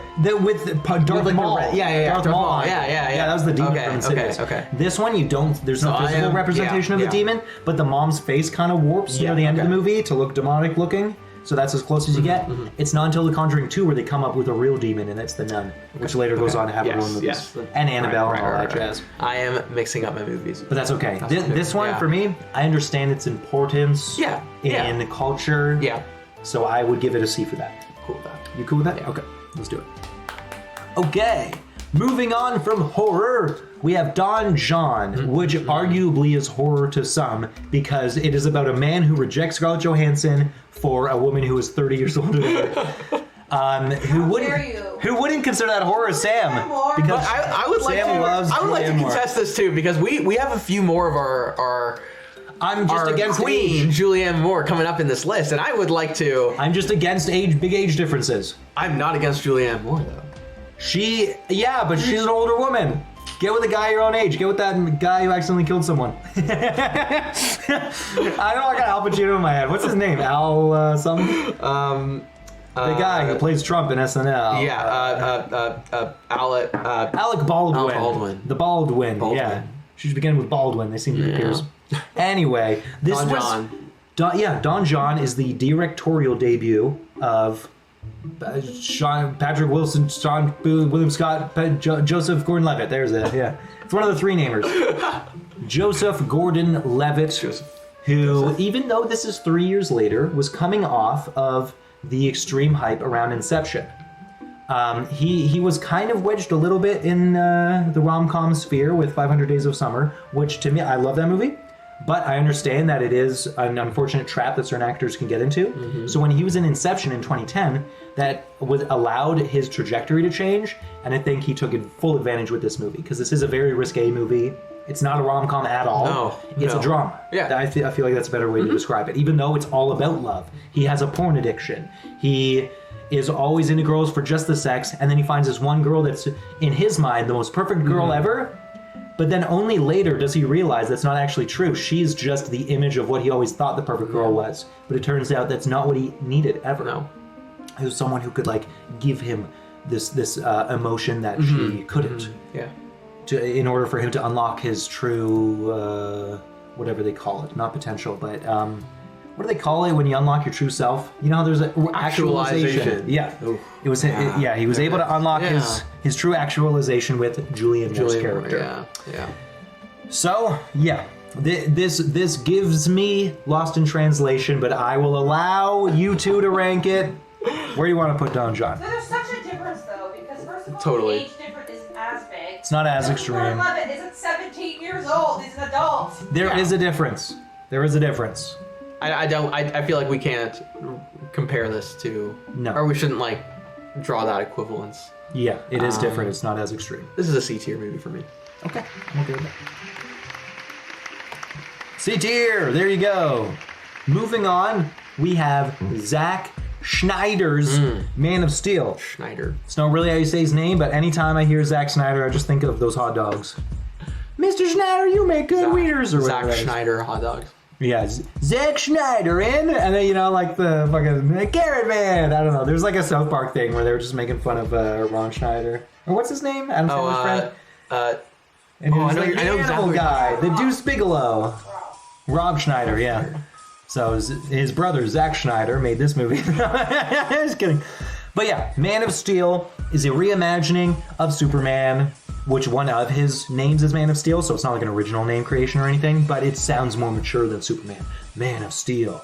And also, it was an attempt to do the same thing that Christopher Nolan did with Batman, and it failed miserably. That doesn't mean the movie itself is like F tier or anything, but they were trying to do that even so much that Christopher Nolan was potentially going to direct it, but instead he dropped out to just producing. So it was still the vision of Zack Snyder, but he was going to be the producer, but then, yeah, it was this whole thing. So Man of Steel had a lot of potential. There were individual scenes that I liked a lot, but the whole thing doesn't work as a cohesive story. The tone is off, and also he could have saved his dad from that tornado. Like, that's so stupid. 100%. That's It's the dumbest stupidest fucking thing. scene. Don't do it because you should be ashamed of yourself. It's so stupid. It's like, just run over them So because dumb. you're super strong. Make it look like you're just a little bit stronger than the average person. Like, you so easily could have saved him. It's There was a ridiculous. way around this that we did Yeah. not have to. Yeah. Like, he's also just impervious to anything. Like, it's just so, everything about it's so stupid. You already gave away that you're super when you were a kid and you were pushing the school bus up. You could also just say hearsay to everyone else who saw that. With There's the tornado. enough- Like, yeah, it's just too like- stupid. That wasn't a You didn't good. want his dad to know he was strong, so he let him die. No, his dad knows. didn't His want dad is, like, others the to only- know. like, yeah, There's a group dad- of people hiding, and so his dad was trapped out on a car. Like, and you the save tornado's me, coming. then like, everyone will know It's the whole about your thing. powers, and we It's can't. the whole Like, it's thing. just we can't let the community know because it was like it was a big Small car pile up, community. and it was like everyone was. There's a tornado. We're It's the both whole explaining it to thing. you right now. And it's fine. It's all tragic. Anyway, so I put Man of Steel, I think, in D. I'm cool with that. Yeah. I'm with you though. Like there were some good scenes, and like I think that in the concept, like I feel like the casting is great. Like I feel like Yeah, I'm so sad that he got it's dropped. really unfortunate because like there is a lot to work with Henry Cavill as Superman. Well, yeah, because he's a true fan. That's the weird thing, Yeah. is that he's not a faker. Because there are actors that pretend to do that. Like Michael Fassbender was doing that with Assassin's Creed. Yeah. Where he was like, oh yeah, I love Assassin's Creed. Meanwhile, he didn't know anything about the video game franchise, and then the movie turned out terrible. It's like Henry Cavill is actually a Superman fan, he's a Warhammer fan, and he was a Witcher fan, where he Witcher. read the That's books. what I was thinking. Like didn't he get dropped from He Witcher? got dropped because he was fighting for them to change the script to make it more like the books. And they said, no, we're just going to do our own thing and not respect the source Insane. material. It isn't, it's like the actors are supposed to be the shallow ones that don't know anything about the source material. But the actors it's are the the ones that are writers like, that don't know oh, anything? Like, man. what? Like, that's so stupid. They should have got him to write it. Right? Anyway, so, bad idea. and now he's not Superman either. It's so tragic. But now he's doing Warhammer, so he's got a third thing to latch onto. okay. He's done enough. You've done enough. You are Henry. enough. You are Knuff. You are Knuff, Cavill. You are Knuff. Okay, moving on from that, we have, in my opinion, the Hunger best Games. Catching Hunger Fire. Games. Okay. Yes. The I am so glad 75th that annual You Hunger are Games. coming out with that energy on this one. That's right. Yeah. The first movie, Yeah. it was an entire movie. I was Yeah. surprised because I never read any of the books. Yeah. So I'm just watching the movie thinking it's going to like lead up to something and not do it. Yeah. But it just kept going and Yeah. did the whole thing. I was like, oh, it's a full story. I was thinking it was going to leave us at a cliffhanger. Yeah. And it didn't. It like kind of did because she's like, I did it and now what, you know? Yeah. But with this one, they literally did it again, Yeah. but bigger and better. It's like, holy shit, that's how you do a sequel, motherfucker. Like, god damn. Yes. What is the opposite of sequel bug? This. You point to I'm this. telling you, because Yeah. like this. So this is the movie for the listeners. I pre-warned Joe about a movie that I watched on our Okay. catalog. Okay. Which Yeah. has escalated in its rankings for me. Okay. I feel the same way about this. So Hunger Games. I would have put the Hunger Games, the first one, in like the S or A tier. And I found that Catching Fire managed to like go one up on that. It was like, yeah, we understand like sequel bug. We're not gonna do the same thing. We're somehow gonna make this even better. Yeah, they literally And they just drove it harder. And they with the same did. formula. That's the crazy Everything thing. about like the whole like I watched Catching Fire. I thought it was fucking brilliant. Yeah. Sorry for the language. Fuck. I've been swearing this whole time. I don't know if you noticed. It kind of inspired me to rewatch all of the movies again. And so yeah, it inspired me to rewatch all of the 4 movies again. And as a whole, I think that they're like brilliant. I love the storytelling, I love the characters, I love the world building. And Catching Fire as its own movie somehow manages to just improve on everything that the first one did. Yeah. I feel like it's fair to call them equals in terms of a ranking, and as such, I formally submit my S tier recommendation for Catching Fire. So, I feel like if I were to watch it again, I might get to that level. Yeah. However, Mediator, would you sympathize with Xerxes in the S tier?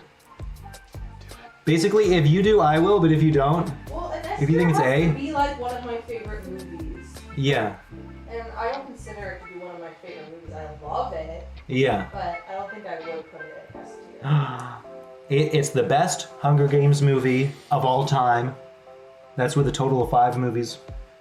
And yeah, it's my favorite of the bunch, so it is hard for me to get to that level, you know? Okay, let's put it in the A tier. I'm cool. Yeah. I'm so cool with the A tier. The audience knows how you feel, It will be so nothing's S tier, lost. and I totally accept it. And I do fear I may have come on very strong, but No, you speak your truth. this is my truth. it is a your great opinion, movie. It is a as great I like to movie, say. and I'm like a I grammar police. will speak my opinion. And Yeah. my opinion is that it's a fantastic movie.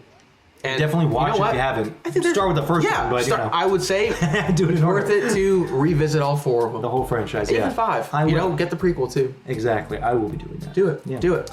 Okay. But for now, I think A tier is safe. Yeah.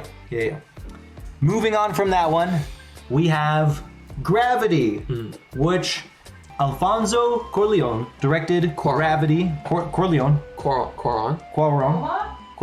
Roma, yes. And then he later went on to make Roma. I think Roma is better than Gravity. They're the most opposite movies in literally every single capacity that I gotta give props to the director. I feel like anyone that can pull off the extreme opposites, like imagine James Cameron making like a super down-to-earth drama movie. Could you ever see him doing that? Like, I don't think he's only known for high scale, high big budget action. Yeah. It's like, chill the fuck out, James, you know? Get down to earth every once in a while. Make just a normal movie. He's too Spielberg busy. does. He's on Pandora. He's too, exactly. He's literally Too busy, gone to us. yeah. He's like Elon. He just shot for Mars and then ended up at Pandora. It's the whole thing. It's like, thank you for Avatar, I guess, but like also just, yeah, like what the heck? Yeah. So this person has range. Gravity, I feel like a lot of people were like joking on this movie because it was trying to be too much kind of a thing, but I feel like it was great across the board. There isn't much to say about the plot. It's literally just a survival movie with just surrounded by CGI. Like the whole thing might as well be CGI. It's like Lion King when they say it's a live action, but it's CGI. But, and I haven't watched it since it came out, but I remember looking at it being like, I can understand certain places that might age a bit, like the wrinkles in the suit, little things like that. But I feel like the way that they did Zero Gravity was amazing. They may have just been real where they used the airplanes, or it may have been simulated where she's like strapped to a harness, Sandra Bullock and doing stuff, but I think it was terrific. It's a basic movie. In saying all of that, and I think it's just like an easy popcorn movie. C tier. Agreed. Yeah. Good with that? Yeah. Yeah. It's Gravity. What more is there to say? Yeah. Let's go, Gravity. Also, it's like the first movie that like genuinely talked about the dangers of like space debris in low orbit. Mm-hmm. It's like that's a real thing. Yeah. It's an actual danger that astronauts got to deal with. They got to get past a certain point that we've created now through like destroyed satellites that are just like engulfing us. Floating. Oh, that's so scary. They're just to think bullets. about. Like they're going like 2,000 miles an hour. So it's like just bullets constantly hitting stuff you gotta get through. Anyway, next up we have Fast and Furious 6. This is the one with who's the bad guy's actor's name? He I don't played remember. Dracula. Yeah, that's right. It's Deckard Luke? Shaw. It's Luke. It's not Luke Wilson. That's old school. It's Luke something or other. I think he's a terrific actor. He's one of the... Pretty Sam? Fast Six. The bad guy. Luke something. But yeah, he's one of those actors. Luke Evans? Luke Evans, yeah, that's Luke right. Evans. I think he was great in that Henry Cavill movie about the Greek gods, the Immortals. He was one of the gods. And he seems like one of those actors that's like, just has unfortunate casting situations where it's like he's too good of an actor, but he has a terrible agent. So he always ends up in these kind of corny, goofy movies. So it's like, I feel like he has a lot of potential, but he's in his 40s or 50s now, I don't know. So it's like, yeah, he's a great actor. I think he did a good job in this. Yeah. And then he unfortunately gets overshadowed in the next movie where his brother comes in, and that changes everything. Of course, it's hard to exist in the shadow of Jason Statham. Yeah, exactly. To be fair. To be entirely fair. I like this movie because it's the first time The Rock is a part of the Fast team. That's true. He joins the team. He enlists the team actually to help him track down Luke Evans and Michelle Rodriguez, who we discover is alive at the end of the previous movie. Since the fourth one. Yeah. So yeah. The fifth one is just non-existent. Yeah. And then I think the sixth one then is where the pattern begins. The famous pattern people talk of where enemy one movie becomes ally the next movie. Enemy this one becomes ally the next one. I mean, I don't know who specifically in this. Probably Michelle, because she's like hypnotized. One of the Shaw first. brothers. Yeah, one of the Shaw brothers. Yeah. And then... And Michelle, I guess. Yeah. Yeah. And but I guess Michelle was always part of the team, right? She was just like she was dealing with hypnosis or something. Hypnosis amnesia. Sort of. A little goofy, but a little clunky plot device. Yeah. Which is like, okay. So, the question is, where does this one go? Too Fast, Too Furious is in C. I would put 6, I don't know. Is it the same or higher? I would put it a little higher. I think just to pay respect to the fact that like we are now looking to the world rather than just like the streets. They got gun cars in this one. Gun cars. You got a lot more fascinating set pieces in here. Not limited to, of course, like that plane at the end. Yeah, exactly. Plane drops became a staple after this. Yeah, this was the first goofy one. Yeah. Before then, they were still doing like a kind of serious thing, and this one was the absolute goofs. Yes, and we love it for that. Yes, we did. We did love it for that. Good. There you go. Terrific. Thank you, Six, for your existence in the franchise's history. Moving on from that, we have Brad Pitt's World War Z. Well, Z to us Canadians. Zed. This one had a lot of people raged who read the novel. I did not, but just watching it as a simple moviegoer, I did think the ending was a little strange. And apparently that's not at all how the book ends. I wish I read the book. Sounds like a good read. Sounds like a blast. Yeah. Better than the movie? Sounds like a blast. Yeah, exactly. How should it have been done? Yeah. So I don't really have context for how it should have or how it could have been done according to the source, but yeah.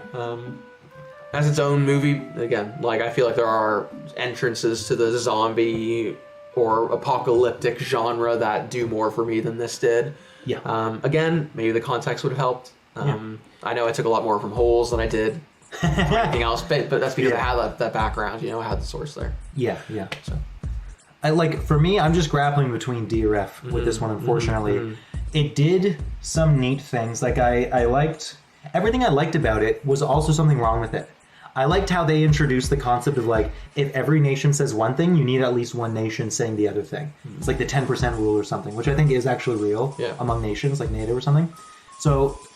It's like, that was neat, but then it gets overshadowed with they all lose anyway. Because it's like Jerusalem or something is like the only nation that makes a zombie fortress. Where it's like every other nation said zombie, the concept of a zombie is stupid and they're not going to make a fortress about it. So we're the one nation who said we would. And then they just get overrun instantly as soon as they get there. The zombies act like ants. They make like an anthill bridge to get up like a wall. So that was that was an original concept. Yeah, but it's also equally stupid. So it's like, because they make it seem like they introduced the running zombie trope, but 28 Days Later was the first running zombie, I'm pretty sure. Right. Before then, it was walking zombies. So World War Z brings nothing new, except for Brad Pitt, I guess. And that's not enough, unfortunately. So it might actually be F tier. Yeah. It's because it's forgettable. It's one of those things where it's like, it's not as bad as Mario. It's very professionally done, but it's just did nothing good enough. Fair. So you lose. All right. Sorry, Brad. What the dog doing? With your long hair. F for World War Z. Exactly. We don't have Z on this list, so the lowest we can put is F. But if we had a Z, if we had the whole alphabet, we put it as Z. Exactly. Okay, next up, a delight. Obviously, it hasn't aged all that well due to the situation of one of those actors, or two of them actually. But This Is the End was a fun take on, at the time, people's concerns with 2012, which was the new Y2K, this constant fear of the apocalypse. Because the trailer for this dropped before the 2012 incident, and the movie with John Cusack, 2012, came out. So it's like that was in the zeitgeist at the time, is that the world's going to end in 2012. So this came a bit later, and their whole thing wasn't even necessarily about global destruction. It was about the biblical apocalypse, which is kind of funny because so many of them are Jewish. So it's like, it's not even related, you know? But it did an amazing job at self-analyzing all of these actors. It's one of those meta movies where the actors are themselves in it, which, like, this isn't the first movie to do that, but it did it in a very, very interesting, elevated way, in my opinion. I think they're all very vulnerable with themselves. Again, not everyone has turned out to be total saints. James Franco is a sexual abuser, and the other one, Jonah Hill, is a psychological abuser and potential, not pedo, but the other term. I think he potentially may have banged a 17-year-old back when he was partying during Superbad. He had a party that Justin Long was at, so Justin Long didn't do it, but he was complicit in it, so now everyone doesn't like Justin Long for that reason, and Jonah Hill may have been one of those people. It's one of those dicey scenarios where they're like, because how old was he when that movie was coming out? 25 or 6 or something? That's still way too old. Way too old. Get him with a 17. Yeah. So either way, not a good look. The evolution of these characters has gone quite a long way, so it'd be really interesting if they remade this, you know? Like another 10 years from now, so it's 20 years later. Yeah. But obviously they're not going to include certain characters, so it'll just be, like Seth Rogen with... Craig Robinson and Jay Baruchel. Yeah. Oh my God. and then maybe new characters that they make along the way, you know? New friends that they made in Hollywood. Yeah. But either way, at the time, I absolutely loved this. This was like S tier for me because I had grown up watching their comedy. Of course. We're of that generation. We're millennials. Yeah. So we grew up in the 2000s, which had a lot of the movies. Has it aged as well? I think it's very professionally done. And it's very funny. There's certain gimmicky things they do with certain actors, how they poke fun at each other. So it has that meta message of like Hollywood is just full of bad people kind of thing. So this one, I don't know. I'm thinking Beak. What do you think? Beak's You okay with Beak? Beak's good. Okay. This is the end for them reaching A tier, which they may have back in 2013 for me. Or higher. Who knows? Agreed. Anyway, moving on from that, we have Ethan Hawke's The Purge. Humble beginnings, humble beginnings. If anyone's been keeping up with the Purge franchise, they have made several movies since, and their movies have gotten wackier and goofier and larger in scale. It's all just about, like, what happened January 6th, basically. But just all the time, you know? It's just a bunch of people who have no idea what they're doing, being dangerous out in public. But the first one isn't that. The first one's very small scale, home invasion. So it introduces the concept, so it's very original for that, thank you. But then the rest of the movie, in my opinion, is super by the number, basic, nothing new, home invasion. It doesn't, like, they don't even have anything interesting. It's just the concept, and the concept only works as, like, an introducing line. So it's just they don't really do okay. anything else with it. It's just kind of, there's a purge, and it's just, this is a home invasion movie. But all you're going to see is a home invasion, yeah. It's like, okay, all right. Yeah. So this one for me is a D. Oh. Yeah, I feel like it's a D, a C. A cheeky wee bit low. Yeah. Yeah, I mean, it does. D's fine. Like, You okay with D? Yeah, I'm cool with D. Okay, there we go. All right, next we have We're the Millers, which is coming hot off of that actor. I'm forgetting his name, the adult guy out of the four of them. Jason Sudeikis. Yes. He has a particular comedy style that he had begun cultivating with things like Horrible Bosses and this movie, and then probably one or two others, before he moved on to doing his Ted Lasso, which he's now famous for. This one is perfectly good. It's not one of my favorites. It's just a whatever. It's very memeable, specifically the "you guys are getting paid" thing with the one boy. But it was ultimately forgettable for me. What's your... Love the cast. You know, Will Poulter, like you said, just like, you guys getting paid is like the most memeable thing I've ever seen. It's funny. It was funny revisiting this movie because it is outside of that funny on its own. Like, it is like a very mindless sort of deal. They're drug dealers and they're just trying to. Or I guess he's a drug dealer. But the whole family's kind of in on it, yeah. Mules. He's a drug mule, and the whole family like enlists these people to poses as fake family. Yeah, It's like a fun exactly. Get past dynamic security. between all of them, and Yeah. you know, all the scenes in like the RV are always just like funny, and they're just ripping on each other or ripping on Will Poulter. Well, yeah, I remember. Usually it's just Will Poulter. Yeah, Will Poulter has like a crush on a girl. Yeah. And he's like, I think something great will happen between them, but I'm scared because I've never like kissed a girl before. And they're like, all right, practice on us. Oh yeah, there's that. And then so he's making out with both of the girls, and then the girl walks into the RV and sees it, and he's just going between both of them. She's like, what the fuck? It was like so funny. one of the most outrageous scenes because just like it felt like it didn't end, and then she walked in. kept kissing. It's like, holy shit, bro.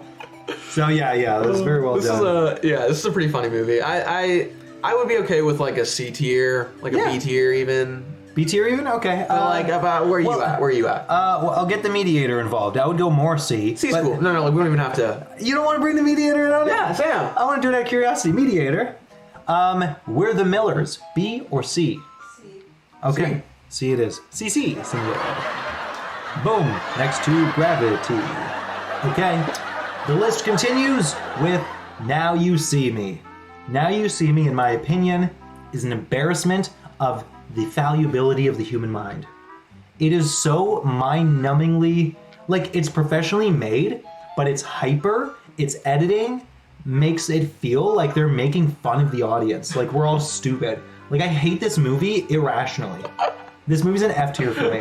Really? I just hate... Wow. Yeah, I hate its editing and directing and general script. Like, I just feel like it's made for, like it's looking down on its audience. I feel like it's making fun of people who like magic. Because it's done so poorly. Yeah. And in the end, they're like, oh, by the way, magic's real or something, you know? Like, it's just like... Nothing hinted at that. You were all, like, intentionally heist people, and then there's a twist where magic... It's, like, so bad. I hate it, yeah.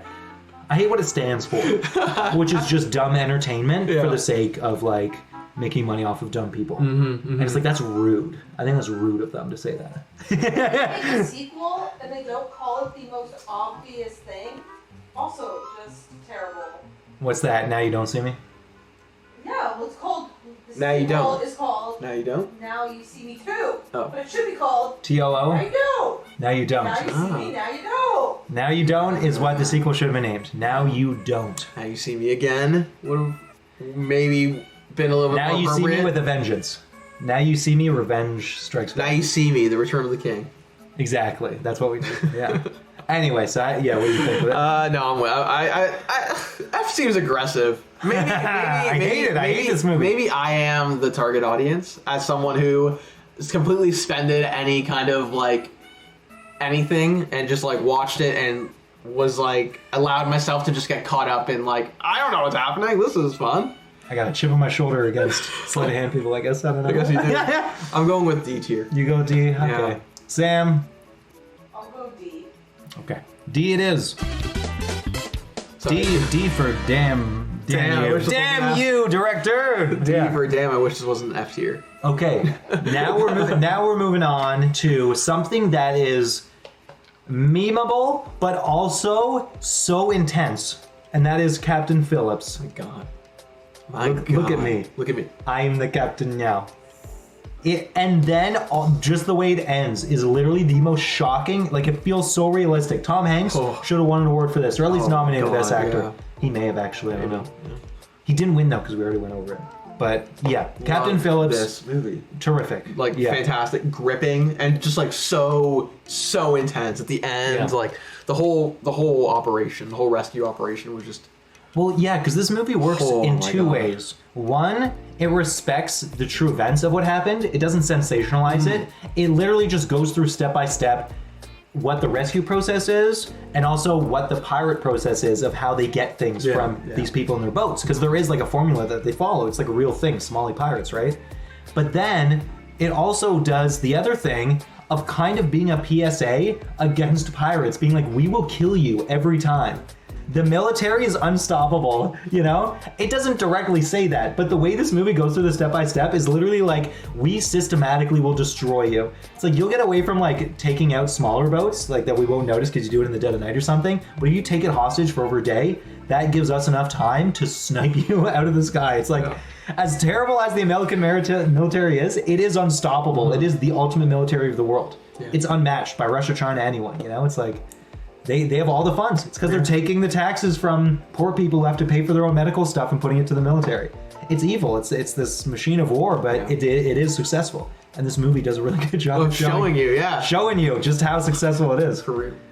Just shooting him right next to Tom Hanks and just getting covered in the blood. Just like all three of them. Oh, it was just like it was him screaming because he doesn't know if he's gonna get sniped too. Like he doesn't know how organized all they of a are. sudden it's just like he's got a bag on his head. It's like a whole thing. Yeah. I can't like maybe the terror, the actual terror of that experience. Oh my god. Anyway, gives me chills just thinking about it. I loved watching this movie. Loved watching this I've only seen it once, but it stuck with me. It's that intense. Yeah. So I would put an A, I think. Me too. Yeah, it's one of those where it's just like, I'm scared to rewatch it, but it's like, if you haven't seen it, it's a must see. For sure. Yeah. It's one of the best based on real events stories, I think. I would say so. Okay, next up, we have Bong Joon-ho again, coming in with Snowpiercer. This is Chris Evans at his cannibalist. Spoilers. This is him and his most I eat people. His most I'm not cute, I'm a cannibal. There's a video on this explaining how Snowpiercer is secretly a retelling or a sequel to Willy Wonka. So if you haven't seen that, I'd highly recommend that because that recontextualizes this story as well. Yeah, I want to see that one too. Okay, I'll send you a link. A couple. And audience out there, here. I'll also link it in the description. I have to now, it's too late. Here we are with Snowpiercer. It's them on a train after the world ended and we're living in an ice age. This movie's concept is original. Its process of moving up the train gives it this kind of like extremely insulated Rebel War experience, or almost kind of like a heist movie too. This whole concept of like we're heisting a train like the old Wild West, but it's in the future. And it's not them doing it to steal riches, it's them just to try to make things equal. It's just them being finished, being terrorized. So it has this broad scope of this is all of society, and it plays with the concept of class warfare, but then it's also just a really good action movie. It's got weirdly funny moments. It's a whole thing. And the actors are all like top tier. Very good. The way that it ended was kind of like, all right. Well, it didn't set up a sequel. Yeah. So it ended up like being retconned with a TV show, which was not nearly as good in my opinion. That's too bad. But yeah, the movie is very good. I would give it either an A or a B. It depends, I guess, on how you feel. Yeah. I feel pretty similarly. Like just like such a fun movie to watch. I put it in the A tier. Yeah. Put it up there. Who gave Chris that axe? Don't they know he eats people? Come on, man. Okay, moving on from that. This one I was like so hyped about is ridiculous. 2013's Evil Dead, which is insane to say, granted the fact that it's now the end of 2023. I didn't realize how much time had passed. In my head, this came out like just the other year, you know? But no, it came out 10 years ago. Oy, oy, oy. Oh, man. I watched it hyped as hell with a friend of mine, and he was like, I don't know where you're coming from, Joe. I thought it was fine. It wasn't really that scary at any point. I was like, I love this movie. Like, I was this movie's hype man through and through. And also, I have since just been following this guy's career. He went on to make Don't Breathe, an absolutely incredible thriller. Great, One of the best thrillers, some might even say. But yeah, what's your opinions about Evil Dead? I really like Evil Dead. The remake. I think the remake does a lot of capturing the magic of the old ones, like the original and the sequel. Yeah. This is a win for me. Okay. I'm thinking I understand that it has a lot of folly. Like, it isn't necessarily scary. It's just a horror movie. Yeah. It's hard to describe it that way. It's like Halloween. Certainly wasn't blown away by how scary it was, and I think that there may have been a little bit more expectation after coming fresh out of the originals. Yeah. So this is still to say though, it was still a great movie. Yeah. Like for me, I'm gonna treat this like the Fast and Furious, where it's like I understand it has faults and love it anyway. Yeah. So I would be safe putting it. Like where do you think? I'll let you start. What do you think? I wanted to put this in like the A or B tier. Okay. Yeah. I would say B. Okay. Even though I'm like going off being all hyped about it, if you're okay with that. Yeah. Putting next to This Is the End. You know? Came out around the same time, same year, you know? Okay. Moving on from that, we have Star Trek Into Darkness, and this is coming hot off the tails of Benedict Cumberbatch's rise to fame with that Sherlock show. That made his career, and then he went on into mainstream Hollywood and started just being a bunch of things. He just immersed himself into all these big franchises like The Hobbit and this and several other things. This is right prior to him getting involved with Marvel as Doctor Strange. That's right, exactly, which he's still on doing. He's still ongoing. Yeah. Yeah, so, what's your take on this? I really like this movie. This is like a very fun, classic popcorn movie. I wasn't a big Star Trek guy growing up. More of a Star Wars guy. Yeah. If I had to pick, my dad was a big Star Trek guy. My mom was a big Star Trek girl. There you go. So there was always like a back of the head interest in that kind of stuff because my dad would always have something or other on. Yeah, so it's one like of you the wanted to love series. it. Yeah, You're waiting for an excuse. Yeah. You're like, come on, modern Hollywood, come out with something. Yeah. Yeah. What's your take on the original remake movies? The one before this. So the one before this one, 2009, I like that one too. Like I think it does a good job of like an intro, something I didn't really have with the shows. Yeah, J.J. Abrams, who made this and also began the Star Wars remakes, he seems to be really good at making beginning movies. Yeah, I don't know. He never knows how to close. The man sucks at closing. He didn't have to with this trilogy because the third one was directed by someone else, but he made the first two. I would say that they were better off for it. Like I think it's fine if he doesn't want to touch it. This was good. So and I think on its own, like Benedict is a great villain. Like, yeah, I truly want to watch this one again. Like I feel like honestly, this one me gets too. another spin soon. Yeah, because for me, when I think of the new trilogy with Chris Pine, I think that the third one's the best, then the second, then the first. That's like how I rank it in my head. But I saw the third one the most recently. So Star Trek Into Darkness, I got to rewatch. I remember, unfortunately, having my opinion skewed a little bit based on reviews of people who were angry because of the change. Like, this follows a similar story to a previous Star Trek movie from like the early 90s or late 80s, but the changes they make apparently are for the worse. Like Spock being emotional at the end when in the original it's Captain Kirk, which is like he's a human, so he's more emotional. But since I don't have any of that relevant experience or nostalgia with Star Trek, understanding that Spock is the non-emotional guy and then him getting emotional, I feel like has more weight to it. It's not like it made me cry or anything, him yelling, Khan! But yeah, this might be one of those ones where I gotta watch it again to see if it might be above the third one. But as it stands now, it goes third one and then this one as my favorites. So this one, I'd feel safe putting in B if you are. Sure. Yeah. Yeah, that's a safe Cool. ranking. Let's do it. Yeah. B. Next, we have The Spectacular Now. I'm sure it's a book adaptation, though I've never looked into it, but Must be. it gives that vibe. It's the coming-of-age love story, but with conflicts.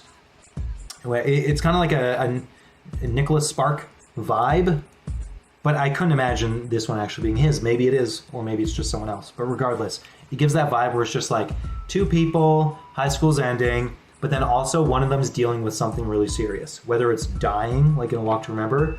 In this one, I think it's alcoholism with the guy, or just like drug use in general. Yeah. But yeah, I remember watching this and thinking it fell flat at the end, but I enjoyed the basic character development throughout the whole thing. So for me, it's just a C or a D, I guess. Yeah. This is like a D tier movie, I think. Like, Okay. I feel like this was like something I watched a lot, as like a 20-year-old. Being a young, dumb 20-year-old. Start to fall back on us. We're adults now, but then looking back, you're like, well, were we though? Yeah, we watched The Spectacular Now, like schmucks. Yeah. Yeah, because I've only seen it once, so it's like, yeah, but I can't see myself relating to it more now that I'm older. No, so it's like, I don't think I'll ever go there. No, but even then, it's like Shailene Woodley is young. in university. Like, she leaves for school at the end. They're in high school throughout the entire movie. So it's like also... Already, we're 2 years older than them when we saw it. We're like, forget these kids. Yeah. Okay. Next up, we have arguably the best Thor. Just kidding. It is very clear, like objectively the worst Thor. Thor: The Dark World. And this is about elves in space.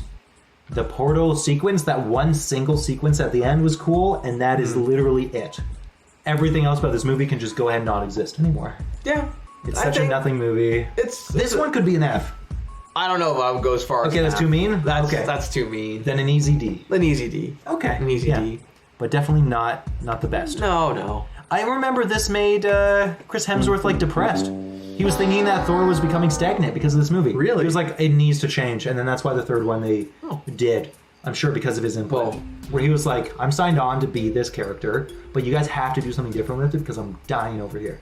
And they're like, let's. So they're like, all right, we're getting Taika. Yeah, we're getting Taika Waititi. Get ready because they're gonna do something weird as hell, man. That's exactly what they did. Yeah. Okay. There we go. Next, we have Monsters University, which is the new name for Toronto's Ryerson. Toronto Monsters University, ETMU. No, it's not that, but still. This one is one of those sequels that never needed to exist. So they didn't do a bad job, but to me, it simply didn't need to exist. The story it told is like nothing at all like the first one, because it's them in school. So it's like, okay, it's an origin story of the friendship between these guys. I'm forgetting their names. Blue furry guy and Eyeball. Mike and Sully? Mike and Sully, that's it. Dude, I'm just bad with names. Okay, But yeah, okay. Mike and Sully, you say that instantly, I got it. Yeah. But yeah, so this is a perfectly fine movie, but it didn't need to exist. No, I agree. Whenever I look at this poster, I just think about Monsters. I want to go watch the first one. That's what I want to do. You know, that's an S tier. That's like a... Yeah, honestly, I would say that because it's like just work culture, but done to perfection. Yeah, it's the perfect work. Agree. Yeah. This was like a fun sequel, but it did not have to exist. There was no necessity to make this, in my opinion. Yeah, it didn't bring anything new. No, like even though it showed the origin story of them like coming together. It's just a prequel. You know, you just see everyone from Monsters Inc. but a little younger, whatever. Yeah, just playing old hits kind of thing. Yeah, it's like, and you know, it works for some people. Like, I'm not gonna sit here and lie. Like, it was a fun watch. Yeah, I admit it. I'm human. Ooh, they're okay. All I know everyone's booing me. It's fine. No. But you know what? It's fine. Like it's allowed to exist as what it is, which is just a fine, regular sequel that just is fine. So what do you think? Where would you put it? I keep saying the word fine. This is like a C. This is like a popcorn movie for me. I put it in the C tier. Mediator. Monsters University. Would you consider it C or D? Or D? Yeah. D. No. Just because this is here, it does not reflect Xerxes' opinion on this movie. May it be known to everyone now. Oh no! Don't come for me, You're Monsters relented. heads. Don't come for me, TMU heads. Yeah, exactly. TMU heads out there, especially the business undeclared. Oh no! Okay, we've done it, folks. We're in the year 2023 AD. Computers have taken over the world. We have flying cars, and crime is rampant. Everything is on fire. And replicants are being hunted by Blade Runners. No, It's not so good out here. it's not that good. But you know what is good? The first movie on this list. As we're rounding out this list here, we're at current year, but you may be watching this in early 2024. Just know that no matter what amazing movies come out, it doesn't matter because it's not in one of the threes. So but I mean, 2023 was an incredible year for movies. I think everyone acknowledges that, specifically because of what happened this summer with Barbenheimer. And so that's exactly how we're gonna start this list off. So first thing is Barbie. Not the Barbie, not Barbies, not Barbie Return of the King, just Barbie. Barbie Return of the King. Barbie is one of those movies that should have been like a straight-to-DVD Bratz movie, but instead it was elevated art. It had Gosling as Ken, and everyone laughed. They did the same thing with Batfleck, you know? And he turned out to be a really good Bruce, in my opinion. In this, it was the same thing, where everyone looked at the stock image and was comparing it to a Ken doll and saying, that's not the same. That's not what matters. It's the personality, which Gosling is just bursting at the seams with it.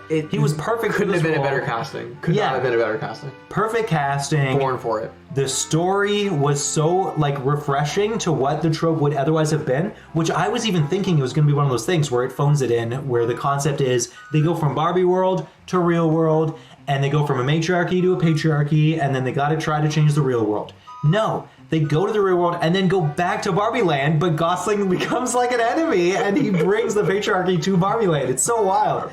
So the story was fresh, it was original, it was exciting. I loved every moment of it. It was hilarious, it was a blast. It was terrific. It was Barbie-licious. I don't know if that's an appropriate thing to say, but yeah. It is now, yeah. Surprisingly political, but I loved it, you know? Well, they did it using the Barbie world. Yeah. Which was the best way to do it, because now any hater can't say shit without looking like a dumbass. Because it's like, you're arguing about the politics of Barbie world, you idiot, you know? It's like, what are you talking about? What are you arguing? Stupid man-child? Yeah, it's like, you lose. It helps destroy an argument of any red pill. Yeah. So, yeah. What, we could talk forever about the performances across the board, right? Yeah, exactly. Margot Robbie's tears. Bringing me to tears over here. Billie Eilish's song at the end. Forget about it. Loved it, man. It did a really good job with its ending. This movie did a lot. This is It was good from beginning to end. So fun. Yeah. So, yeah, what are you thinking? Is it S or A? That's the real question. That is the real question. For me, it's A, but that's just because I think I'm not a child. So, you know, it's one of those things. I think at the end of the day, we were not the intended audience. demographic. We are not the intended audience for a movie like Barbie. And yet, look at us raving about it. Because it's amazing. I know. Yeah. Yeah. So it's like it's one of those movies that's the easiest to recommend in the world. Totally. It's like literally anybody go see it, you'll have a great time. Yeah. I would put it in the A tier with the option for ascension to S after I rewatch it for a second and third time. Yeah, exactly. It's the rewatch that will change everything. So yeah, we look forward to that. Next up, we have Oppenheimer, the natural sequel to Barbie. I don't know how people saw Barbie this. 2, The Two Towers. Exactly, Oppenheimer and the Two Towers of Barbie. But yeah, I unfortunately did not do the double feature just for scheduling issues. I forget. I guess it was Oppenheimer first. I think like a week before. Yeah. Right? Yeah. Yeah. And then Barbie and Lovely.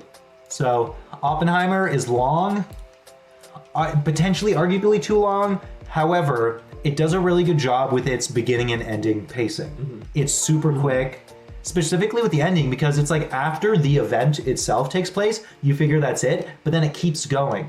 Because threaded throughout the whole movie is his interrogation on whether or not he's a communist, which was illegal in the 1950s in America. And so he's being interrogated and going to potentially lose his job at the White House or CIA, wherever he was.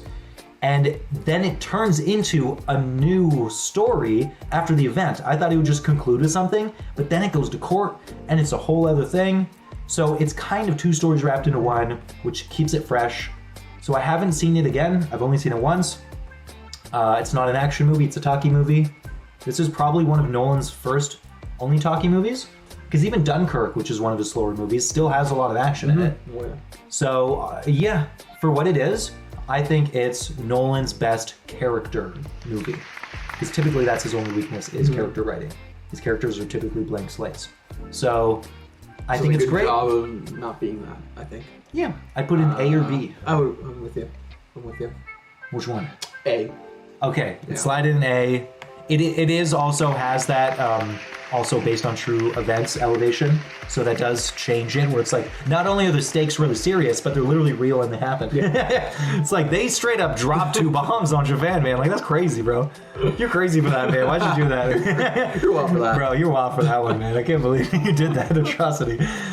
Okay, next, moving on from that, we have Fast 10. All right. This has Aquaman in it, surprisingly. We weren't expecting that crossover. Not just Jesus, not Momoa himself as the actor, but actually his character is Aquaman. No, it's not real. But yeah. That'd be cool, though. Maybe next movie. Yeah, exactly, because this ends on a cliffhanger. Yeah. This is probably one of, or if not the worst, Fast movies of the franchise. Which says a lot. Yeah, because it's the 10th. So it's like, that means there's 9 great movies. 9 better movies in this. I wouldn't call it the worst. I wouldn't. The worst. I would. The second? Maybe second? Okay. So where's the second right now? Is it in D? No, it's in C. That's how good it is. This is what I don't know if Fast 10's B worthy. I'm gonna put it side by side. That's fair. I think I also speak as a fast head, which comes with a bit of a bias, which is unfair. I'm kind of trying to get that out of here. I'm trying to help myself. Trying really hard. Yeah, that's good. That's good. No, I think C is a safe place because it's like absolutely a popcorn. We saw it together. We saw this movie together. And we ate popcorn. Together. So easy C. Get that corn out, folks. Next, we have the Super Mario movie. sequel. The Super Mario. Could you imagine? Oh, It's God. directly related. No, it's not related at all. This was called the Super Mario Bros. Movie. Yes. Not the same as Super Mario Bros. Very different. This one actually had Nintendo, like, have its hands on it, which it did not at all for the other one. The other one, it said, Hollywood, yeah. you do you. And this one, they're like, yeah, fuck that. We're never letting you take control again. No, we need. So they took the Minions studio and got them to make their best animated movie ever. So good for them, because their animation style to me is the ugliest shit in the world. But then this is probably the best. Yeah. Any of their movies have ever looked. It's a total roller coaster, which is to say that it's schlock, but it's good schlock. Yeah. It was a total nostalgia hit for me, but I didn't cry during the ending. I've heard from others that it was so emotional that they cried, and I simply cannot fathom or understand how this movie can bring someone to tears. But nostalgia, I think, is a powerful drug, Certainly. and it exists within all of us. But that is the single thing that carried this movie was nostalgia. Yeah. The actual movie itself is super just plastic cookie cutter stuff. Very much. So is this a C? I'm thinking. I would say it's a C. Okay. I do think like harmless. It's a harmless. Doesn't hurt it's people. perfectly reasonably fine. Didn't hurt anyone. It's not hurting anybody. It's fine. You know. Yeah, come on, get a big popcorn for this movie, don't you? You don't gotta have the bottom of the barrel. This is just a one-off movie. Yeah. Don't watch something and then this. Exactly. Just watch this. Yeah. The colors will keep you entertained the whole time. You know, it's very colorful. They will, and it's a very colorful movie for sure. Yeah. Okay. Next up, we have John Wick Chapter 4. Yes, sir. I think they gave up on subtitles with this one. In fact, I'm sure they did. John Wick Chapter 2. Everyone said, oh, okay, Chapter 2, why not just John Wick 2? Keep it snazzy. And then John Wick 3. Parabellum. It's like, chill the fuck out, bro. What are you guys doing? And then so you think that they would then transition into only subtitle. Because a lot of companies started to do that in video games. But now it's just... But they went the opposite route and said, no, we're going literally directly back into specific numbers. Don't get these confused. This is the 4th entry. 4. And then they're like, that's it, you know? To a lot of people, John Wick 4 is the best John Wick. It's the most pure of just its raw action.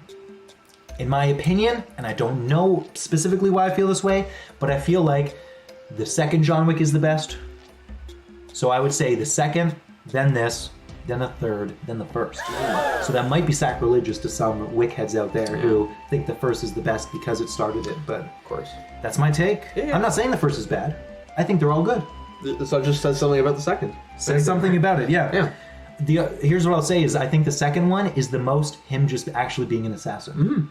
Even though he's like being forced into doing an assassin job, it shows you the specific ins and outs of what makes him the man who kills the boogeyman, you know? The true Baba Yaga is how coordinated he is and how prepared he is. He's like Batman. You know how people say Batman could beat Superman using preparation? All you need is the best planner in the world. That was him in the second movie. Going into the catacombs, getting the map, getting the new bulletproof vest on, like setting up all the guns in specific locations, and then they all ended up being. He prepared for the shit show. He was like, yeah. It was amazing. And then he kills someone with a fucking pencil, you know? Like, the hype around the second movie, I feel like was really good. Oh, yeah. Anyway, this isn't the second movie, though. No. So I'm just saying all of that to say... movies. No, I see what you're saying. The popular opinion is that the 4th is the best, and that's shared by the majority of people. Like, most people said, okay, here is the ultimate one. So I didn't personally feel that way, but I would say that it is second place in my heart of the best John Wicks. Yeah. I would certainly need to revisit the old ones, but I saw this one this year and loved it. Like, there's a few scenes in there that really bring me back to like classic John Wick. I don't know. Right. You saw the new one, right? Yeah. So there's the overhead shot scene. Oh, that in particular at the end was insane. And like the incinerary shotgun, or no, it wasn't even shotgun. Just normal bullets, just blowing people up. Like just like crazy.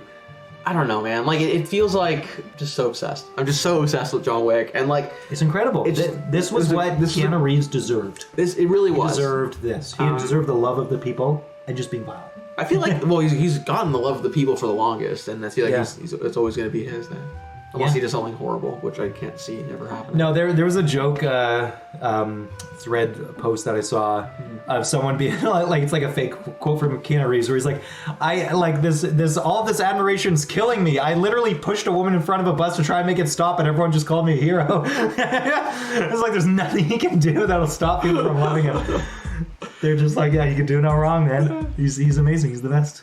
Keanu Reeves, we love you. So humble, you know. Truly do. Such a humble man. Canadian royalty. icon. Yeah, exactly. So this where does is like rank? this is like an A or a B for me. Yeah, I feel the same way. Yeah. I would say, based on the rankings of what we have here, I would put it in B, if you're cool with that. Let's do it. Yeah. We're next into darkness. Okay, next up we have Spider-Man Across the Spider-Verse. The only qualm I have with this movie are the title selections they've chosen. Just like these sentences upon sentences, and they sound so similar. Like the Spider-Man Into the Spider-Verse, it made sense for the long subtitle because it's a brand new franchise, and you're not going to not call it Spider-Man. It is Spider-Man, so it always needs that first header before whatever new original title you want to give the movie. Yeah. Because otherwise, people might not get it. You just have to do that for marketing reasons. But then when the second movie came out, they should have called it something else, like Beyond Spider-Man or something like that, right? Because now it's like this whole world, something like that. I don't know. Now it's like Into. It's too Across. confusing. Into Across and then Beyond is the next one, right? It's like that's so confusing. Like I literally have to memorize the fact that the second one's called Across. I'm like, wait, okay, Into is the first one and then Across is the other one. So that's my only qualm. My only qualm was, I guess, and the ending is qualm I can think of, and the ending is just tight. Mid-scene ending is just tough. But like, excuse me, did you guys run out of time? Why did it end like this? This isn't how you end a story, you goofballs. Yeah. But everything other than that is like, I don't have any faults. No, that's like, the thing. It's perfect. There's only like one complaint, and it's like that. Yeah. Otherwise, the way they set everything up, the way they build it up into that insane action scene of all the Spider-Man after him, it's crazy, man. I think it builds on everything that Into the Spider-Verse did in a better way. Like I truly, ending notwithstanding, I feel like this is a bigger accomplishment than the first one. Yeah, I literally agree. Yeah. Like the way, because it's better when the bad guys are more complex. Yes. They tried to make Kingpin in the first one a complex guy because he's just trying to save his family, but that's still cookie cutter bad guy stuff. Yes. That's still what we've been given like forever. New, and this is like fresh, and it seems... And the fact that he's so under, not represented, but just like not taken seriously at the beginning of the movie is what makes it so much more impactful. Yeah. Where he's like, I'll show you. Which, it's kind of scary because that is the mentality of real life bad people like school shooters and stuff. Where it's like, oh, none of you guys take me seriously, you're all making fun of me and stuff, I'll show you. So it's like no one expects it until it's too late kind of a thing. And that's the character arc of the Spot guy in this movie. So, and then it's like the not really bad guy, but kind of adversary of the other Spider-Man. Also, like, make it so much better because that is complex. It's like they're not bad guys, but Miles has to fight against them, like evading them and like tricking them to get around. No. And then the Anarchy Spider-Man, like, of that. I love it all. It's so good. Yeah. So, what are you thinking? I think this is an easy A. This is an easy A. For a lot of people, I'm sure it's S's, but again, I'm not a teenager, so that may have changed things. I don't know. I'm sorry. I gotta apologize for everything. Same here. Okay, Guardians of the Galaxy Volume 3. In my opinion, is the best Guardians of the Galaxy.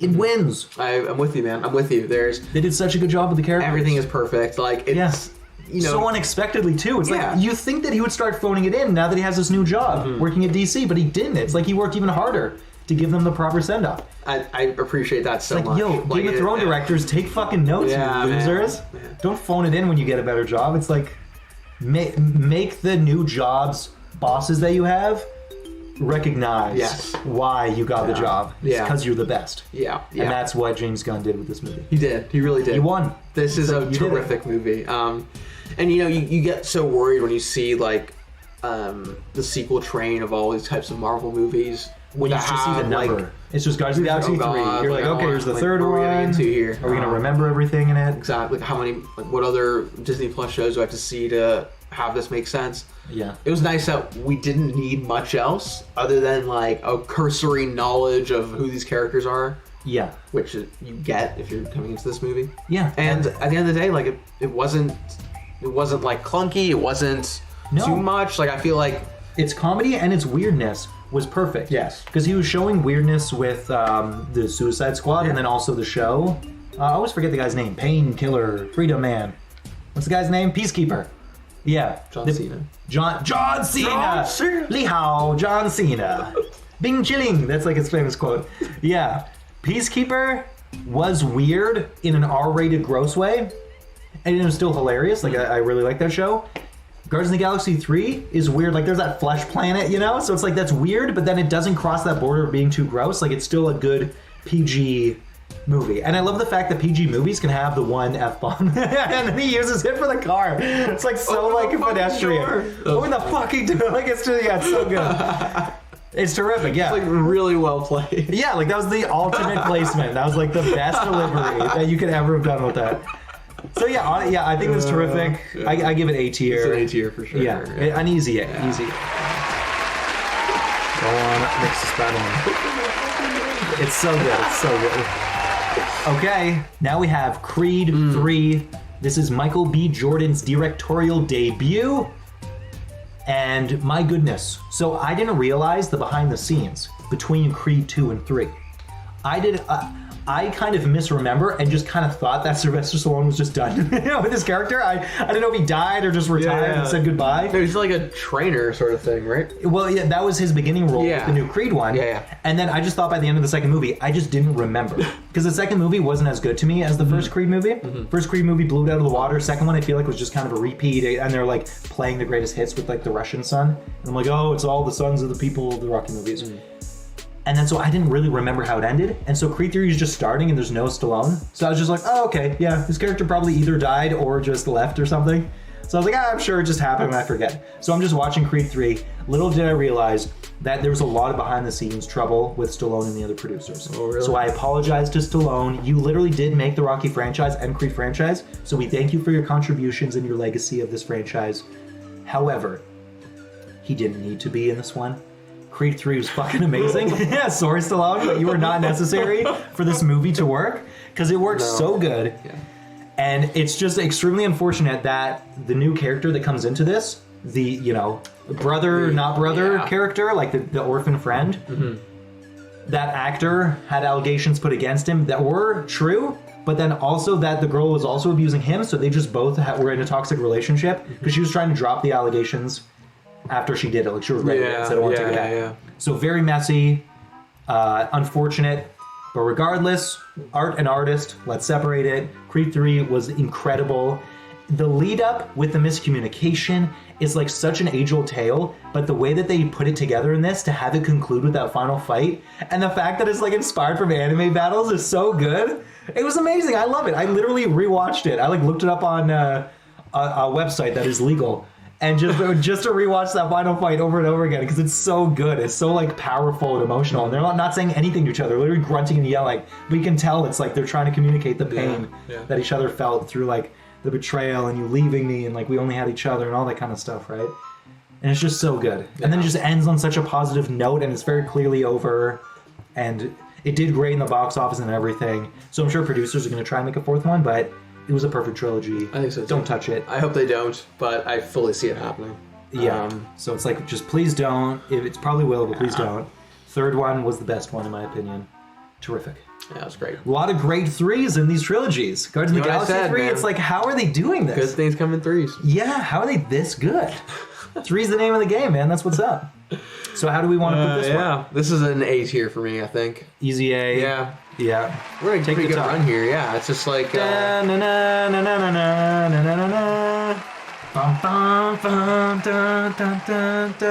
you saying right now? The main theme of Rocky. I think they used a bit of it. You know, I'm sure there's no homage in the movie. Incredible. Love it. Michael B. Jordan, just keep going. Outstanding. Yeah. Keep it up. Keep it up. Great directorial debut. Keep it up. Yeah. Okay. He'll be back. He'll be back. Exactly. Yeah. Next, we have Cocaine Bear. Oh, yeah. It just rode the curtails of its title alone. Agreed. To me, this is F. Sorry. It's like one of Ray Liotta's final movies before he died. It's tragic. It's Easy F. There it goes. Sorry. Moving on. Mission Impossible Dead Reckoning. Part 1. Part 1. AI. Unfortunately, a little jump in the shark, in my opinion. I mean, I hope it pays off in the next one. Because, I mean, like the Fast movies, this is kind of just based on the action. That is what make people fall in love with the current Mission Impossibles. They had like that renaissance with the 4th movie. And since then, it's just been amazing nonstop action with all of them. The previous Mission Impossible was becoming my favorite. Like, it was so good. Yeah. With Henry Cavill cocking his guns before fighting. And, like, jumping out of an airplane into a thunderstorm. Like, so much insane action happened. And the previous one, where he's like swimming underground and then literally dies, gets resuscitated, where his heart just stopped, and he's instantly thrown into an action scene where he's got to get in a car. And he's like, my heart literally just restarted 30 seconds ago. Now I have to another action scene. It's like, holy shit, bro. So, I'm in love with the Mission Impossible movies. Yeah, man, me too. Tom Cruise can be a Scientologist for the rest of his days. I don't care. He's that good that he's above his own personality. Man, that's how good he is. That guy's death wish is something else. Like, it's amazing. I love it. Keep trying to kill yourself. It's so entertaining. You will make the greatest movies of all time while you do it. So exactly. It's like, you know, we're lucky really to have lived in a world where he's continuing to make movies for us. Yeah, doing his own stuff, still breaking his doing limbs, still driving off cliffs. Yeah, still just like free falling run in a it back. I helicopter. gotta fly me back up to the top of the mountain. I gotta drive off this mountain again. Insane. Like, what? So the only thing I can say is that this one meandered at the beginning, in my opinion, and then didn't have as many action scenes as the previous like 3 or 4 movies. But the only thing that I can think of is that, one, they were extremely restricted during COVID. And then 2 is that this is a part 1, part 2, so they are milking it. That's just how corporate world works. So I'm assuming the part 2 is going to be the ultimate conclusive, because they are saying it's the final one. It's going to be the ultimate conclusive, tons of action scenes. So I am looking forward to that. Any idea when we're getting that? No. I think they haven't even begun shooting. So it's going to take a long time, probably because they're just figuring out what the stunts are going to be. Yeah. They're like, so it has to be the best stunts, and it's going to be real. Tom Cruise is going to do it. Let's take our time. Yeah. We're in no rush. He's still currently alive, so let's just try to pan this out. End of the day, too, it feels as though like this part 1 exists on its own. You know, like there was a bit of a tie. They did successfully end it with that final action scene, because they could have just cliffhangered it, but no, they did do a thing where it's like, we survived and the train thing is done, because that's what the big conclusive action scene was. So it's like, okay, set piece. They concluded. I know, amazing. But that's another video game thing where it's just like he's jumping like from side to side as the respawn. It's like you gotta get off in time. Yeah. So it was very well done. Yeah. In my opinion, though, I think I would put this one in B. That's my take. I loved all the Mission Impossible movies. This one just felt like, it felt like a part 1. So even though it did conclude, the action wasn't. And that's just like, that's an objective fact that there wasn't as much action as the previous movies. Fair. I have a crush on Haley Atwell, so I'd like to shout her out real quick. Shout out Haley Atwell. Which one is she? She is she's opposite Tom Cruise in this movie. She is the one traveling the train. Yeah. Okay. I don't remember her name offhand. That's okay. Haley, shout out to you. B tier is fine. Okay, you're okay with that? Yeah. We know they're coming back, and I have absolutely no. They're both going to be back. Reservations that it's going to be bad. I know it's going to be amazing. No. Yeah. Okay. Easy S, but let's talk about it. The next one is Ant-Man 3. Ant-Man 3. Enter the Quantumania. Ant-Man and the Wasp. Quantumania. And I definitely got the vibe that whoever wrote it unfortunately suffers from mania, because it is not coherent at all. It completely abandons the tropes that made people fall in love with Ant-Man, like his cast of friends, the heist concept. They tried extremely poorly to introduce a heist segment in there, but it wasn't at all. And he didn't even do it. There was the Wasp. Or he like thought about his daughter or something, and then that brought them together. It was very not good. It was awful. It was flat out, one of the worst Marvel movies ever created. No, and it's not because of this guy. Everyone's goofing on the bad CGI of the face man. That is like I would say this brings the movie down significantly. More so than I would say like anything else does. But I don't think that's what ruined the movie. It's awful, but what ruined the movie was the writing. Okay, yeah. It was just bad writing through and through. It was just felt so it didn't know what it was trying to do the entire time.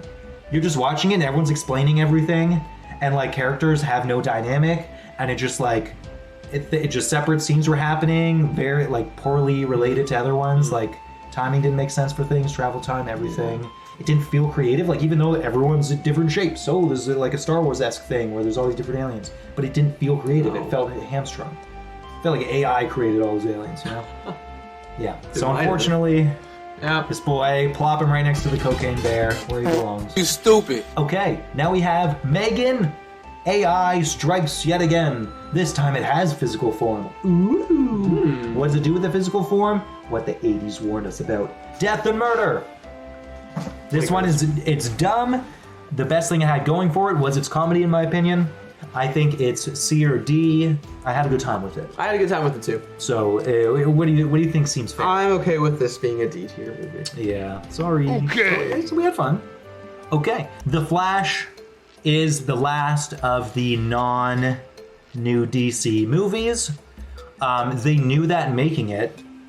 They put it out there, and then before even getting the info on the box office, the producers were like, we're gonna make another movie with the director who made this. I don't know if it's gonna be a sequel to The Flash or something, but they made a statement really quickly and probably are embarrassed by it because it did not do good in the box office. So, this went into development hell for like 6 or 7 years. And then Ezra became a terrorist, like it's just terrorizing the people of Hawaii. So not a good look for the movie. And it's a double trouble in this, where there are 2 Ezras. However, very strange twist of fate. I actually liked this movie, and I am in the minority. And there was specifically, just something about the nostalgia with Batman, because I grew up on Tim Burton's Batman. Like, I had those on VHS and we rewatched them a million times as a kid. So I unfortunately succumbed to the drug of nostalgia. But I am alone. Everyone I've talked to hates this movie. Sam hates the movie. Where do you think it belongs? Is it F tier? This is like a D tier movie. If you're okay with D, I'll put it there. So long as it's not F. I don't know if I would put it as low as F, because I feel like Keaton brings some magic to it. I feel like There's some magic in there. I don't want to discount any nostalgic feelings, because unfortunately, not necessarily unfortunately, but nostalgia has informed a lot of our decisions throughout this list. So we shouldn't knock it. Yeah.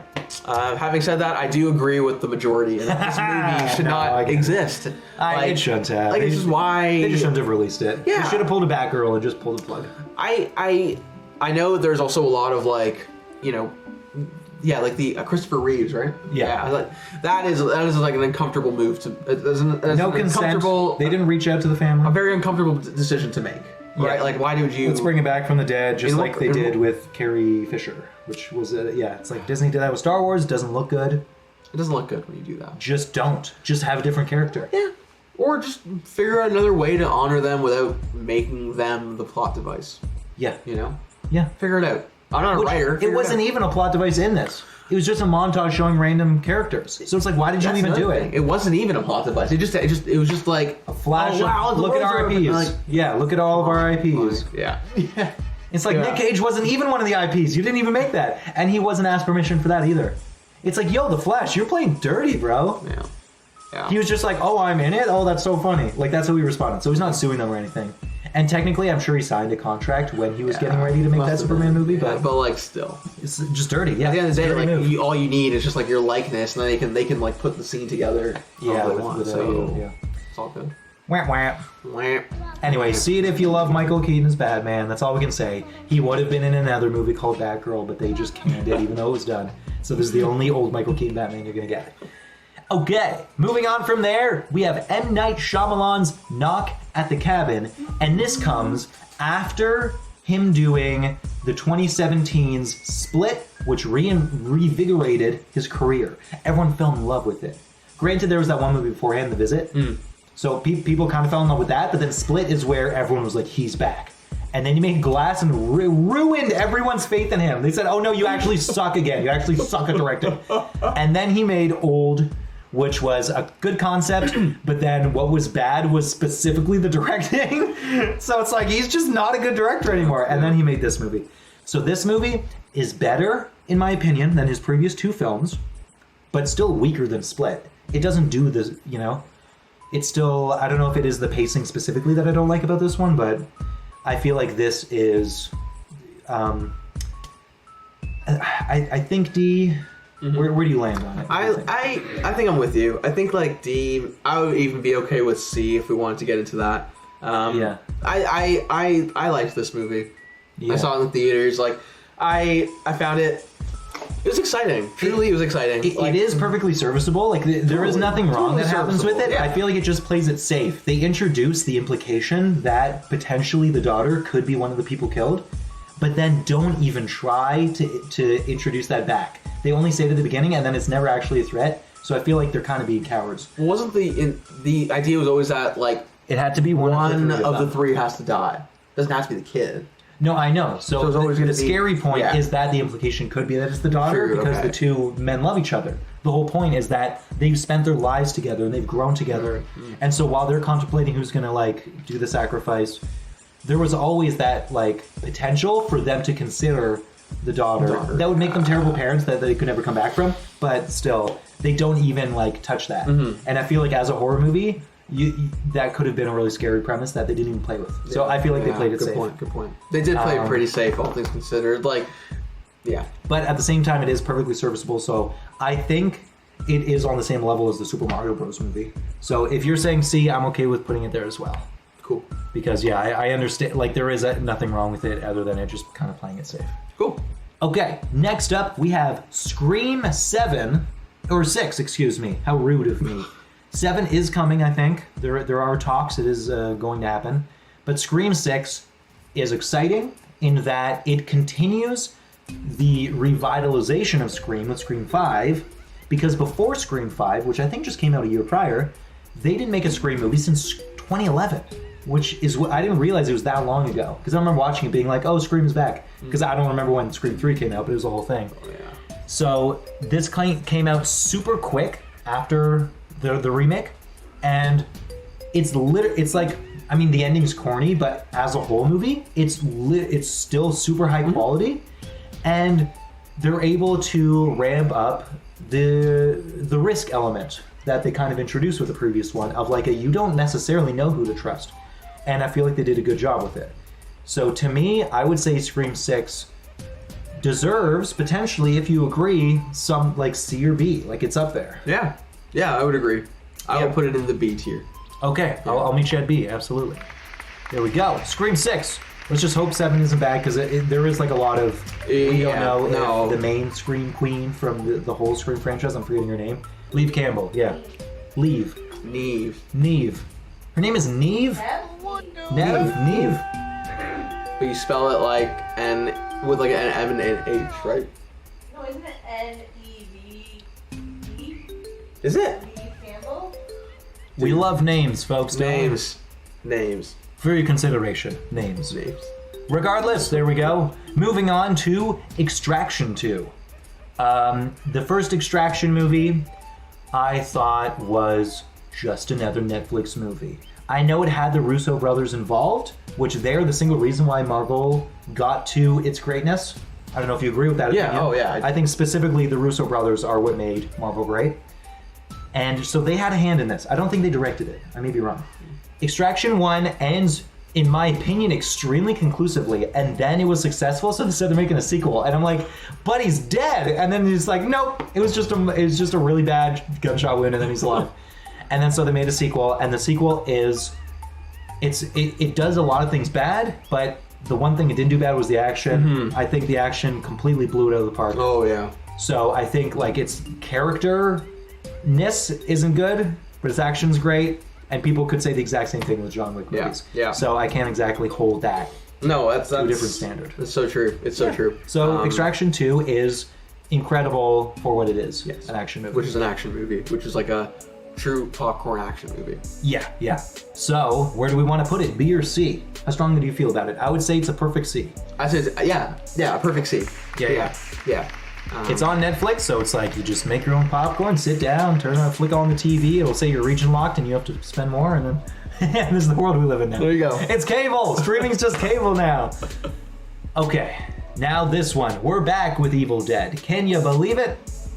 Evil Dead Rise is in no way related to any of the other Evil Deads. It doesn't even try to be a sequel to the 2013 one. It doesn't have to, but it is one of those franchises that it can be an anthology.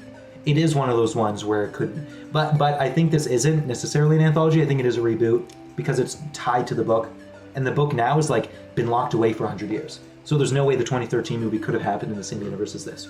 So the 2023 Evil Dead Rise is, I guess, a soft reboot, but this time, it's just it's fun, but you literally get a down on their luck family living paycheck to paycheck in an apartment and then just terrorize them. Like, what the fuck, bro? That's so just bad faith. Yeah. It's like you're literally just hitting people while they're down.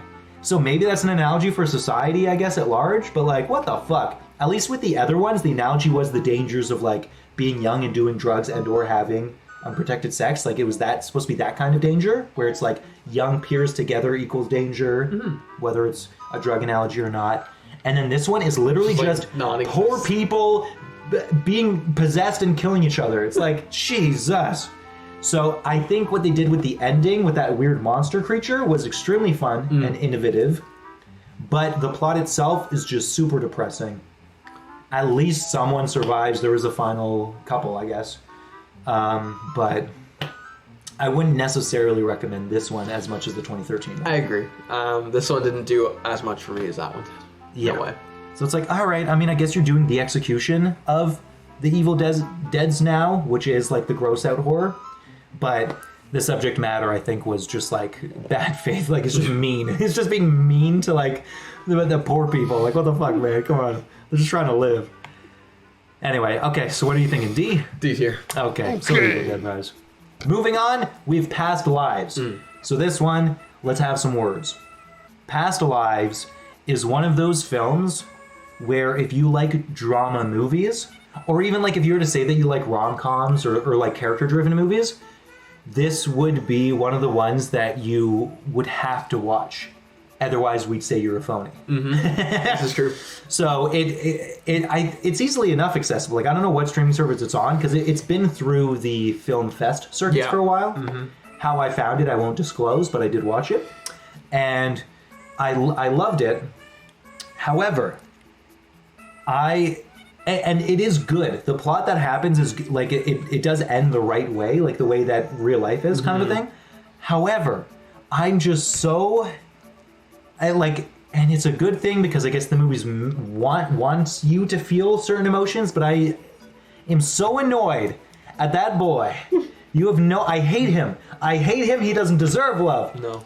It's not his fault. It's just anxiety. I don't know what it is that causes him to act the way he acts, but it's like, just have an affair, damn you. She would do it. She'd do it in a heartbeat. Just when you were young, when that wasn't even an issue. You guys were meant to be with each other, but then you're not. And it just breaks my heart, and I hate it. I hate it. It made me feel things. Yeah, man. And it upset me. It was a very upsetting watch, but also like a horribly sobering and necessary viewing. Yeah. You know, like, that's real life. It's man. real life. That's what real life looks like. This is what it is. It's long distance relationships that fail. It's like straight up. It's realizing that like friendships aren't supposed to last. Well, not all of them, and relationships too. You know, there's always love that could be. Yeah. In real life doesn't. Not all the time. Obviously, it does work out. But I'm just saying sometimes it doesn't, and then there isn't some final act in real life to bring it together. Exactly. Sometimes there isn't closure. Sometimes it looks like that. Sometimes it's just like a quick conversation and it's just over. Yeah. And it's a tragedy, but it is all too often a reality. And I think it's also kind of a part of growing up, realizing that is what happens. If it isn't with your best friend / lover / or potential lover / anything like that, it can be with friends. It can be with family members. It can be with pets. Yes. Not to like it's hard to always bring that one up because it's not to degrade human relationships, but you can have a connection with someone or something that's so strong, and when it ends, sometimes you don't get closure or you're not able to communicate maybe the way that you want to feel, and then you don't get a chance again. Yeah. So it just ends, and that is something that unfortunately we as human beings, as we grow up, it's just something that we have to deal with. Yeah. It's just a part of growing up is that type of loss. the incommunicable. Well put. Yeah. So it's like I hate it but love it. Yeah. Conflicted. Yeah. It's obviously amazing. Like it's well put together. Oh, of course. It's like the acting, the storytelling, everything is good. It's just the way it makes me feel upsets me. Yeah. It upsets me. Yes. What the hell am I supposed to do with these emotions, movie? What have you done to me? I hate it. I hate you. Okay, so where are we putting it? I would put this in the A tier. It is, yeah. It is an important movie. I can't deny it. Yeah, yeah. Okay, it's What the dog doing? Doing a little scroll. There it goes. Yeah. Go from Creed 3 to Past Lives. That's a hell of a There double it goes. feature. Yeah, that's a good double feature. But yeah, there you go. Okay, continuing on, right. we have the film Sharper with Julianne Moore back at it again. She's had quite the few appearances in this list here. She seems to love threes as well. Who can blame her? It's the best number. Yeah. Okay, this film, it didn't have me in the beginning. I thought it looked like it was going to be one of those pretentious movies, and then it did it. Which happened by the end of the first act, and then it did it again, and it's like, that's how you make a movie. So I don't know what, is this based off of a book, or is it just an original screenplay? I think it's just an original screenplay. Amazing. I don't think because it it's based off seems a book. like an adaptation that someone spent years making. You know how I that's hope like, I hope I don't have that fact wrong. Please fact check me. Regardless, it's a good story. Yeah. Oh, for sure. Good I really liked it. Yeah. Yeah, this is a good one. It's like, definitely check it out, you know? Where do we put it? What are you thinking? I'll put this in the B tier. Yeah, I feel the same way. It didn't break my heart, so it doesn't get too higher. It did not keep me up for the rest of the night, so... Yeah, for that reason, you get me. Okay, next up we have a commercial called Air. It goes over the origin of Air Jordans. And the first original pitch to Michael Jordan. Was it the first? Yeah. Well, I mean, like, it was the conclusion of the pitch to Michael Jordan. Yeah. It was the pitch that won, I guess. Yeah. So it wasn't his first. Because he was the last pitch, if anything. It was like, it was one they Nike's. got him. Nike's, yeah, but... Yeah, exactly. It was their one shot. It was Nike's one shot to save First their and sports only. division specifically. Yeah, right. Because their budget was the smallest compared to the other companies that already were on the top. And then, so they were like, we should dilute as much as possible, where we give it to smaller end players here And there. then Jason Bateman was like, nah, all goes to Michael. No, Matt Damon. Or, sorry, Matt Damon said that, yeah. Because, what did Jason Bateman do in it? Was he the lawyer? A guy? Not the lawyer, but the agent, the mediator. Oh, yeah. He was like the asshole who was just, the way that they talk to each other is so toxic, but they also love each other. It's kind of funny. You went behind my fucking back. I want to make sure you get blacklisted. You never work in any division ever again. He's like, I won't need to if I make this sale. It was amazing. The way that they set up the stakes in this, I don't know how true to the actual events it is, but they did an amazing job. Yeah. This is top tier storytelling. I agree. Over the most interesting thing. But not like, oh, okay, it's about shoes. Yeah. But it was great. It was so I compelling. adored this movie. Yeah, It's so it was done interesting and so fun to well. me, Yeah. It was great. It was just like, that's what a movie should be. Yeah. Love it. Love to see it. Yeah. It does breed an interesting quandary when it comes to what will the future of films look like. Will there truly be any original films? I mean, maybe Sharper, but aside from thrillers like that, when you look at top, reimagining, like, either based on true event things, based on products, or is it going to be comic books / sequels / reboots, right? Interesting, yeah. Or respins? I don't know. you look at, like, our catalog and it spans all of that, you know? Yeah, Everything. and especially with the more recent ones. It's like, I guess Megan, that one's a little original, but yeah. So it's like the originality slowly begins to dwindle, but regardless. Air was terrific, so how can I complain? Where do you think this one goes? This is an A tier, A for Air. A for Air, I like it. I agree. Let's bring it to the top. There you go. Sit next to Past Lives. Actually, that would be a better pair, I feel like. I think so, too. Why end in depression when you can get uplifted with Air? Yeah.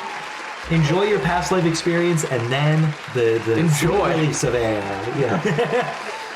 Okay, leading up next, we have BlackBerry based on BlackBerry. It's a true Canadian story about BlackBerry and what BlackBerry did to change the smartphone market and how ultimately they lost everything.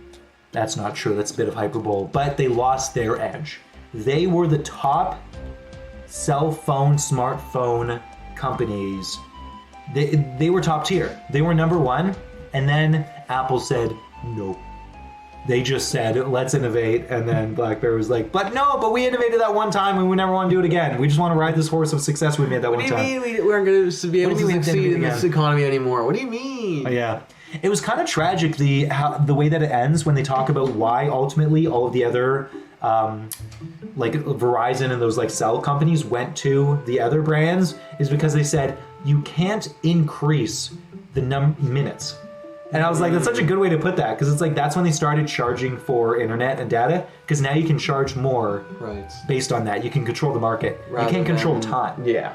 Charging people for minutes while using the internet just isn't as lucrative as a business model as it comes to the amount of internet you use. So I hate it. Luckily, because Canada had it way worse than America. I don't know for all the American heads out there. That's so stupid. American. No, just the Americans, yeah. I don't know how many of you guys out there from America know this, but Canada has one of the worst cell phone providing systems or business practices, I think, across the entire modern world. Like Europe has it better, America has it better, the way that cell phone plans are set up. And I think it's because there's only two major companies that have a monopoly, Bell and Rogers. And only recently did things start to change, and it was probably because of a lot of legislation. I don't know where the sweat came from to force these companies to do this, but they're finally now offering like 80 gigs of data for the exact same price as back in the day they did 2 gigs. Mm-hmm. So it's like back in the day, if you wanted 6 gigs, that would cost you $70 a month. Nowadays, $45 a month gets you like 50 gigs. Mm-hmm. And it's like, okay, now I can finally breathe, you know? Yeah. So things could still be better, of course, but finally we've reached a point of actual affordability for cell phone plans. Now the only issue is that cell phones are like $1,500. Yeah, they're literally the price of like laptops now. It's crazy. But either way, BlackBerry, we haven't even talked about it. But it's a story of its origin, not its downfall, because it still exists. But its origin and then its fall from fame. So it was a good cautionary tale. I loved the energy that what's his name from It's Always Sunny brought. Glenn Howard. Yeah, Glenn, yeah. Oh my god, dude. I'm from Waterloo! Like, it's just so funny, man. I love it.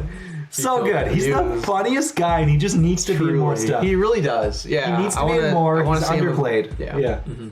You are not a bald loser. Looking in the mirror at the beginning. So good. I love it. Yeah, I love this movie.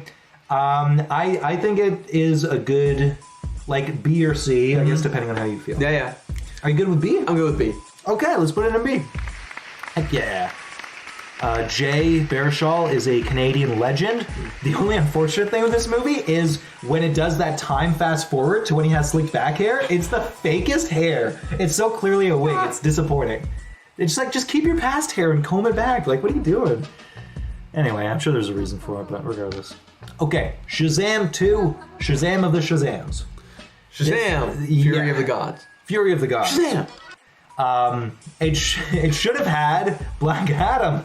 It should have. Yeah. Like, come on, The Rock. Your ego ruined not only your own movie but this movie. He seems to have unfortunately dropped a grenade in the whole continuity of what DC was trying to build towards prior to James Gunn. Yeah, I think that may have been a reason why James Gunn was even needed. Mm-hmm. I think because I forget the name of whoever the other DC guy was. He was a nobody, but whoever that random guy was, that was helping Zack Snyder and establishing all this stuff.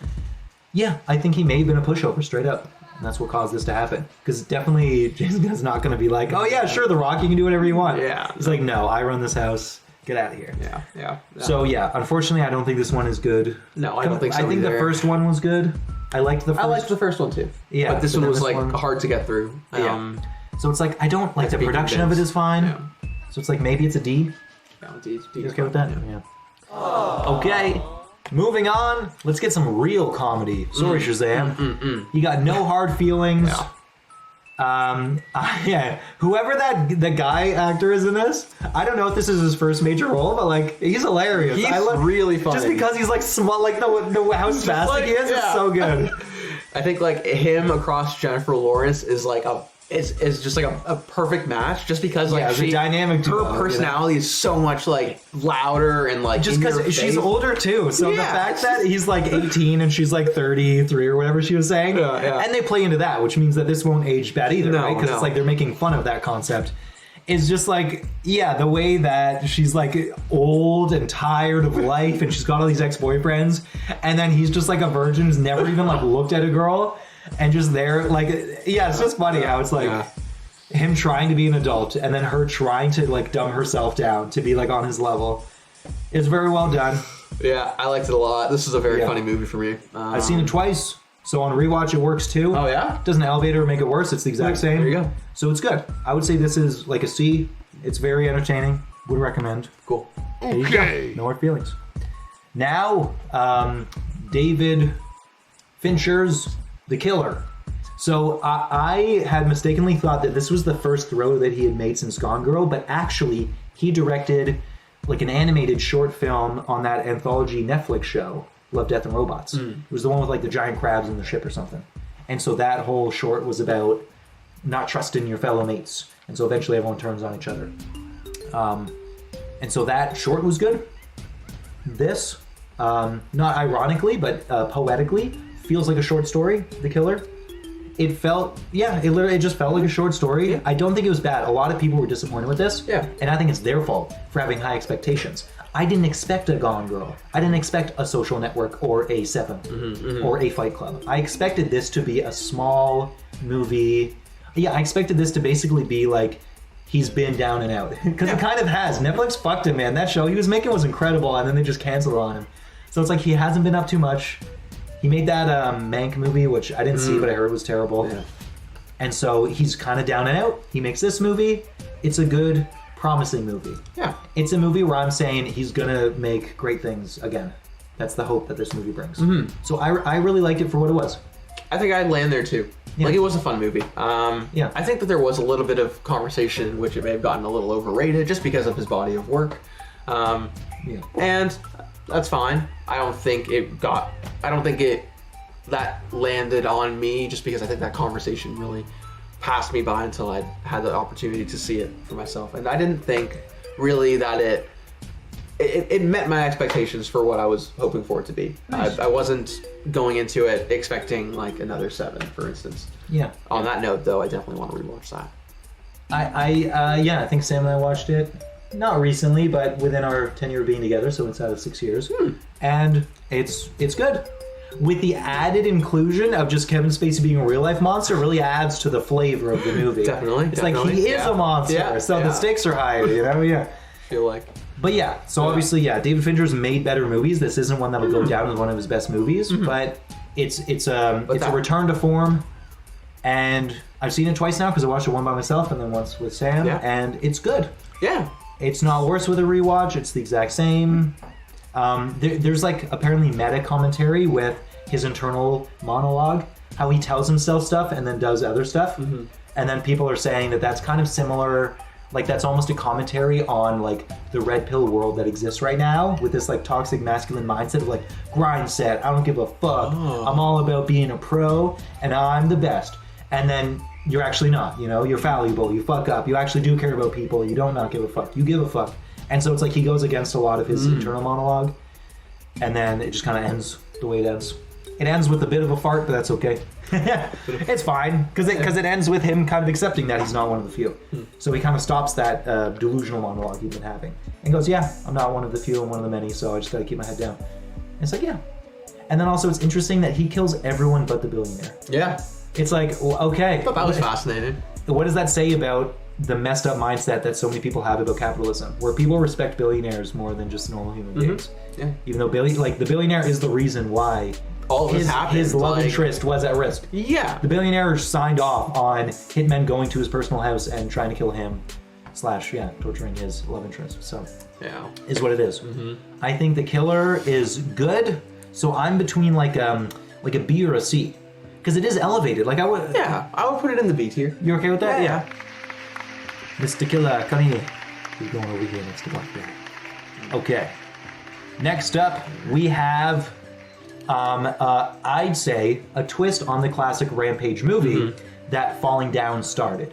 Falling Down began a trend, and there is like a literal movie called Rampage, and maybe that's why I call it that, of just like white guy shooter. White guy shooter. White guys who were promised the world, and when it isn't given to them, they shoot her. This one, The Passenger, plays on it a bit, where you get a kid who you think might be that, but then he's not and someone else is, and then that guy kidnaps him to try to turn that young scared guy into a confident bro, quote unquote, like him, even though that guy's a failure. Or no, he is kind of self-aware, where he says, don't end up like me. But then the shooter contradicts himself constantly, is like being way too invasive and doesn't understand personal space, so he's constantly thinking that he's like doing a good thing or a good deed, but he is literally just a monster. And then it ends with him getting his comeuppance, kind of a thing, spoiler, but the journey is the best part of this movie. It's not necessarily the plot, it's the individual character experiences and their dynamic. Yeah. So I think this was a really good, refreshing take on the whole guy just wants to destroy society trope of those kind of movies where someone just snaps. Yeah. This was like a really good, fresh take on it. Where it's like it still exists, the formula's still there, but you're now experiencing it from the victim's perspective, this random other guy who's taken hostage. So it's really good. Yeah. I think this was surprising. I feel like it came out of nowhere. For me, it did. I only heard about it because it was on our list here. But I fully agree with you. I think that like the best part about this movie was the dread and the build up of their car rides, and they're just, like you never know what the next moment is. It's like, where are we going? It's any like, why moment. do you care? Like, it's fine. You're fine. You're gonna be confident. You're gonna be great. And it's like all this stuff, and it's just like it was easy to imagine yourself in little kid's shoes. Yeah, because you're like I'm not a generally confrontational person, and I feel like most people aren't. I feel like normal human psychology is that like people are agreeable, and there's a general sense of like everyone's just trying to do their day by day, just get through their own life. And then so when someone just throws a total wrench in it, it's like, how do you react? Exactly. Are you gonna rebel, or are you gonna just go with whatever they're saying or whatever? And he clearly went with the latter. Or spoiler. But like it's cool to watch what happens and how it plays out. Yeah, exactly. Who does the young man become? A monster himself. Tune in to find out. Tune in with the passenger. So what do you think of this one? This one, I'm feeling kind of like the exact same, like a B with the I would say so. Passenger, because it's thoughtful. That's what makes it so good, you know. Okay, next up we have Totally Killer. So, mediator, if you could step in for a moment, we need help going over this movie. Is it good or bad? One person might know, but does the other? Who knows? I have not seen Totally Killer. What the hell? We can skip it. Let's leave it there. Okay. Let's do that. So for those who have seen Totally Killer and want to find out my review of the movie, you're going to have to maybe just never find out, straight up. All right, moving on. We have potentially... Did we just do that? Is that allowed? Did we just do it? I don't know. We'll find out. Let's just wait to hear if people start banging on the door. No One Will Save You. A Hulu original, which is Hulu is such a weird service, especially because it's American. So it's like we're not even necessarily getting it. Or is that an option? Is it attached to something? Disney Plus. Okay, it's attached to Disney Plus. It's so weird because it's like I feel like two great movies came out. Well, I guess one was 20th Century, but it was like connected to Hulu, I think, which was the remake of the Predator movie. So that was last year, so we're not going to add that to this list. But it was like a sleeper hit. And I feel like this is the same way. This did such a fresh take on aliens. And I won't say anything about the plot because part of it is the unknown. That adds to the mystique and the intrigue of this. All I'll say is if you think the beginning's really weird with why the girl's not saying anything, it's fine. It's fine. It's fine. Just know that it's fine. It's okay. Everything's okay. Everything's okay. We're okay. No one's hurt. Don't worry. You don't have to call anyone. Okay. So yeah, what do you think of it? I liked it. This is a fun movie. At first I was concerned, but it's all good. First I was afraid. I was petrified. Kept thinking, when will she say a single fucking word? Then I gave up all my hopes. I don't know. And then I leaned in, and the movie was still fun for me to watch. So yeah, if the vibes I'm getting from you is that you think it's fine. Yeah, no, this is a good one. I may have liked it a bit more. Yeah, but that's okay. You feel that's why we're two like different humans. A tier, B tier. I would say B tier, but if you say C, well, come on. I'm cool with B tier. You don't want to hit hard hit? No, okay. man, I don't. I think this was just super refreshing. I'm quite agreeable. I'm trying to think of the last good alien movie, and it may have been Signs by M. Night Shyamalan. It's one of the last great movies from M. Night. I never saw Signs. And You never saw it? No, I never saw Signs. And I really enjoyed this one. Yeah. It's like a unique kind of. It's like I don't even want to say. I was about to say different. I'm not going to say anything about different anything. Different what? No spoilers. What are you talking about? Just watch the movie. It's in the B tier. It's in the B tier. Go see it. Go binge it. Okay. Next up, we have VHS 85? 85. Okay, 85 okay. came out this year. Yeah, I think there was 99 and then something else and something else.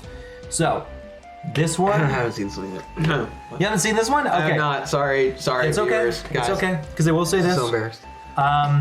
When the first VHS came out, especially the first short film, I loved it because it was so scary.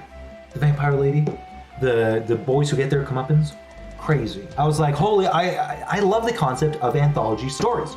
Give me more collections of short stories. I feel like though that should be a legitimate thing. It should go into theaters. Short stories should reign in mainstream. Unfortunately, it doesn't. It's always relegated to the background. But the first one came out in 2012, not 2013. And then the second one probably came out in 2014 or something. So we've just been missing all these VHSs. But this is like the 7th or 8th or something. Like they made a lot of them. And the quality, unfortunately, has been constantly in flux.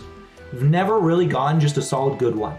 For any good short story, it's then followed by 2 bad short stories. So it's hard to love these. It's hard to love this franchise. Like I'll always be going back to it just because of that first one, in hopes that eventually something will kind of hit that same thing for me, whatever that was. But yeah, I'm thinking for this one, it's just a safety. It's like if you're either into it or you're not, so it doesn't even matter what we say. So there it goes. Cool. Next up, we have Bottoms. Bottoms is exactly what you think. It's about butts. No, just kidding. Why is it called Bottoms again? So, like on the social ladder, I guess? The idea is that like these girls have started a fight club at their school so they can hook up with each other. Yeah. Oh, maybe they call themselves bottoms. Yeah. But they're not tops. Yeah. They're the bottoms, and they want to maybe get to become the tops. They want to be more confident. They want to get the ladies. They want to win the end of the day. Yeah, it was very well executed. Its comedy was consistent. Yeah. Which is like that just makes me hope for more movies with this style of comedy, right? Like it's a mix of like absurdist and traditional comedy, which is good. Where it's like the movie still has a structure, like this. Whenever in comedies, scenes themselves are comedic versus the jokes punched into scenes. I feel like when you do both, you're good, and this one did both. So this one is a success. It's one of those things again where it's like it's teenagers. So when teenage comedy movies hit the hardest for me when I was a teenager. So it's like Superbad will always be like my favorite high school comedy movie because you watched it when you were in high school. Yeah. So unfortunately, nostalgia will always reign. I think it's interesting when we talk about stuff like that because this is like straight up like a mature audience's movie, right? Yeah, it's R-rated. It's R-rated, but they're like in high school. So it's like it in a way it does feel like I'm a little removed, but I can still kind of like. You can relate to. I can still kind of like get in there a little more. Yeah, the universal concept of wanting someone, having a crush, how to talk to them. Certainly not in the same way as other movies we talked about, but I think it was a little bit more realistic in here. Just because of the kind of vibe and atmosphere. And I loved the climax. Yeah, I feel like it's just an all-out brawl. It's like that's the ultimate thing that you could have done with this concept. That's really funny. It's like they could have just been a thing of like the thing failed or whatever, and I guess that's the end of it. But it's like no, there's just a giant fight that breaks out. It's like let's go. And then it gets hyper violent, and so I feel like the ending really was done very well. It's like are these people dead? I know, and they're looking around. I was just like don't think about it. But yeah. Spoilers, sorry. It's all spoilers. You all should know this at this point. Guys, if you're gonna come in here and not expect spoilers, I don't know what to tell you. You're too deep in at this point. I don't know what to tell you. Okay, what are we thinking? This is an A tier for me. You're giving it A? Yeah. I would give this one B. So contest it. You've seen Bottoms. A or B? A or B? You managed to say something completely B. B. B for Bottoms. Ooh, B for Bottoms. Can't say no to that. All right. Boom. Okay, now we're not at our second last. We're at our last. Godzilla. This is the first, there's a weird way to start the sentence, but this is the latest Godzilla The last one coming out in 2016 for Japan. So America's doing its own thing with Godzilla. They've been doing Godzilla versus King Kong, yada yada. That's Legendary Pictures, that's its own thing. Toho is the original creator in the 1950s of Godzilla. They created Godzilla, and I'm pretty sure its name was Gojira. Like that is, it like spelled that way too. Like it was a whole thing. So I don't know when the rebranding happened, but now it's just definitively Godzilla. Shin Godzilla came out in 2016, and it was like a cosmic horror. Like it was terrestrial, but it had that concept of the fear of the unknown. This one brings it back to it being a direct allegory to the atomic bomb. It was the worst thing that happened in Japan's history, probably ever. I don't know how you can beat that. So yeah, Godzilla strangely has a lot of similarities to Oppenheimer, in which it covers it. And while not indirectly, because this takes place right after World War II, the way that Godzilla works in this movie, the way how his laser breath works, is different. It's kind of like that one Hitman from the Avatar show. It's a combustive blast. So it goes and goes like shot out and then explodes. So it's a single explosion, which makes it so much more directly like the atom bomb. Godzilla's a menace, goddammit. He's the enemy. Anyone who liked Godzilla now, you want to say that again? You want to say that in front of the camera? You like who? You like a terrorist? Monster. You're just like Godzilla. You want to know why? Because you're a monster. Man, I've never been a Godzilla fan. I mean, I love Godzilla movies, but I've never been a Godzilla fan. I love King Kong. Yeah. I think he's misunderstood. Godzilla's just a monster. Well, I would argue here that Godzilla shows who is stronger in this movie. Him. Decisively. Yeah. Oh, no. Yeah. Power levels. Godzilla's the stronger one. It's the difference. I liked this analogy I heard. The difference is Godzilla's like Superman, King Kong's like Batman. Oh, okay. And I think that works. Yeah, that works. Laser breath for Pete's peppers. Come on. The King Kong's got nothing. He's literally just a big ape. Yeah. I will say that like the I guess like the way that they were like they showed us like the heat rays and like their impacts and like the whole extreme that the middle like, the middle of the movie was the best of the movie. I do feel like the ending of this movie wasn't set up the best. So that might be a hot take because everyone's saying that this movie's perfect, it's the best movie of the year, yada yada. So I don't share that opinion. I think Shin Godzilla is better than this one because it had a better ending. This one I think is incredible. Its beginning is incredible. Its middle is so like it's scarring. It's so good. Them terrorizing not Tokyo but the neighboring city. But then its ending was a little weird. Ginja? And then the way the name of the city? Yeah. I think you're right. Ginja. Yeah.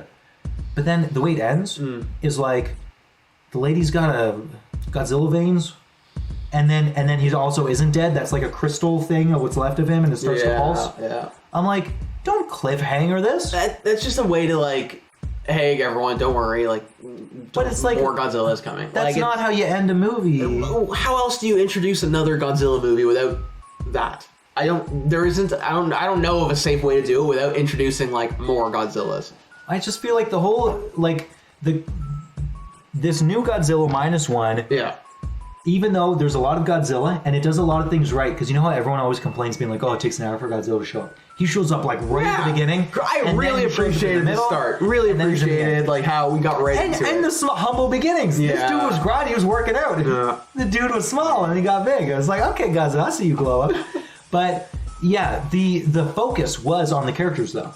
So it like in previous Godzilla movies, the focus is Godzilla. With Shin Godzilla, the focus was Godzilla, right? Sure, there's other characters they're talking, but in this one, it was very clearly focused on this man, his kamikaze pilot, and his friend who he loves, but is scared to go forward with things, and his PTSD with war. Yes. And I feel like they should have focused on the ending with that. They could have done a thing where they made whether he's dead or alive more ambiguous, because they kind of make it seem final right when it happens, and then there's just a shot at the end where he's sinking and it pulses. So I feel like they should have done whatever that vein thing was. That had nothing to do with the core theme or concept, which was the war and the PTSD. So it's like they shouldn't have done a weird like dun dun dun dun with like a vein thing. That just didn't match the tone at all. And then the him pulsing thing, it's like I'm that's just tropey, so it's like maybe I'm just being too nitpicky. They could have kept that. But the vein thing in particular, I'm totally against. No. So either way, so I got a problem with its ending. But that said, this is still one of the best Godzilla movies ever made. Oh. In my opinion, it's probably Shin Godzilla is the best Godzilla movie ever made, and then this one. I'm interested to see Shin Godzilla. Never seen it. You haven't seen it? No. Oh. Is that a 2023 movie? No, 2016. Oh, that's so it was a while ago, yeah. Okay, I gotta check it out. Almost 10 years ago, yeah. 7 years. Okay. So it's been, so it was like for Japan, it had been a while since they'd made another Godzilla movie. This was the most recent one for Japan, you're saying? Well, of course, because it came from this year. No, but then previously it was 2016. I see. And then before that was like 2004 or something, like a while. I could be completely wrong on that, but the 2016 one was the revitalization where they said, let's stop having him be like an anti-hero. He's just a menace. Yeah. They brought Godzilla back to the core of just being a terror. I appreciate that. You know, I feel like the work that like Hollywood has done to like Godzilla, King of the Monsters, and it's like, okay, let's get a giant mosquito and it's going to be attacking New York and Godzilla has to fight him. And it's like, what are we doing here? You know? Yeah, it's silly. He's not a superhero. Stop with the here? superhero nonsense. We don't want superheroes. Join the we want Avengers, entertainment. you know? Yeah, exactly. Yeah, Nick Fury's going to show up just out of the shadows, be like, hey, you were pretty good fighting that giant monster. Here's the card. Yeah, exactly. Yeah, exactly. Just instant E-raise. Just step on. Yeah. Oh man. But yes. But I will say this is a very enjoyable watch. Yeah. Very For me, like a very fun movie. It's A or B. I would say A. Okay. I had a great time with this one, dude. Like this is a good one for me. You know what that means? I put this in A. That means definitively, because I don't think I've ever said this publicly. Shin Godzilla. That's 2. That's yeah. Whoa, you heard it here first, listeners. But you'll have to wait and see it because you can have. But you'll have to wait. Jake. Oh, yeah, you have to. No, I have to wait. Unless you haven't seen it either. Then you also have to wait. You have to wait. But either way, my goodness! Oh, baby. Look at the size of this thing. Holy moly! We just went through all of this. Let's piss off a lot of people. Let's put this in F. No. But what if it's not an F movie? Exactly. Well, why don't you talk about it? All right, I'll finish things off. Yeah. Totally Killer was Totally Killer. I'm gonna put Totally Killer in popcorn movie. Boom. Boom. There we go. That's where it belongs. Good for you. Oh, wow. All the movies. Let me see if I can shrink this. Yeah, I'm shrinking it. Shrink. Shrink, baby. Now we can see everything all at once. Love it. It's tiny, so maybe in editing I'll zoom in. There we go. Our faces are in their way, so let us just duck real quick. And there you go. Now you've experienced it in all its glory. Do you guys agree or disagree? I'm gonna be honest. We've had some pretty wild takes here, so I can't imagine a single one of you guys agreeing with everything, so I'll just say this. If you disagree somewhere, please let us know down below.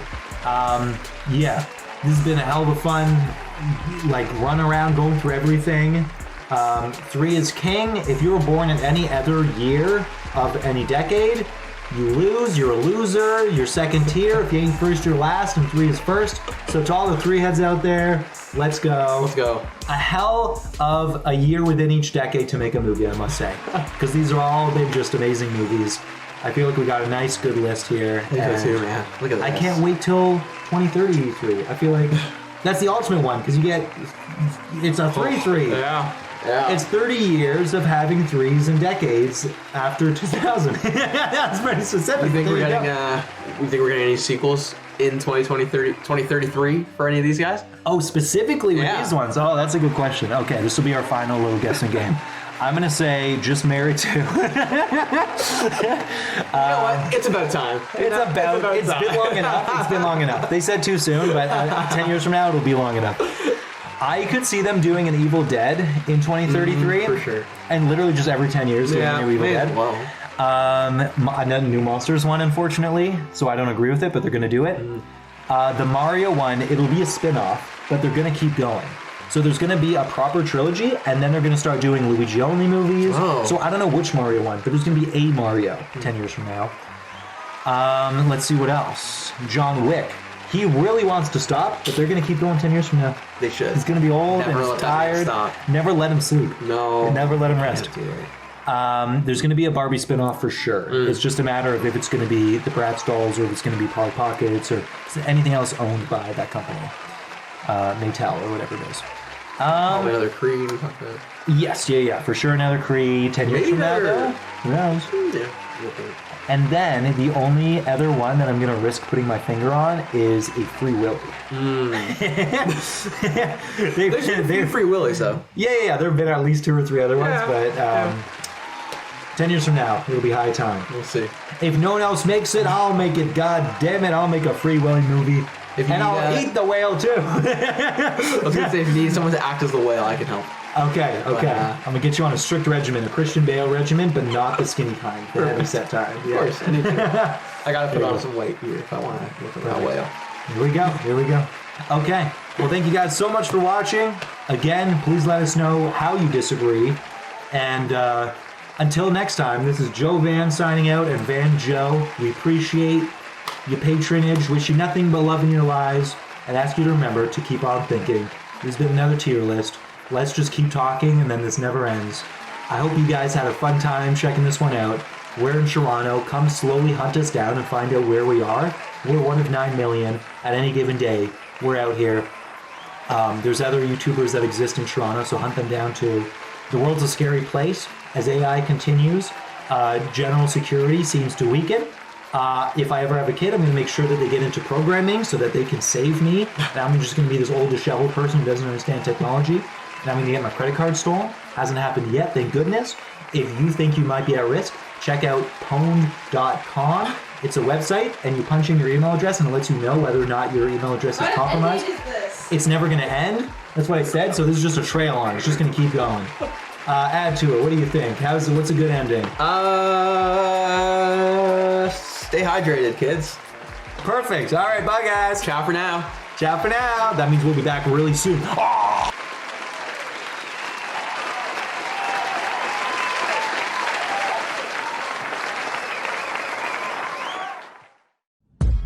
Hi, John Zana here. Thank you for watching thejoevandotcom. Make sure to like and subscribe. If you do, all your dreams will come true. I like ice cream. All hail Canada. Bye bye.